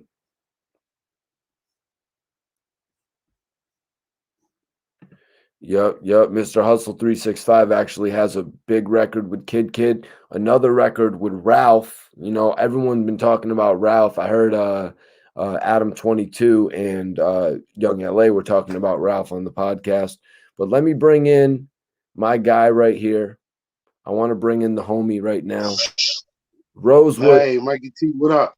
What's going on? What up? Yo, for everybody that's new in here, can you let everybody know Let everybody know your name and let them know where you're from. Yeah, once again, anybody that don't know, it's Rosewood, Logan Valley, 15th and Duncannon. Spill Music, Spill Entertainment. Shout out Darkskin Ab, shout out LX, shout out Razor OBH. Y'all already know it's Freedom Men. Y'all know how to go, man. Shout out to Mikey T, the movie star. Appreciate you for tapping in tonight, man, and we appreciate you for watching. Always. You know, we appreciate you for watching that versus all six rounds you caught. Yeah.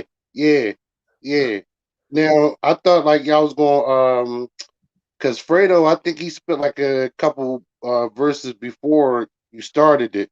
So I didn't know how you was going to kind of judge it. That's why I didn't understand. Fredo spit 2 verses before, and before that, Carell had come on and spit 1 verse as well. I don't know. You weren't tuned in then? No, I tuned it in. I just didn't know how you was going to judge it like that. So when you said when it started, I understood. And when you said the format, like it's like a cipher, I'm like, all right, I understood. So I definitely like would give it to Fredo because he was definitely well prepared and more professional and switching up the flow. And then even when he came with like the Spanish, that threw me for a loop right there. I didn't know he was coming with that. So I'm like, okay, I like that. And he kept bringing the bars. And I could say he kept bringing the bars. Carell or whatever, yeah, he had some good bars. I think he doesn't need to perfect his craft. I think like one of the people in the comments said that he he lost him when he said he don't really do this. So I'm like, I'm like, come on, bro. You ain't supposed to say that, man. It's like you lost already. I mean, shout out to him. He definitely did a good job or whatever, Like the round 3, it was up for grabs for real, for real. So when he came back, I thought he was coming because I put in the comments he went to go get his rap book. But I'm like, he coming back with some heat. Right. So when he didn't, I'm like, oh, all right, I understand. He don't really do this. How did you feel about what happened to Carell in the second round? Because obviously this is your first time seeing one of our verses battles. But when the artist flubs up for a second, I give them a chance to collect themselves. Like if you see this happen in the future, I give the artist a chance to collect themselves and do it. You know what I mean? That's honorable. That's honorable right there. Because I go back to when they were when Cassidy was battling up Broad and Omni. Like those ciphers like that, you mess up, you out of there.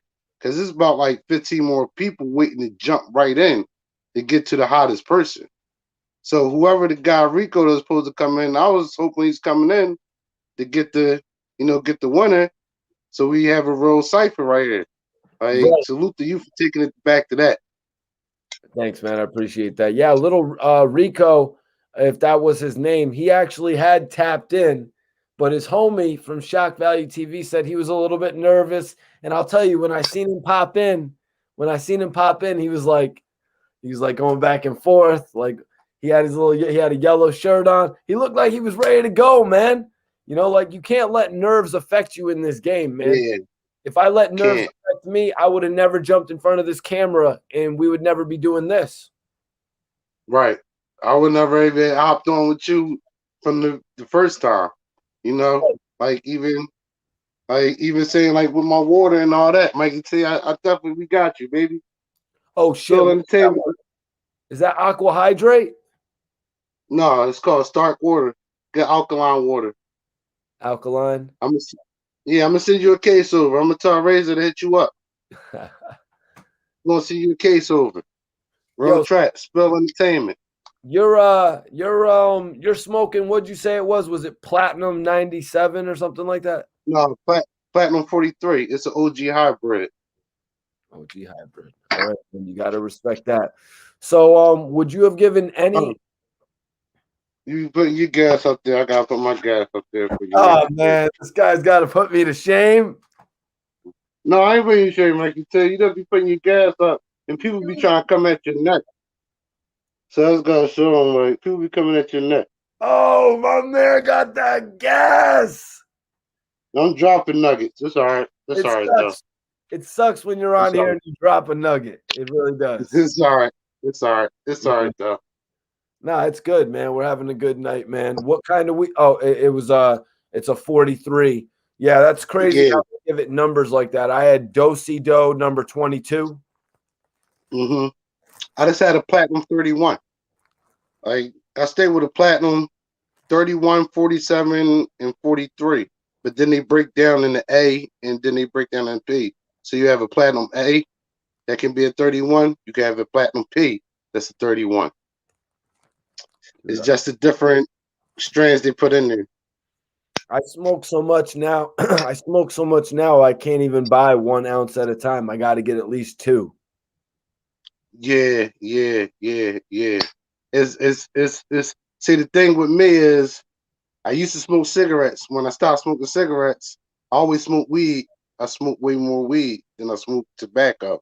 Right. So like even now I'm on a campaign to stop smoking backwoods and stick to papers, man.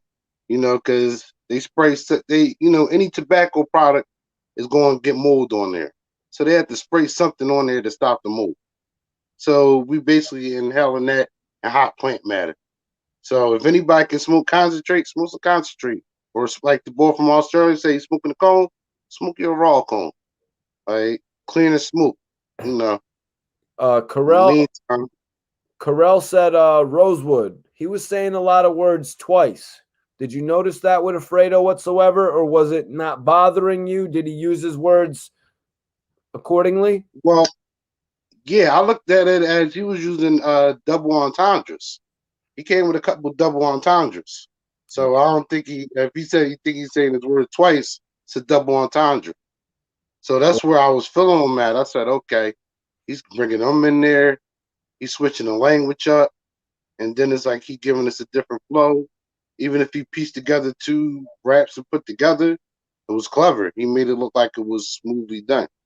And that's one of the things about entertainment. It don't matter how you do it. As long as you do it smoothly and you do it right and bring that entertainment value, even with the whole cleaner thing. Because I'm like, damn, he at work. But then you say, oh, no, that's his thing. I'm like, oh, that's what's up. He really can push that now. From, like you said, to the mixtape, to album, to videos, whatever. Oh, the cleaner character. Yeah, podcast, whatever. You can do a lot. You can do a lot with that. Right. He just got like a whole brand right here on the show. Yeah. And like he said, he's tapped into any artist or anybody that's listening. If y'all peep what he said, his first song he put out there, his main core audience came from Spain. Yeah. So that's one thing people don't realize. You can put something out there, salute. And you can put something out there and it can be a whole fan base in England that just rock with your music. And that's your core audience and you build there. You know, you can spread on through Europe and next thing you know, you get somebody to manage, you can tour in Europe. So just like he said, he has a fan base in Spain or whatever. His fan base gets to a point, a promoter's going to call him to come to Spain to perform. Now, once you go to Spain and perform, he's going to be known in Latin America. So, of course, America's going to pick him up. The machine going to get behind him. And that's what I think Fredo basically really needs is just a machine behind him just to give him the push or whatever and that's the tools so he can perfect his craft and that's put it out there to the public. Right. Yeah, Fredo, Rosewood was explaining your use of the same word as double, what was it called, Rosewood? Double, you were using the proper entendres. Double entendres. So that's something. Talk about that a little bit, Fredo. All right, so basically when I said I'm standing ovation, I craft my craft in the air. I'm fly as aviation has to do with aircraft, but basically that's all the metaphor to say, you know, standing ovation, you stand up, basically saying I'm up and I'm fly, you feel me? You know what I mean? So just a clever way to put it. It's a lot of words and syllables in there, but it's basically translating to one thing. And then like I said, with the I went soul searching, my moral compass put me on the wrong coordinate. I kill the mic as soon as I insert the coordinate. I'm insubordinate. Your rap's bore. I'm bored of it. Mortar it. Bomb shit with mortar hit. Mortar's a bomb. Rap nerd orbited in orbit with the solar system. My genius is what genius is. These genes of his are hereditary. Split you to the white meat. I still indulge in dairy. White meat, dairy, the dairy products. What's meant to be is meant to be. Legend, dairy. I'm a legend in my own right. It's only right that I own, right? Like copyright, but then don't copy what I write. You know what I mean? Sir Early says Alfredo is a GOAT. I remember him from the battle weeks ago. Yeah, man. People have been tapping in and seeing Alfredo for a number of weeks. Yo, Cap, tap back in and give us some more bars. Rosewood, Yeah. were you here when Cap was on? Yeah, salute the Cap. Salute the Cap. Salute the whole Buffalo. I actually wrote in the comment, I really want to hear a lot more upstate New York rappers. You know, I want to hear like, cause you know, you don't Griselda drop or whatever. Now we want to hear like, I know they got some more people up there. Like you said, you got the different parts of upstate New York more than this Buffalo. Yeah, Rochester, Niagara Falls. Yo, Fredo, yo, is this something you would consider dubstep? Your voice dubstep? Are you familiar with it? Yeah, I know the dubstep. I don't know if that's my arena though. You feel me? Yeah, I ain't the type to experiment either. I stay within my lane. You feel me? What I know I'm best at. Word. I think that's what KC was insinuating. I think. I got 3 more rounds. I mean, I got 3 more. 3 more rounds though. Okay, you do. All right. Fredo's got 3 more rounds. So yo, I'm gonna say this right now. Cap, jump back in here if you got a few rounds to go. Cap, what do you think, bro? Yeah. What do you think, Rosewood? Yeah. No, I think Cap should jump back in. Cap should jump back in. I think Cap should, if he got some bars, I think he should definitely jump back in the cipher. Right, I think he should jump back in the cipher. Ain't no telling what would happen if Little Rico jumped in here. He might only get off like 12 and not have another 60 for us. You know what I mean? I think that's why he's a little nervous. Because when you don't have the ammunition, because it seemed like Fredo had the ammunition. Oh yeah. It's like he's done like 3 battles a night before. Yeah, I clearly seen by the second round. I already knew he went light. I said, no, he got a whole another 50 clip ready in the chamber. I'm like, main man ready. And Rosewood, sometimes Fredo holds himself back because when we first started doing this, you know how some people, they can abuse the mic, never stop. Yeah. You know what I mean? Mm-hmm. I tried to tell Fredo, I was like, yo, you got to keep it shorter, da-da-da-da-da. Now Fredo sometimes will keep it short. And a lot of people are like, God damn it, Fredo, keep going. You know what I mean? That's how I was. I was like that on the second one. That's why I appreciate him on the third round, because the third round he actually went in. And that's why I said a lot of the bars, I was like a lot of bars going over people's head. I said they're not really listening. I said you're being challenged, Rosewood. They're challenging your journalism. Something from his verse? Carell Moore says, Rosewood, tell me something you remember from his verse.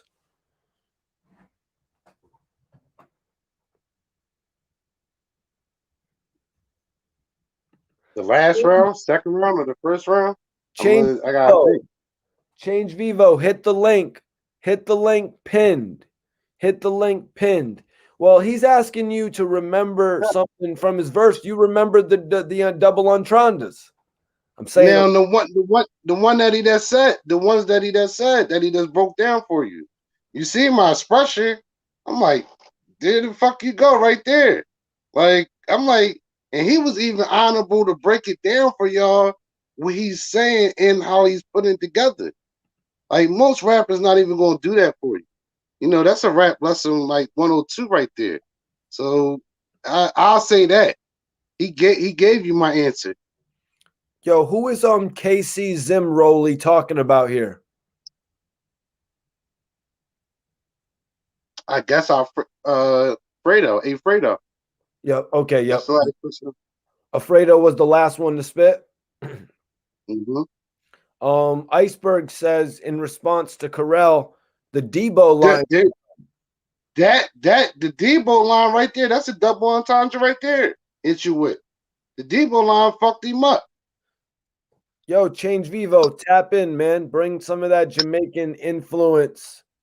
Bring some of that Jamaican influence, man, to the show. You know what I'm saying? Charles King in the Shout out building. to all my Jamaicans. KC says, I agree. I agree with what you just said. Easy Move B. Shout out to all my Jamaicans. Also, Carell says big facts. That's actually Carell saying big facts to what you just said. That Debo line, that Debo double entendre right there. I'm like, whoa, boy got 50. He got 50 clip.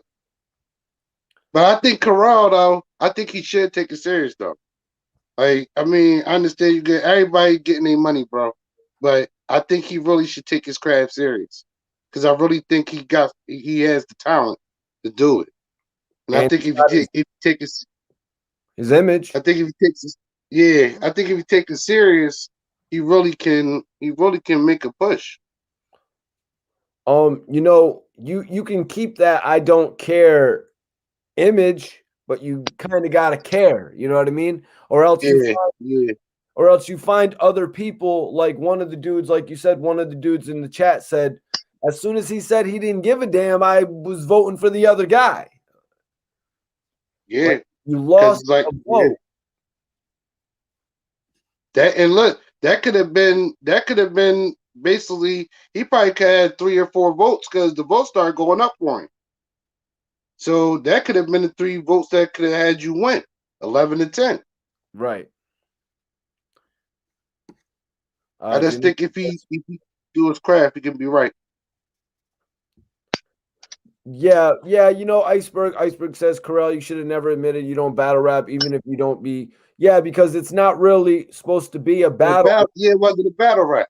It wasn't a battle rap, more like a cipher. I don't know if I don't know how old he is, but like when you told me the cipher thing, I already understood. It's not a battle. It's basically like you have a verse, you spit that, I spit mine, we go back and forth until whoever runs out of raps or the crowd decides like who's the winner. And then somebody else steps in and then they battle that person. Oh God. And Carell just said I can break down my bars too. Bro, I do not want to hear you on here breaking down the bar about the duck. That's a clover field. Please don't break that bar down for me. Remember that line? He's like, that's Clover Gang. Well, the Clover Gang was actually the record label from Little Flip. Little Flip. That's what I thought. I thought he's coming with a little flip joint. I thought he's going to flip something with the little flip bar. That's what I said. Gotta take a little serious. Cartagena Juke. Yo, Rochester, New York. We're letting people come on the live tonight and spit. If you're a rapper, shout out to Rochester. James Brown says I turned my tie vote for a vote for Carell. I believe we noted that. If not, we could note it as 10-7. Rosewood. But why did he do that? Why did he do that though? Why did he turn his vote to a tie vote? Yeah. Yeah, that's like what I would want to know.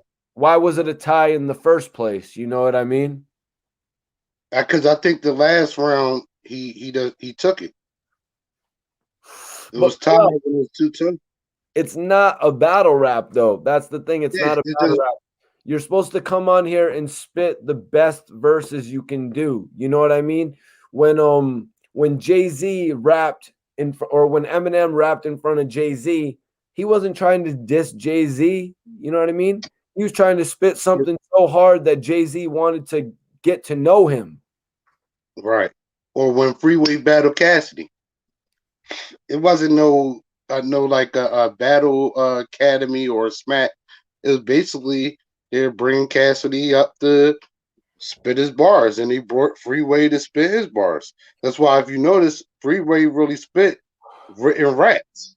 All right. He spit written raps. Let me ask you about that. Damn, we got to start our chronicle, man, because this is another one we can do on the chronicle here, because Freeway now contends that he just came from the radio station. You know, they had all just come from the radio station, right?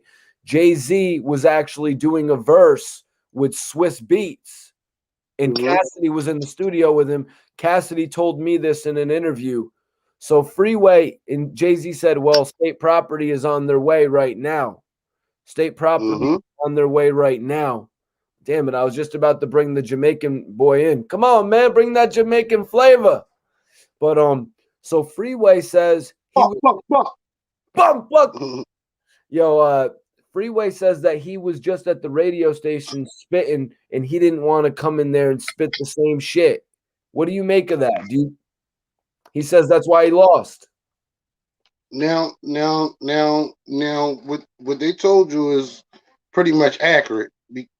Now I can, because like I said, that era, that's late 90s, like 98 to 2008. I'm definitely in tune or whatever.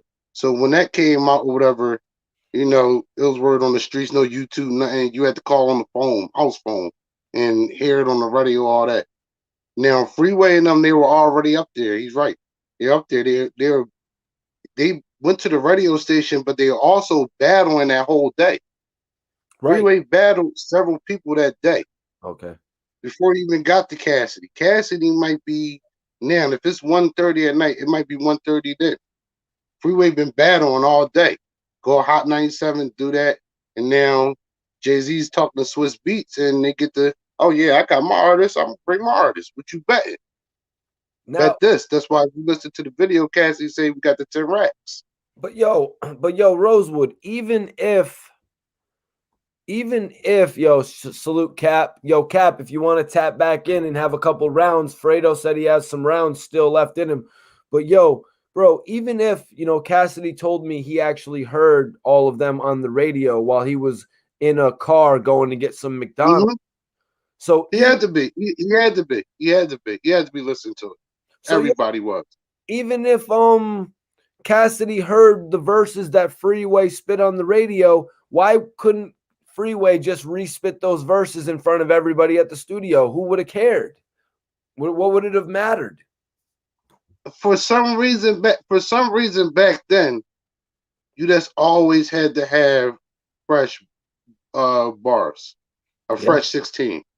Yeah. And for whatever reason back then, in every cipher, because I rapped from the time I was 13 till all the way up to probably like a few years ago. Like I tell everybody, like I know how to rap, but I'm not a rapper. I just don't want to deal with the politics of the industry. But when it comes to battling, you always just kind of had that next 16 ready in the chamber. No mess up, and you want to woo the crowd, And it's not a battle in a sense. It's just like you said, your best verses that you had in the chamber. So everything you was writing in your book all week, you memorize that, you take that to the battle on Friday. Right. So now you got 5-6 raps. So you're gonna get a couple people out there. You might have 5-6 raps, then you might have 3 okay joints. Say the okay joints for the corny people, and then the later round you start bringing out the heat. Yep. And then usually your friends will be behind you like, yo, spit that rap, or spit this rap, and then you go in. So the thing with Freeway, it was just we just wanted more. We was just greedy. Fans was just greedy. That's all. And Cassidy just had so many raps because if everybody that's watching, did this one really do it? Big star.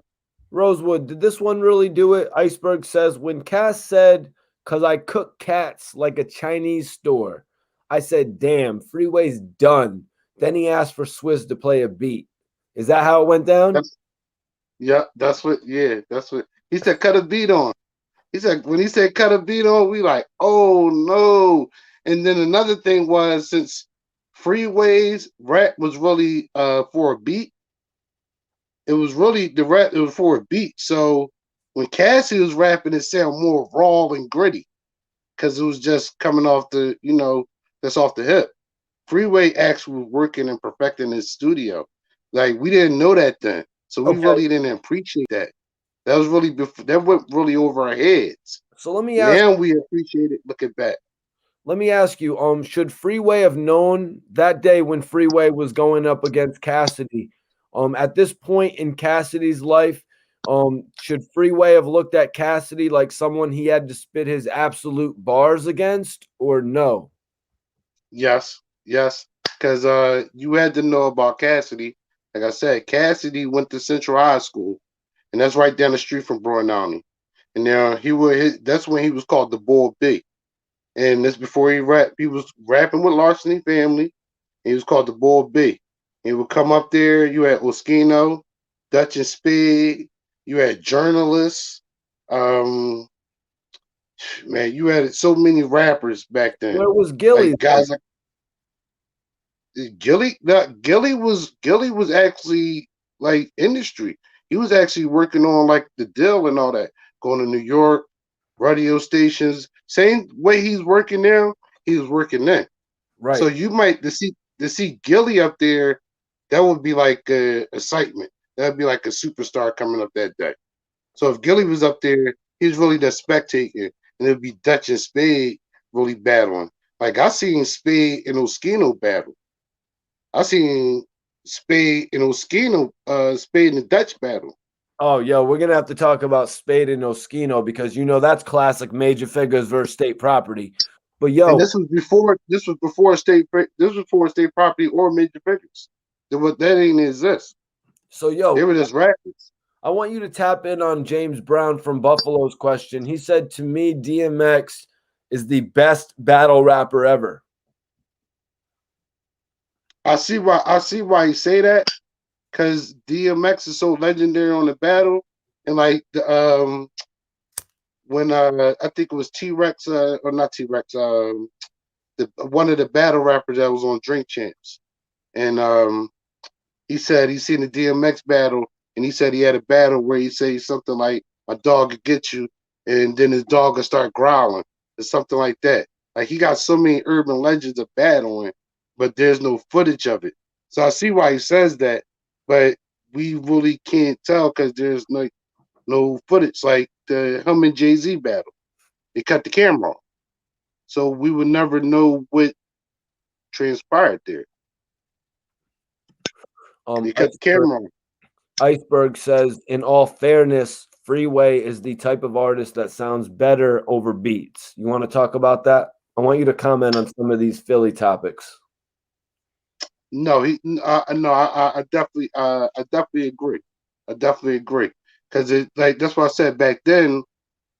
Philly was so tapped in with this pretty much freestyling. People would make songs, but it was kind of generic. Freeway, when he went to the Rock, the Rockefeller machine behind Freeway was the right thing. Like I said, with Fredo, he's that machine to get behind him. That's what Freeway had. So now he's working with those producers. He's working with the Jay-Z's. He's seeing different things, and now he can incorporate those things in his raps. So that's not the Ice City Freeway no more. He actually leveled up. We just didn't see it. Cassidy was already going to be who he was. Freeway really leveled up. We just didn't see it. Miss K, I don't think this could ever happen. James Brown, I told Math during RBTLs he should battle X. Math says, nah, I don't like the way the X is looking. I'm like, what? That's a good look. F how he's looking. I don't know if that could ever happen, man. DMX versus Math Hoffa. Well, he did the battle with Method Man. He did that little it's like a little it's like the little verse for verse joint or whatever. Like it's like Math that. Hoffa and Method Man did a verse for verse joint. Okay, because because Snoop Dogg and DMX did one as well.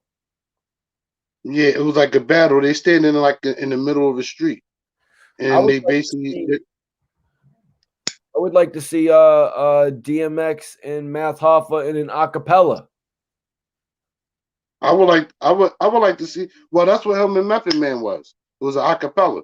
Oh, it was. Math Hoffa went through, and then Method Man went. Then he went. There's nobody around. It's just them two. Okay. And it's just acapella. That joint, it was really lit, and Method Man really stepped into the like a battle move, like throwing punchlines at him, sort of like that. Not really on the battle tip, but really in the cipher tip, like I'm going at my opponent on like a Cassidy Freeway type joint. Have you ever heard Iceberg asked, have you ever heard of the battle rapper Kaboom? Kaboom, that's my man. Shout out to Kaboom, man. Shout out to Kaboom. Yeah, Kaboom definitely is a DVD legend. Okay. Iceberg says he thinks he's personally dope as hell. Tell me a couple of things that Kaboom has done that people would know about. Well, the first thing you can go and look on is any Young Bob Headshot DVDs. If you're from any tri-state area, you know Young Bob Headshot DVDs, Big Star 2 Raw for the Street DVDs. And now you can catch him on Philly Battle Academy, or there's Battle Academy. You can catch him on Battle Academy with everything. He be hosting battles. He has a battle coming up, actually. He actually has a battle coming up. So he stepped in the battle arena too. So he's actually doing. He battled K Walker. He battled K Walker, and now he has another battle coming up. He didn't just battle K Walker, according to what Iceberg's saying. Iceberg's saying that he slaughtered K Walker. Well, yeah, I was saying that's why I said he did good in the battle arena. So now his next battle is coming up and is anticipated. What was it? A few days ago, I was in Battle Academy Studios, me and Razor, and I was just giving Kaboom words of criticism, like, yo, bro, let's stay on your jump, bro. Like, stay in your lane. What you doing? That's what you doing. People always gonna hate or say whatever, but you gotta remember that you are a legend on the DVD era scene. Those people that was watching you that crafted their raps. So I'm like, you got to go in your battles knowing that you're worth that, and I think he can do a real good job in there. Cicero, I thought he was going to come back on the battle scene. He kind of let me down. I don't think he has the confidence. Cicero? I want to, yeah. Hold on. I don't think he really has. Before we get into that, yeah, Miss K, I appreciate you, though, Miss K, for not being ignorant like double RPJ. Yeah, my dude, I talked about Lil Durk, NBA YoungBoy, 50 Cent, and Young Buck for literally the first hour and a half of this video. Yeah. You know what I mean? Like, I'm sorry. sorry you're tuning in a little bit late. You know what I mean? Tom, run it back. Time to play it back. Hit the like button and play it back. That's all. Run that shit back, please. I don't even know. Right here, Miss K says Cicero is too emotional. You ever got that? Yeah? Yeah. Go to Battle Academy page. They had a round table. Like they in Bill Collector house. It's Bill Collector, Kaboom, K Walker, Cicero, Stiz that run the Battle Academy, couple other rappers in there. But they basically just having a regular conversation, but then it kind of shifted towards their sis. And Bill Collector basically just giving him constructive criticism. And he kind of really got like you said, kind of he got like emotional. Like instead of saying like, all right, like, yeah, I kind of fucked up or I could have did better. Whatever he was criticizing on, stand up like a man and say, all right, I see what you're saying. All right, boom, I can perfect my craft or whatever. It's like he got real defensive and like real emotional. And then it got into like a shouting match and, Bill Collector's Bill Collector or whatever. But he was basically just saying like, you're not better than me in the battle arena. Okay. And that's why I said it. So who is better? Out of Miss K, I appreciate you with the $4.99 super chat. And Miss K. Salute Miss K. So who is better out of those two? Is it evident who's better? I mean, no, it's evident. Bill Collector is better than Cicero. Was Cicero even better than Cortez? No, He wasn't? no, Damn. no, So I'm no. gonna ask you. Let me ask you. Well, KC wants to ask you. Thank you for the question, KC, as well. Hit that like button. You probably have already. Who is better than Murder Mook? Name a few people. Is there a few or? That's better than Murder Mook. Yeah. I mean, you can put T-Rex up there. You can, because they like Murder Mook. He didn't battle like then everybody. Like all the people and they battle each other multiple times. So they got multiple battles. So if you put like a DNA or like T-Rex or anybody you can name that's a top battle rapper or whatever, like an Arsenal, they didn't battle several times, several different leagues. So it's kind of hard to say who's the best battle rapper. I don't think there's the best battle rapper when it comes to that arena. You don't really have the best. I like what Bill Collector did. Iceberg said Lux, Goods, and Clips. Do you think they're better than Murder Mook? I don't know if I would agree that Clips is better than Murder Mook. I would say I would give Lux. Well, Lux is the god, man. That's what I'm saying. Lux is like that's like kind of the only person I will put up to say that's like you say that's the goat, one of the goats of it. You know, but wasn't Murder Mook the one who got T-Rex into it, or am I mistaken? Or was it the other way around? They were cool. They were cool. It's something like that. It was one or the other. It's one or the other. I don't know if it's the latter of the two, but that's what I'm saying. T-Rex is that's what I'm saying. He got battles against Murder Mook where he go win on him. Then Murder Mook got battles where he went on T-Rex. They didn't battle so many times. So, all right. So let me ask you this, man. Carell's saying that Mook is still getting better. Is Mook still getting better, or had he already reached his peak at a certain point? Because he's been around for a while. Well, what I can say is he definitely has longevity. Now, is he trying to say like he reinvented himself as far as getting better, or he's just progressing? Like, because I just say he's still being relevant. As when I say longevity, we're talking about him now, or even somebody's bringing him up as one of the best now. So that's longevity. That means your craft is still perfected. You're still up there doing your thing at the highest level. So I don't think he's still getting better. I think he's there. God damn. T-Rex is Mook Jr. He only on because of Mook. Yeah, so I guess it was the first. Yeah, that's what they That's what they say. That's KC says Mook has new shit on the way, but does he really? Do you know what record label that Mook signed to? Trivia for my man. Somebody put that in the comment. Who is he signed to? Do you know? Or is he Rosewood? Is he independent? No, I don't know. I don't know any battle rapper that's except for I think TSU Surf.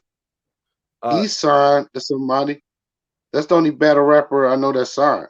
Iceberg got it right. Rough Riders. Okay. Rough Riders had signed Murder Mook. They had signed him at one point. It just really didn't seem like Rough Riders could get their label together, man. Like after DMX left. Pretty much. It just seemed like they just took a decline. I don't think they could find new talent. That's the thing. It's like they stalled out on talent. It's like they were content with what they had.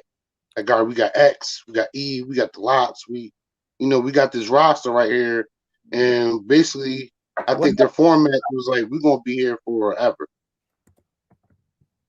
Well, what happened with the locks? Is that, I mean, right there, the lineup that you're saying. So they had DMX, they had Jin, they had Fiend. Do you ever remember Fiend? I remember him. I remember him. They had E. the Locks, and it was Rough Rider, Dragon. Bad Boy. I don't get why they couldn't make that work. You said I didn't. Can you repeat that? What you say with the Rough Rider Bad Boy thing? The Locks was signed under Rough Riders and Bad Boys. I don't understand why they couldn't make that work. Because Puffy, like I put that in the comments earlier when you were saying about 50 Cent with Young Buck situation holding on to his. I put in the comment that Puffy held on to the Locks publishing forever until they started the Free the Locks campaign and started slandering Puffy name. Yep. And then when he got on the radio station, he's like, I was just with y'all. That's when Styles P came on and was like, nah, we gotta play it cool around you because we know you're gonna get the lawyers involved. We don't got the money to fight you, but we gotta go another way. Right. And that's when he 50 let him out. So that's Yep. why I was like, why do same way with 50 on the Buck contract? It's like, all right, we on Rough Riders or whatever, but Puffy still wouldn't give up 100% of their publishing. I think So even though maybe I think it might be based on the Locks being like, okay, Diddy owns all of our publishing, so any album we do right now as a group known as the Locks, he's going to make all the money off of it. So we're not doing an album as the Locks. They said screw that because Diddy's going to make a shitload of money. God damn, that is crazy. Yep. Yep. I call it the Easy factor. I call it Easy factor because Easy said Dre Day makes Easy E's payday. Right. On Compton City G's. So that always stuck in my head when that song came out. Like, damn. So okay, you always going to pay Easy, so he's still your boss. You're always going to have to pay Diddy. But opposite wise, man, I think Diddy could have brought a lot to the table with the Bad Boy and Rough Riders collaboration. Because as you clearly said, Rough Riders dried up. So Bad Boy injected a little bit of life into him. Hell, what other artists here? Have you ever heard of Flashy Cartoon? You got Rough Riders? Yeah. No. You got to know about Infrared. Yeah. Infrared actually. I was back with home on the mixtape scene. When he was with Rough Riders, he was putting out good mixtape work, and that's why I thought they was eventually going. Now it was supposed to be it was like a rumor back in Philly that Rough Riders was supposed to be coming in to Philly and getting artists. You know how Rockefeller had state property. Rough Riders was going to try to have a state property type Rough Riders team, but I don't think anything ever emerged. Aside from Eve? Yeah, he was already locked in. They were trying to get like a 4-man group or whatever straight out of Philly, and or like a 4-man, 5-man group. Let's see, albums from Eve. How many albums did Eve have? I think she had either 3 or 4. Yeah, she had 4 albums. Lip Lock was her last album. I want to say that was with Interscope, though, right? Yeah. No, not even. Red. Not even. Sony Red. I think the third or the second album might have been Interscope. I think the third album was Interscope. Yep, Rough Riders, Interscope. The Evolution album. What did she have on this?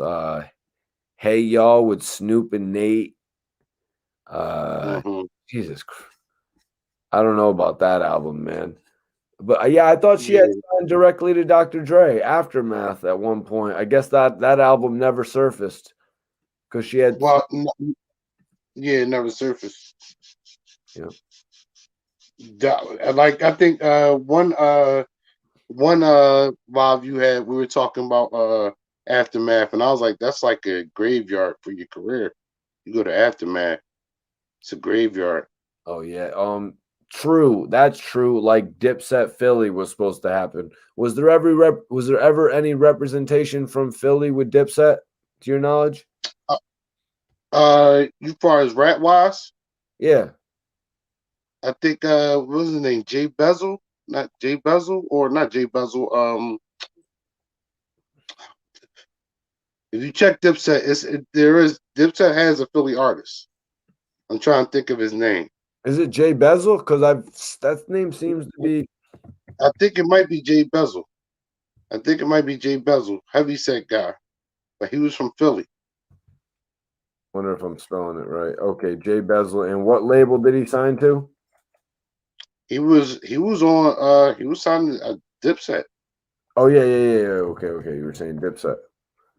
Yeah, because he's from the Philly DVD era. He started off on Big Star, Too Raw for the Streets, and then he was rapping with Dipset.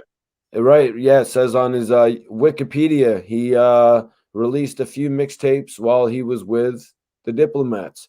Jay Bezel. I wonder what he's up to now. Probably should tap in with him. Yeah, that's what I was saying. Like, that's why I was like, I kind of know his name or whatever. That's just a little Philly trivia. I try to stay like when it comes to Philly trivia, I try to keep my brain like that. Especially rap. So James Brown is wondering why they didn't promote Dragon like they did for the other Rough Riders. What was your thoughts on that, man? Because you would think after X moved on that they would have tried to promote Dragon album, but we never got a Dragon album, I don't think. Did we? We might have got a Dragon album.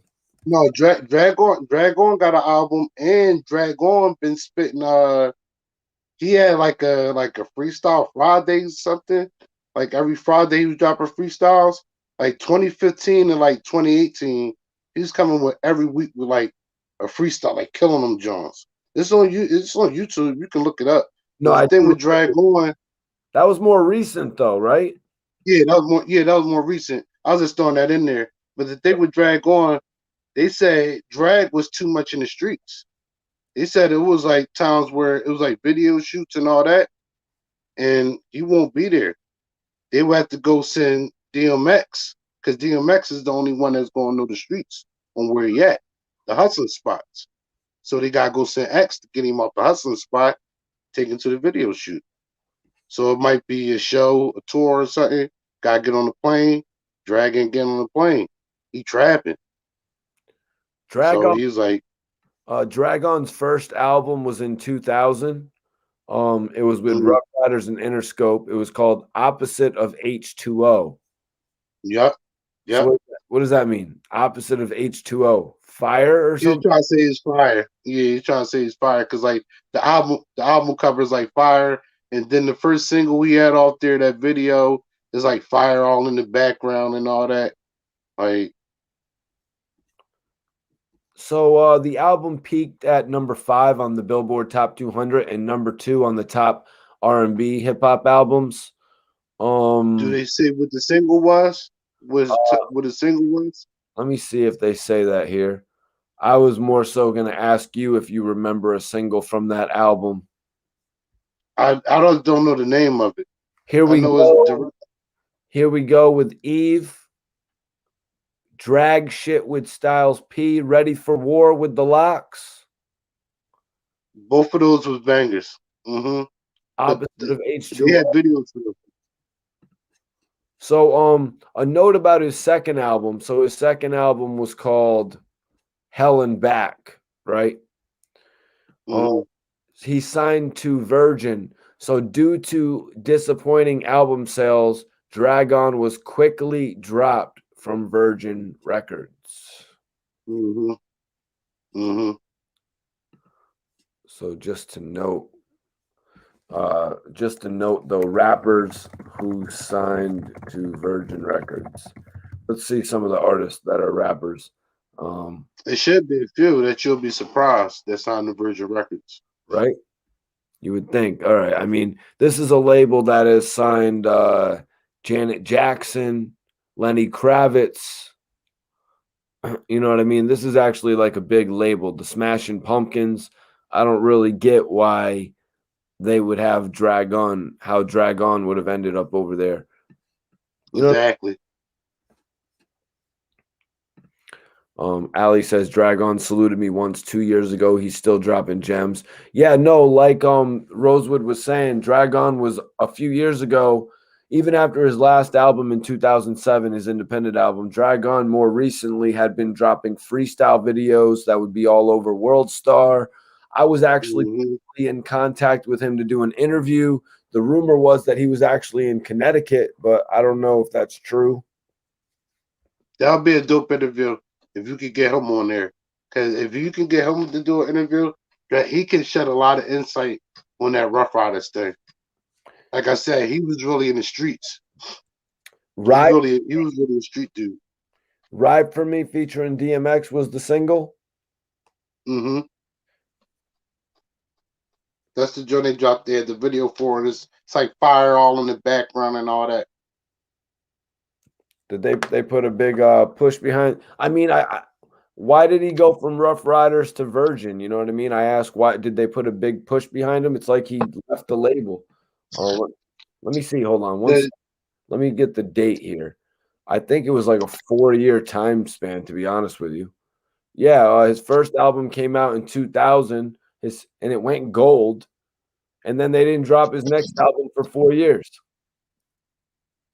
Now, the like I said, the word in the industry was he was just like the rapper that came on Corral. Like, yeah, I don't really care about this like that, whatever. I can rap, but I'm getting money other ways. So that was like his attitude. So they're like, oh, all right, we're not gonna keep putting this back and behind you, and we kind of gotta babysit you too. So we'll take gold, and then at that time, everybody's going platinum. Gold was like, even though that's 500,000, gold was like, you flop. Yeah. I said disappointing. You said flopped. You ain't pulling no punches. No, you go gold. You was a flop. You was a flop. If you went gold, you should not be hanging around Madonna and Prince. Exactly. It's like gold was like, and now at least that's how the higher executives felt. They're like, right, yeah, you sold 500,000. You better stay the hell away from Michael Jackson. Yep, it's a whole. You're not getting the VIP. You're not getting. You went gold. There's no VIP for you. Oh no, you don't get to the third floor. You don't get to the A-list females. You gotta deal with the C and the B list. You deal with them. There ain't no A-list for you. You ain't going up on that third floor. No, that's not for you. Hollywood. You got yeah. Yeah. Yeah. And in the streets, going gold, it was like it was cool, but the record labels was jerking them. The record labels was jerking them for so much. Like even I think somebody in the comment when you was talking about 50 with the publishing with Young Buck and saying Young Buck saying like give you all money, but it's probably going back to the publishing. Probably charged him for that towel he went on stage with, and I call that the Don King effect because that's what he did to Mike Tyson. I don't know if Mike Tyson Rosewood. I don't know if you saw it, Rosewood, but Kid tapped in here earlier and said he paid for everything just so he made sure he didn't owe nothing. He was smart. He was smart. He did his homework. That's why I salute Kid because he's a talented artist, and I believe he's a good businessman, and he's aware of the game. So like even with the song, like I said, I brought up the song with Home 50 Prodigy, and I forgot Styles P was even on there or whatever. Yep. Like that song is a banger, and like I think he could have been pushed as a solo career under G Unit, but I don't think he would have signed that deal how Young Buck did. He would have went another way, and then they wouldn't. Think about that, man. Do you think I spoke on it earlier, but when 50 Cent signed Young Buck back, he signed him not only for the G Unit album, but he signed him for a solo album. In my opinion, he signed Buck for the solo album as well because Buck had proven history of being a Southern artist that could sell. Why not sign him for an album as well? What do you think about that situation? Now, wasn't it supposed to be like 50 was basically going to have G Unit West with Game, Black Wall Street, G Unit South with Young Buck, and what's that, Cashville Records. Yep. And he was basically gonna be the New York branch. And then I think the guy Hot Rod was supposed to hold down like the Midwest or whatever. Hot Rod probably would have been on G Unit West. Yeah, like or he would have been on G Unit West too, or whatever, like that. So or potentially G Note, because you know they had G Note for the softer based music now too. Yup, yeah. And that's where Olivia was gonna thrive at. That was gonna be Olivia, whatever, that was gonna be her lane or whatever like that. Or whatever the G, yeah. That was gonna be their lane. Now he definitely had confidence in Buck if he's gonna, really back old label out on him and then give him the opportunity to get other artists like the guy TK from Cashville, that be on YouTube now talking about when he's signed the Young Buck, going on tour. Yeah, so yeah. So my bad mess his name up. Like even him. So you see that Young Buck was out there searching for talent. Now, like I said, I thought it was that Young Buck wanted to work with artists that 50 Cent didn't deal with. And then eventually he did. Okay, because that's what I said in the comments. I thought he echoed that to 50 Cent, or he said it on an interview or something like on a radio station. Well, and that's what started it. When it really blew up for Young Buck, there was videos that started to come online of Young Buck doing shows where he was like, F G Unit's not paying, and that's where it really started. And then 50 released. I thought it was before that. I thought it was before that. Because like you even brought up like with Smurf. Because I remember him wanting to work with Smurf. Before that, Young Buck was on tour with Throw Some D's on that bitch. Rich Kid? Or Rich Boy? Rich Boy.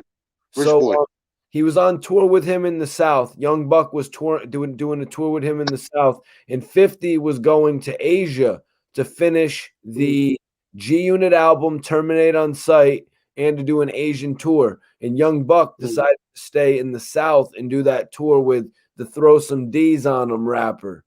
And then 50 publicly went on the radio and kicked him out of G Unit and said that now he's only going to be featured on Terminate on Sight on 5 tracks. So he basically, what do you think about that decision on Buck's part to stay on tour in the South? Now I'm looking at hindsight. Now that you bring it back, I look at hindsight and I'm remembering it or whatever. I didn't understand why he did that. It's like, I'm not going to do a tour down south over a tour in Asia, where that's a whole nother fan base and a whole nother experience. And you're finishing up your group album. There's going to be plenty of tours after that. All right. And someone might say, like when I did an interview with Kid was like, there's just only so much. There's just like riding on jets with somebody, going out to all the fancy dinners with somebody. There's just only so much you can do that before you're like, what am I really getting out of this? Like, imagine if Buck goes to Asia. First of all, Buck was going to go to Asia to complete the G Unit album, to promote to his contracted requirement, his money. The last G Unit album probably sold 4 or 5 million copies. That should have been number one priority. Like you're saying, there will be tours after that, But imagine this. Imagine, they're all over Asia. The only time Buck gets to perform is I Want to Get to Know Ya. What does he get to do? He gets to do Shorty Wanna Ride. What else does he get to do? He could do those two. He can do those 2 songs and then the features he got with the rest of the group. All right. So imagine he just gets those 2.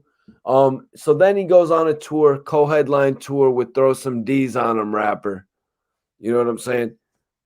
Yo, Alfredo, real quick, do you know the rapper who has the song Throw Some D's on that bitch?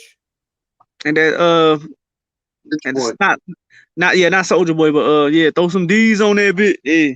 rich boy, rich Okay, boy. anyways, Rich Boy.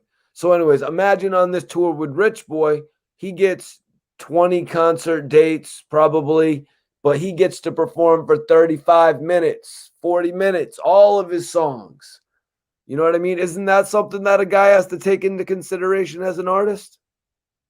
No, yes, it is. That it is, but there's a professional way on how you handle things.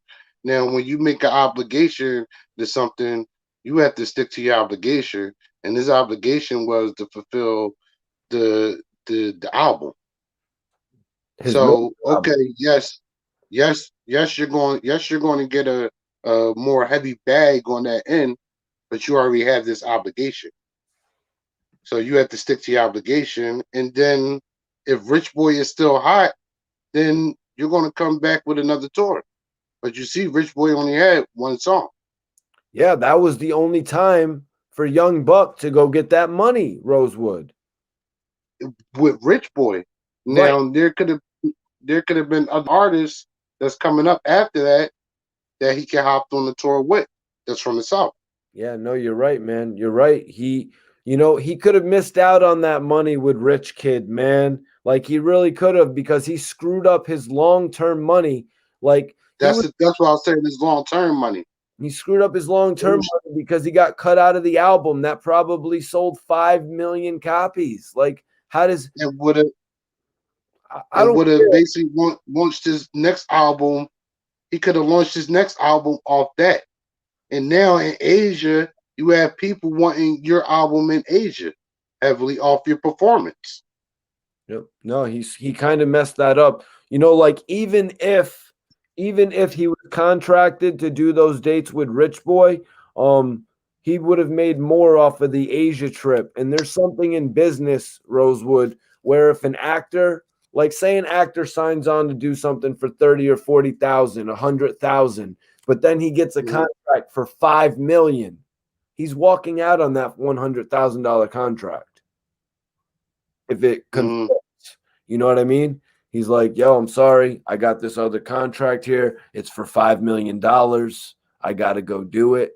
But I don't think Rich Kid would have tried to sue Young Buck. But let's get into this. You know what I mean? It would have been something simple. It would have been like, yo, I gotta go fulfill my album requirement with 50. And his G Unit. G Unit is going to trump Rich Boy. He's going to understand. Catch you on the next one. You know what I mean?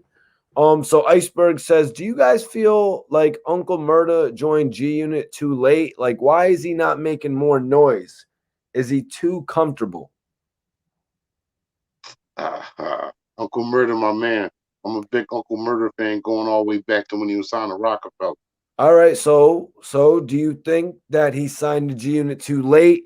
Do you think back then, instead of signing to Rockefeller, if he would have signed to G Unit, would it have been a bigger thing? What's your take? Yeah, I do. I definitely think if he signed to G Unit, they would have been able to market him better. Because even back then, he was way more grittier. He is way more reckless with the mouth, real reckless with the mouth. It's basically Casanova on steroids. It's basically that's how he was, Casanova on steroids. You're agreeing. He's too. Oh no, you're answering. Is he too comfortable? Oh no, is he too comfortable?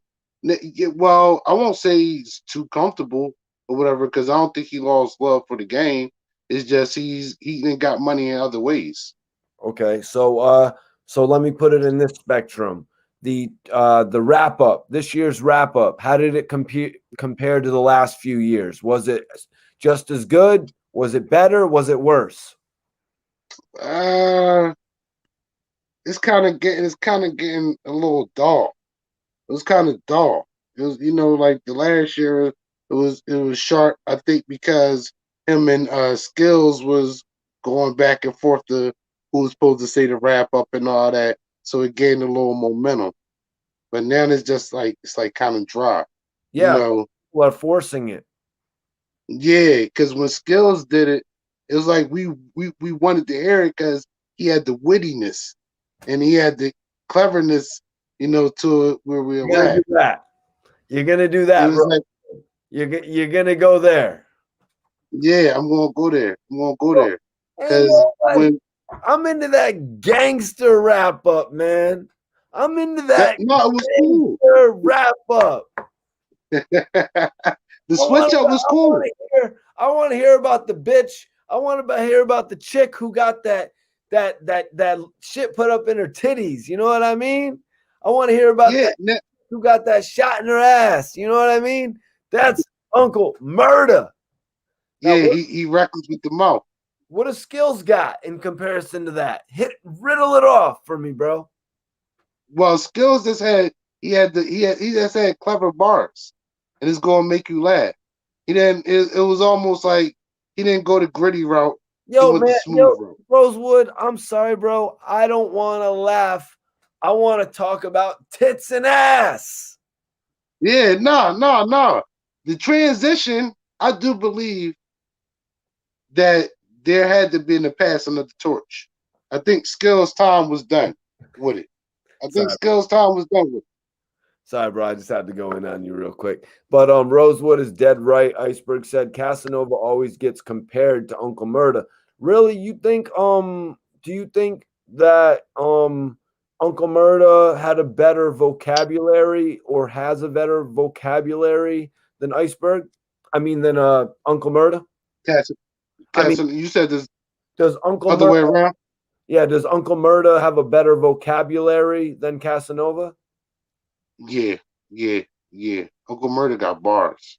And he got bars and he spit the hard, ignorant shit that you like, but he give you the bars with it. That's why when he's on Rockefeller, I wanted Jay-Z in him to push him, like really get behind him.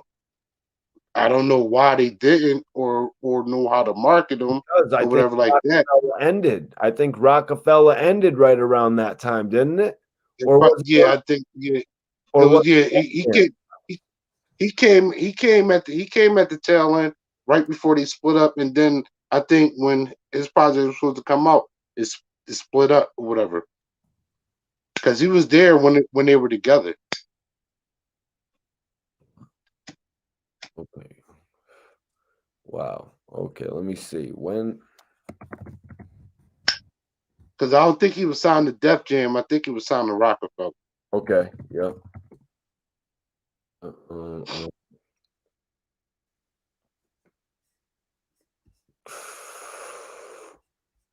Interesting. Yeah. We'll have to discuss that on another night as well, man. We'll have to discuss that on another night as well, because him going to Rockefeller was a big deal, man. You know, him making that choice between Rockefeller and G Unit, because obviously he was trying to go for longevity. Yeah, there was. I don't know if they had a bidding war for him, but that was his two options. It was a bidding war for all those guys, man. Uncle Murda, Papoose. You know what I mean? Who else around then? Definitely Papoose, Uncle Murda. This is before Stacks Bundles. Was it before Stack Bundles? Yeah. Before Stack Bundles. Yep. Uncle Murda, Papoose. But yeah, you know, I was saying Uncle Murda was really going with Jay-Z for that longevity. You know, he was trying to make this move based on longevity, I think. Yeah, he turned down G Unit initially. He's talked about that before, about turning down 50. And then 50 came back and was like, so how did that work out for you with Jay? Yep. And then, you know, just like Iceberg is saying, though, by the time Uncle Murda signed with G Unit, it was kind of over for G Unit. Their run was over. Yeah. Either he should have signed with G Unit when they were popping, or he would have to sign to Rock Nation. Because like how Rock Nation like manages Casanova now, he'd be a perfect I'll tell you fit. what he did. I'll tell you what Uncle Murda should have did, Rosewood, and you can tell me if you think Jay would have gone for it. He should have signed. Uncle Murda should have signed to G Unit, and Interscope, but he should have signed with Jay-Z as his manager. That would have that I think that would have worked because he would have covered his ass on both sides. All right, I'm looking at the longevity and I'm looking at what's popping now. Now, whether his camp was telling him that or he had that idea on the table, we would never know unless he tells us. He could have said, "Yo, Jay." He could have said, "Yo, Jay, can you do an Uncle Murda voice, Rosewood?" How does he say, "Yo, Jay"? Hey, yo, Jay. Like I can't. It's like he like real aggressive. It's like he real aggressive but smooth. Yeah, he has a deep but smooth voice. He's like, "Yo, Jay, listen, we could just go with 50 for 2 albums, Jay. Let's just give 50 2 albums, and then once you figure out what's going on at Rockefeller, we'll head over to Def Jam together." Right. I think Jay would have did it too. Uncle Murda Jay-Z had a lot smooth. I don't think Uncle Murda, you know him better than me. Was Uncle Murda Iceberg? What do you think, bro? And you as well, Rosewood. What do you think, man? Was Uncle Murda talking some smooth business shit like that to Jay back then? Yeah. Uncle Murda was always on his business shit. Like So wasn't. Jay had to be like, nah, it's either on my label or no label, man. Yeah, or either that or he didn't bring that idea up. Because I think if he brought the idea up, Jay-Z would have did it. Because Jay-Z got a lot of respect for Uncle Murda. The Brooklyn connection, and then just like Kyle Casanova's around, it was the same. It was like the same love. He had a lot of love and respect for Uncle Murda as a rapper and a businessman. So that's why I said we would never know if they could have made that deal happen. Like they put it on the table and it didn't happen. We didn't know. But I just seem like certain rappers they just be misplacing the wrong era. Like I said, if he wasn't that happening with Freeway? Didn't that happen with Freeway, Rick Ross, and Jay-Z? Yup. No, excuse me, not Freeway, Rick Ross. What the hell am I saying? Freeway, 50 Cent, and Jay-Z. Jay-Z. Yeah. Mm-hmm. Same thing with Jay-Z, 50 Cent, Beanie Siegel. No. That was just Beanie Siegel and 50 Cent. Well, the thing was, Beanie Siegel, what we were hearing in the city that it was supposed to be a Genius / Rockefeller situation for him, or Genius / Def Jam. Yeah. And Jay-Z was like, no, not at all. And then that's when he makes the song "I Go Off," and really 50 Cent's not even supposed to be on "I Go Off." 50 Cent just jumps on at the end and starts talking shit and spices it up. That like makes Beanie sense. Tell anybody. It makes sense, but I mean, I'm just wondering why, because after Jay-Z and Dame parted ways, Bean stuck with Dame. Because Jay-Z was dissing himself because he couldn't transition from the street to the fame. Yeah. Like once he was down at CJC, the courthouse downtown at Filbert Street. Anybody in Philadelphia know where the courthouse at? Beyonce was down there. Once the judge asked Jay-Z, he said, "Listen, this man Dwight Grant, if we let him out now, could you be responsible for his actions?" Jay-Z's on the stand. Jay-Z saying, "No, can't be responsible for that man's actions." That's how you knew it was over right there. Like, no, I can't be around you. Hold on, who is that? Who is Dwight Grant? That's Beanie Siegel. Oh, really? I didn't mean to say his government, but I remember reading it in the paper. That's Damn. that's in the Daily News and the Philadelphia Inquirer. You can go in the Daily News archives or the Philadelphia Inquirer archives and read Jay-Z's statement on the stand. When I read it in the paper, it blew my mind because I thought he was going to say, "No, I got him. That's my man." Jay-Z refused to be a character witness. We're gonna have to talk about that another time. We're gonna have to talk Nah, about he I don't know about a character witness, but he got up on the stand and the judge asked him, if we release him today, would you be responsible for his actions? And Jay-Z said no. You ever heard I Run the City from Uncle Murda? Mm-hmm. Was he beefing with 50 Cent on that record? No. Mm-mm. People thought he was. That was just people misconception. I mean, 50 Cent never had beef. There was just two hard spitting MCs. People actually wanted them to battle. Yeah, 50 wasn't even like okay, so that must have been in like 2003, 2004 because 50 Exactly. 50's been done rapping since like 2010, if not a little bit before that. This was when How to Rob was out. Okay. You know, not even How to Rob all the way up to the Guess Who's Back album. Man, what year did that Animal Ambition come out? 50 Cent Animal Ambition. What year did it come out if you had to answer off the top of your head? I would say is that 2006. Nah, not 2006. That was 2014. Oh, 14. Animal Ambition. I'm thinking about the second album. Yeah, I mean the second and the third album. Massacre 2005. Curtis 2007. Before I Self-Destruct 2009. Sure. You see, just because 50 can go every 2 years, he shouldn't have tried to follow that same lead with Lloyd Banks and Young Buck. Like Lloyd Banks sold 400,000 units in August of 2004.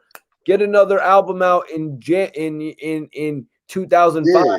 You know what I mean? You don't make him wait until 2006 of October. Now 50 was saying that Banks didn't have the drive and motivation to rap. You know, he said when he lost his father, you know, he lost the motivation to rap and he didn't have the passion. You know, like 50 was saying like he was looking at him like he's heartless, you know, because he's like, nah, look, man, we still gotta get money. And they say your father passed away, but we on tour right now. And Banks is like, fuck that, I'm going home. So what do you know? Rotten Apple sucked? No, Rotten Apple was cool. I was I didn't like Rotten Apple too. He had Hands Up. Hands Up. Kate. Help. And I think it was a joint called Hands Up in the Air. It was like a joint for the like a smooth joint. That was cool too. So I thought Rotten Apple was gonna be better, but I mean Rotten Apple 2. But Rotten Apple 2, I ain't like that. No, Rotten Apple. Rotten Apple was the second album from Lloyd Banks. The first album was Hunger for More. Hunger for More. All right. Yeah. Oh, Hunger for More 2. Hunger for More 2. Yeah.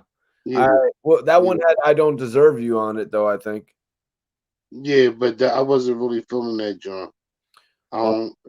This one had this one actually had I liked Survival. Hands Up, Help, Addicted with Music Soul Child. I don't know if you remember that one, but he also definitely Music in Philly, so we remember that one. Yep. One Night Stand. I don't know if you remember that one. It was no karma, but you know what I mean. That was the one where he's they like, had a video for that. One night standing. Yeah, no, they had a video for that. They had a video for that. Because around that time, some people might remember when 50 Cent dropped the second album, he dropped a music DVD with it. So for every song on the album, he had a music video for. And then he did one for Lloyd Banks. He started trying to make that a trend. Yo, listen to this, Rosewood. In Canada, the album actually went gold, selling 50,000 copies. But in the United States, as of January 2017, this album has only sold 600,000 units. The first album sold 445,000 units in 1 week. How does he Right. like, I don't know, if 50 is a hustler, wouldn't you have thought that he'd be like, yo, let's get another Lloyd Banks album out there? I would think that Interscope would be Jimmy Iovine would even be on that. It would have to be up to the I would have to say it would have to be up to the artist. It would have to be the artist decision on why that's not being pushed out there. The game came out. Young Buck followed. He sold 261,000 first week. Not bad. The game followed that in January, selling 550,000. Do you think that would have made Jimmy Iovine go, oh, I don't care about the Lloyd Banks album that sold 450,000. The game just sold 500,000. A smart businessman wouldn't say that, right? He would be like, "We got two." No. You got two products, and you have one down south and one on the west coast. So you have two products that's popping in two areas. You already have New York. Now, in reality, since you're breaking it down like that, they've got two hot products in New York, Lloyd Banks and 50. They've got a hot product in the South, Young Buck. They got a hot product in the West, the game. So now that, you know what I mean? And then you put it all together and you got a fifth product. G-Unit. Now, let me ask you this. Do you think that all the beefing was eventually the downfall of G-Unit? I guess so, man. The game really shouldn't have done that. He never experienced those high of record sales again. His second album, The Doctor's Advocate,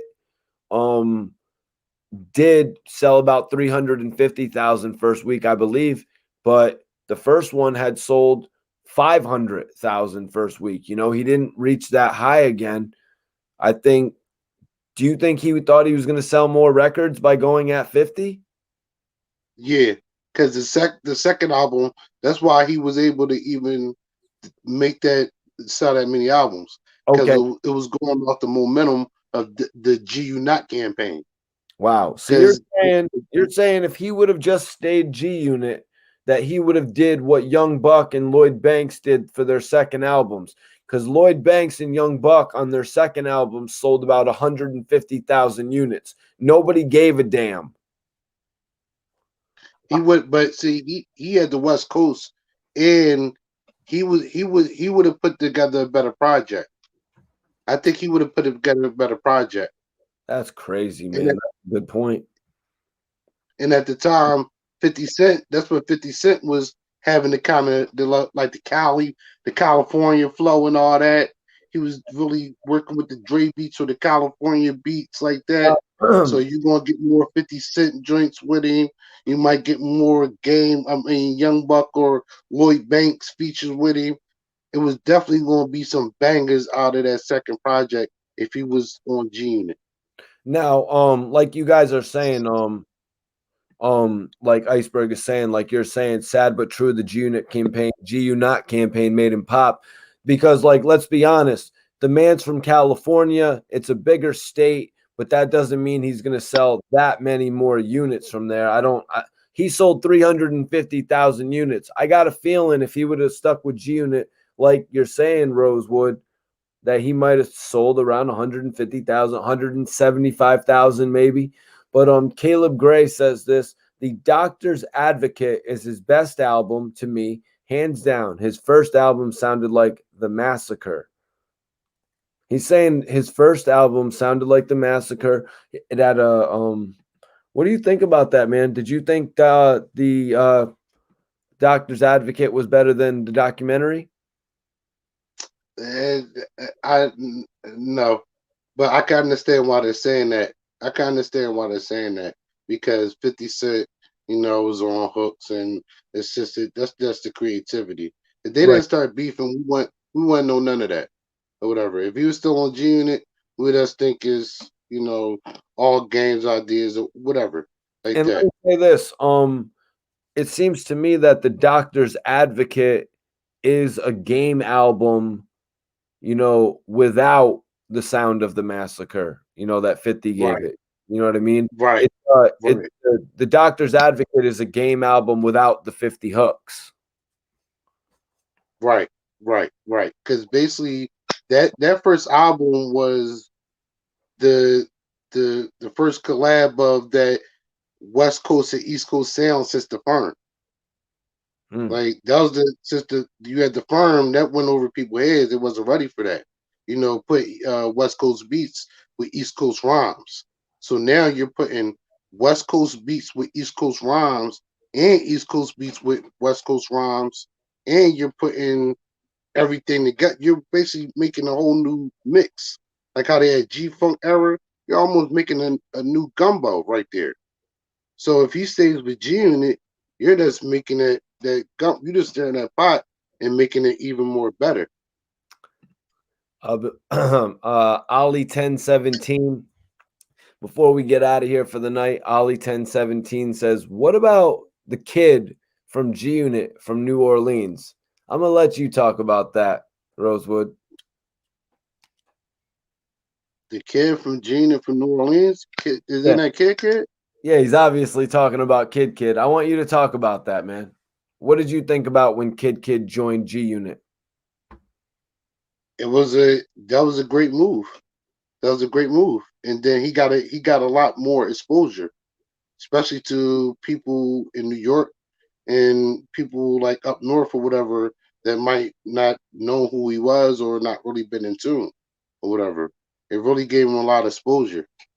And he used his opportunity very well. You know, some people might say whatever, but I think he used the opportunity very well because he's definitely known and he showcased his talents.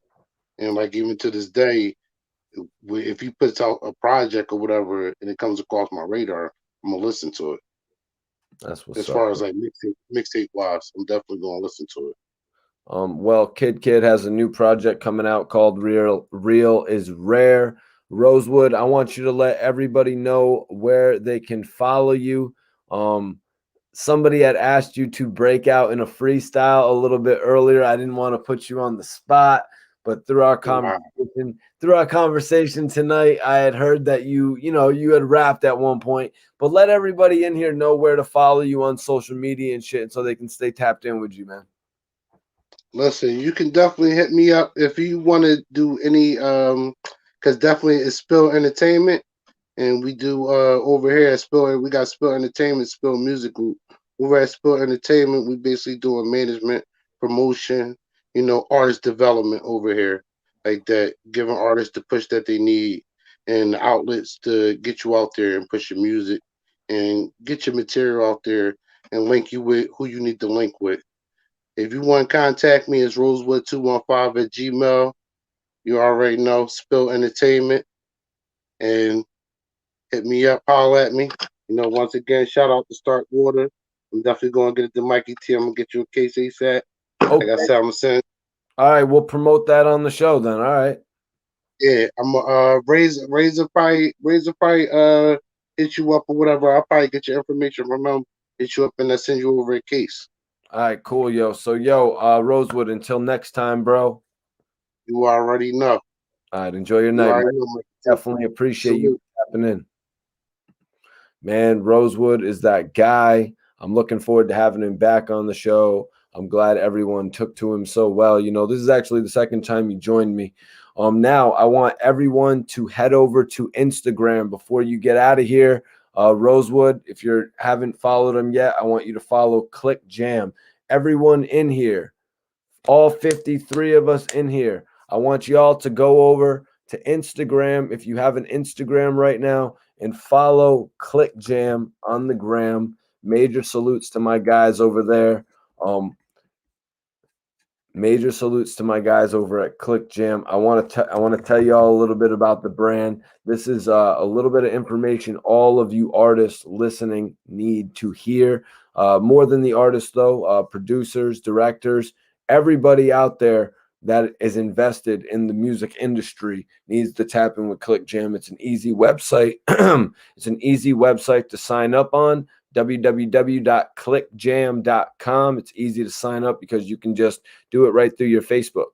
But let me tell you guys a little bit about ClickJam right now as you all go over to their Instagram and follow them. ClickJam is the world's first digital platform designed specifically to unite the world of music.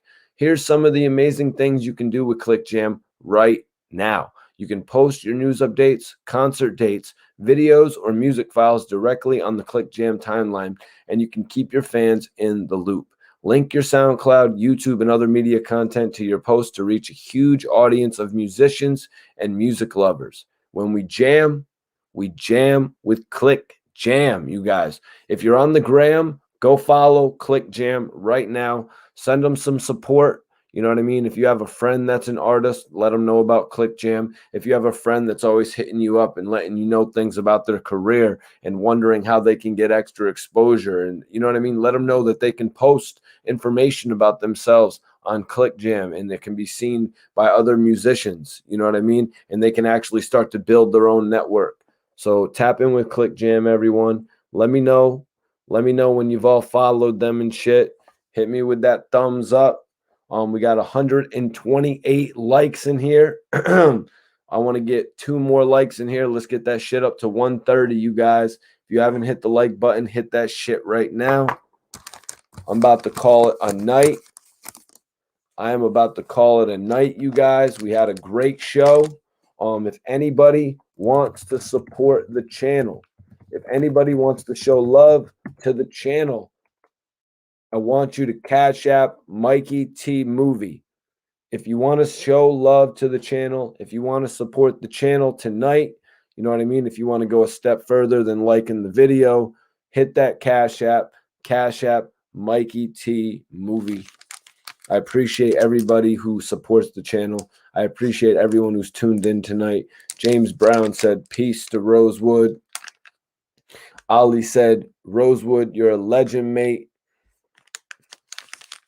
Rosewood said, thanks to all the comments, man. We appreciate you for tapping in tonight, my guy. A real one, for sure. You know what I'm saying? And everybody, right now, before you log off or while you're logging off, I want you to go check out clickjam.com. Sign up if you're an artist, if you're a producer, if you're a CEO, you know what I'm saying? Anything like that. Sign up on clickjam.com, but there you can follow their Instagram right now and just tap in with them. That's what I want all 48 of you guys to do in here as I break down this Dutch and we call it a night. Oh, yo, Rosewood, get Kaboom to tap in with us, my dude, if you could.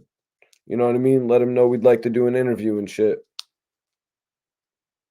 Yo, Miss K, I appreciate you for sure. I know you tuned in a little bit late. If you want to hear all the Young Buck, all the Lil Durk, all the NBA YoungBoy, we even touched on King Von, Quando Rondo. If you want to hear all that talk, go to the beginning of the video. I spoke on it for the first 90 minutes. Rosewood said I'm linking in with ClickJam. Major salute to you on that, Rosewood. ClickJam is basically easy. It's easy to sign up at ClickJam, you guys, because all you got to do is literally link your Facebook if you're on Facebook. If you're not, later, homie. Louis Peasy, appreciate you, man. Yeah, we can link up. We can do Razor as well, but let's do Kaboom because I want to talk about that battle shit. But then we could also interview Razor as well. I was about to send the link live tonight to Razor. You know, we got to have him on here. But, yo, Razor's in-house. That's Spill. You know what I mean? But line that joint up, man. Line that joint up for Kaboom. That would be an interesting, dope take. Yo, PZ said, how you got the Rick Ross interview? I was actually just talking to Ross's manager. We was talking about YouTube promotion and shit. And, he was asking me what I could help them do and shit. And I was like, yo, I think I could help you guys do a lot, But, Rick Ross is a busy guy.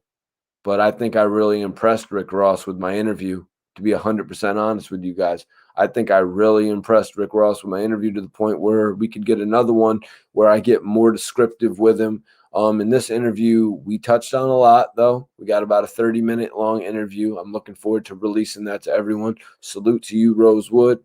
Everyone in here, leave the video and go follow Click Jam on Instagram. I'd appreciate you all for doing it. Man, salute to everybody that tuned in tonight.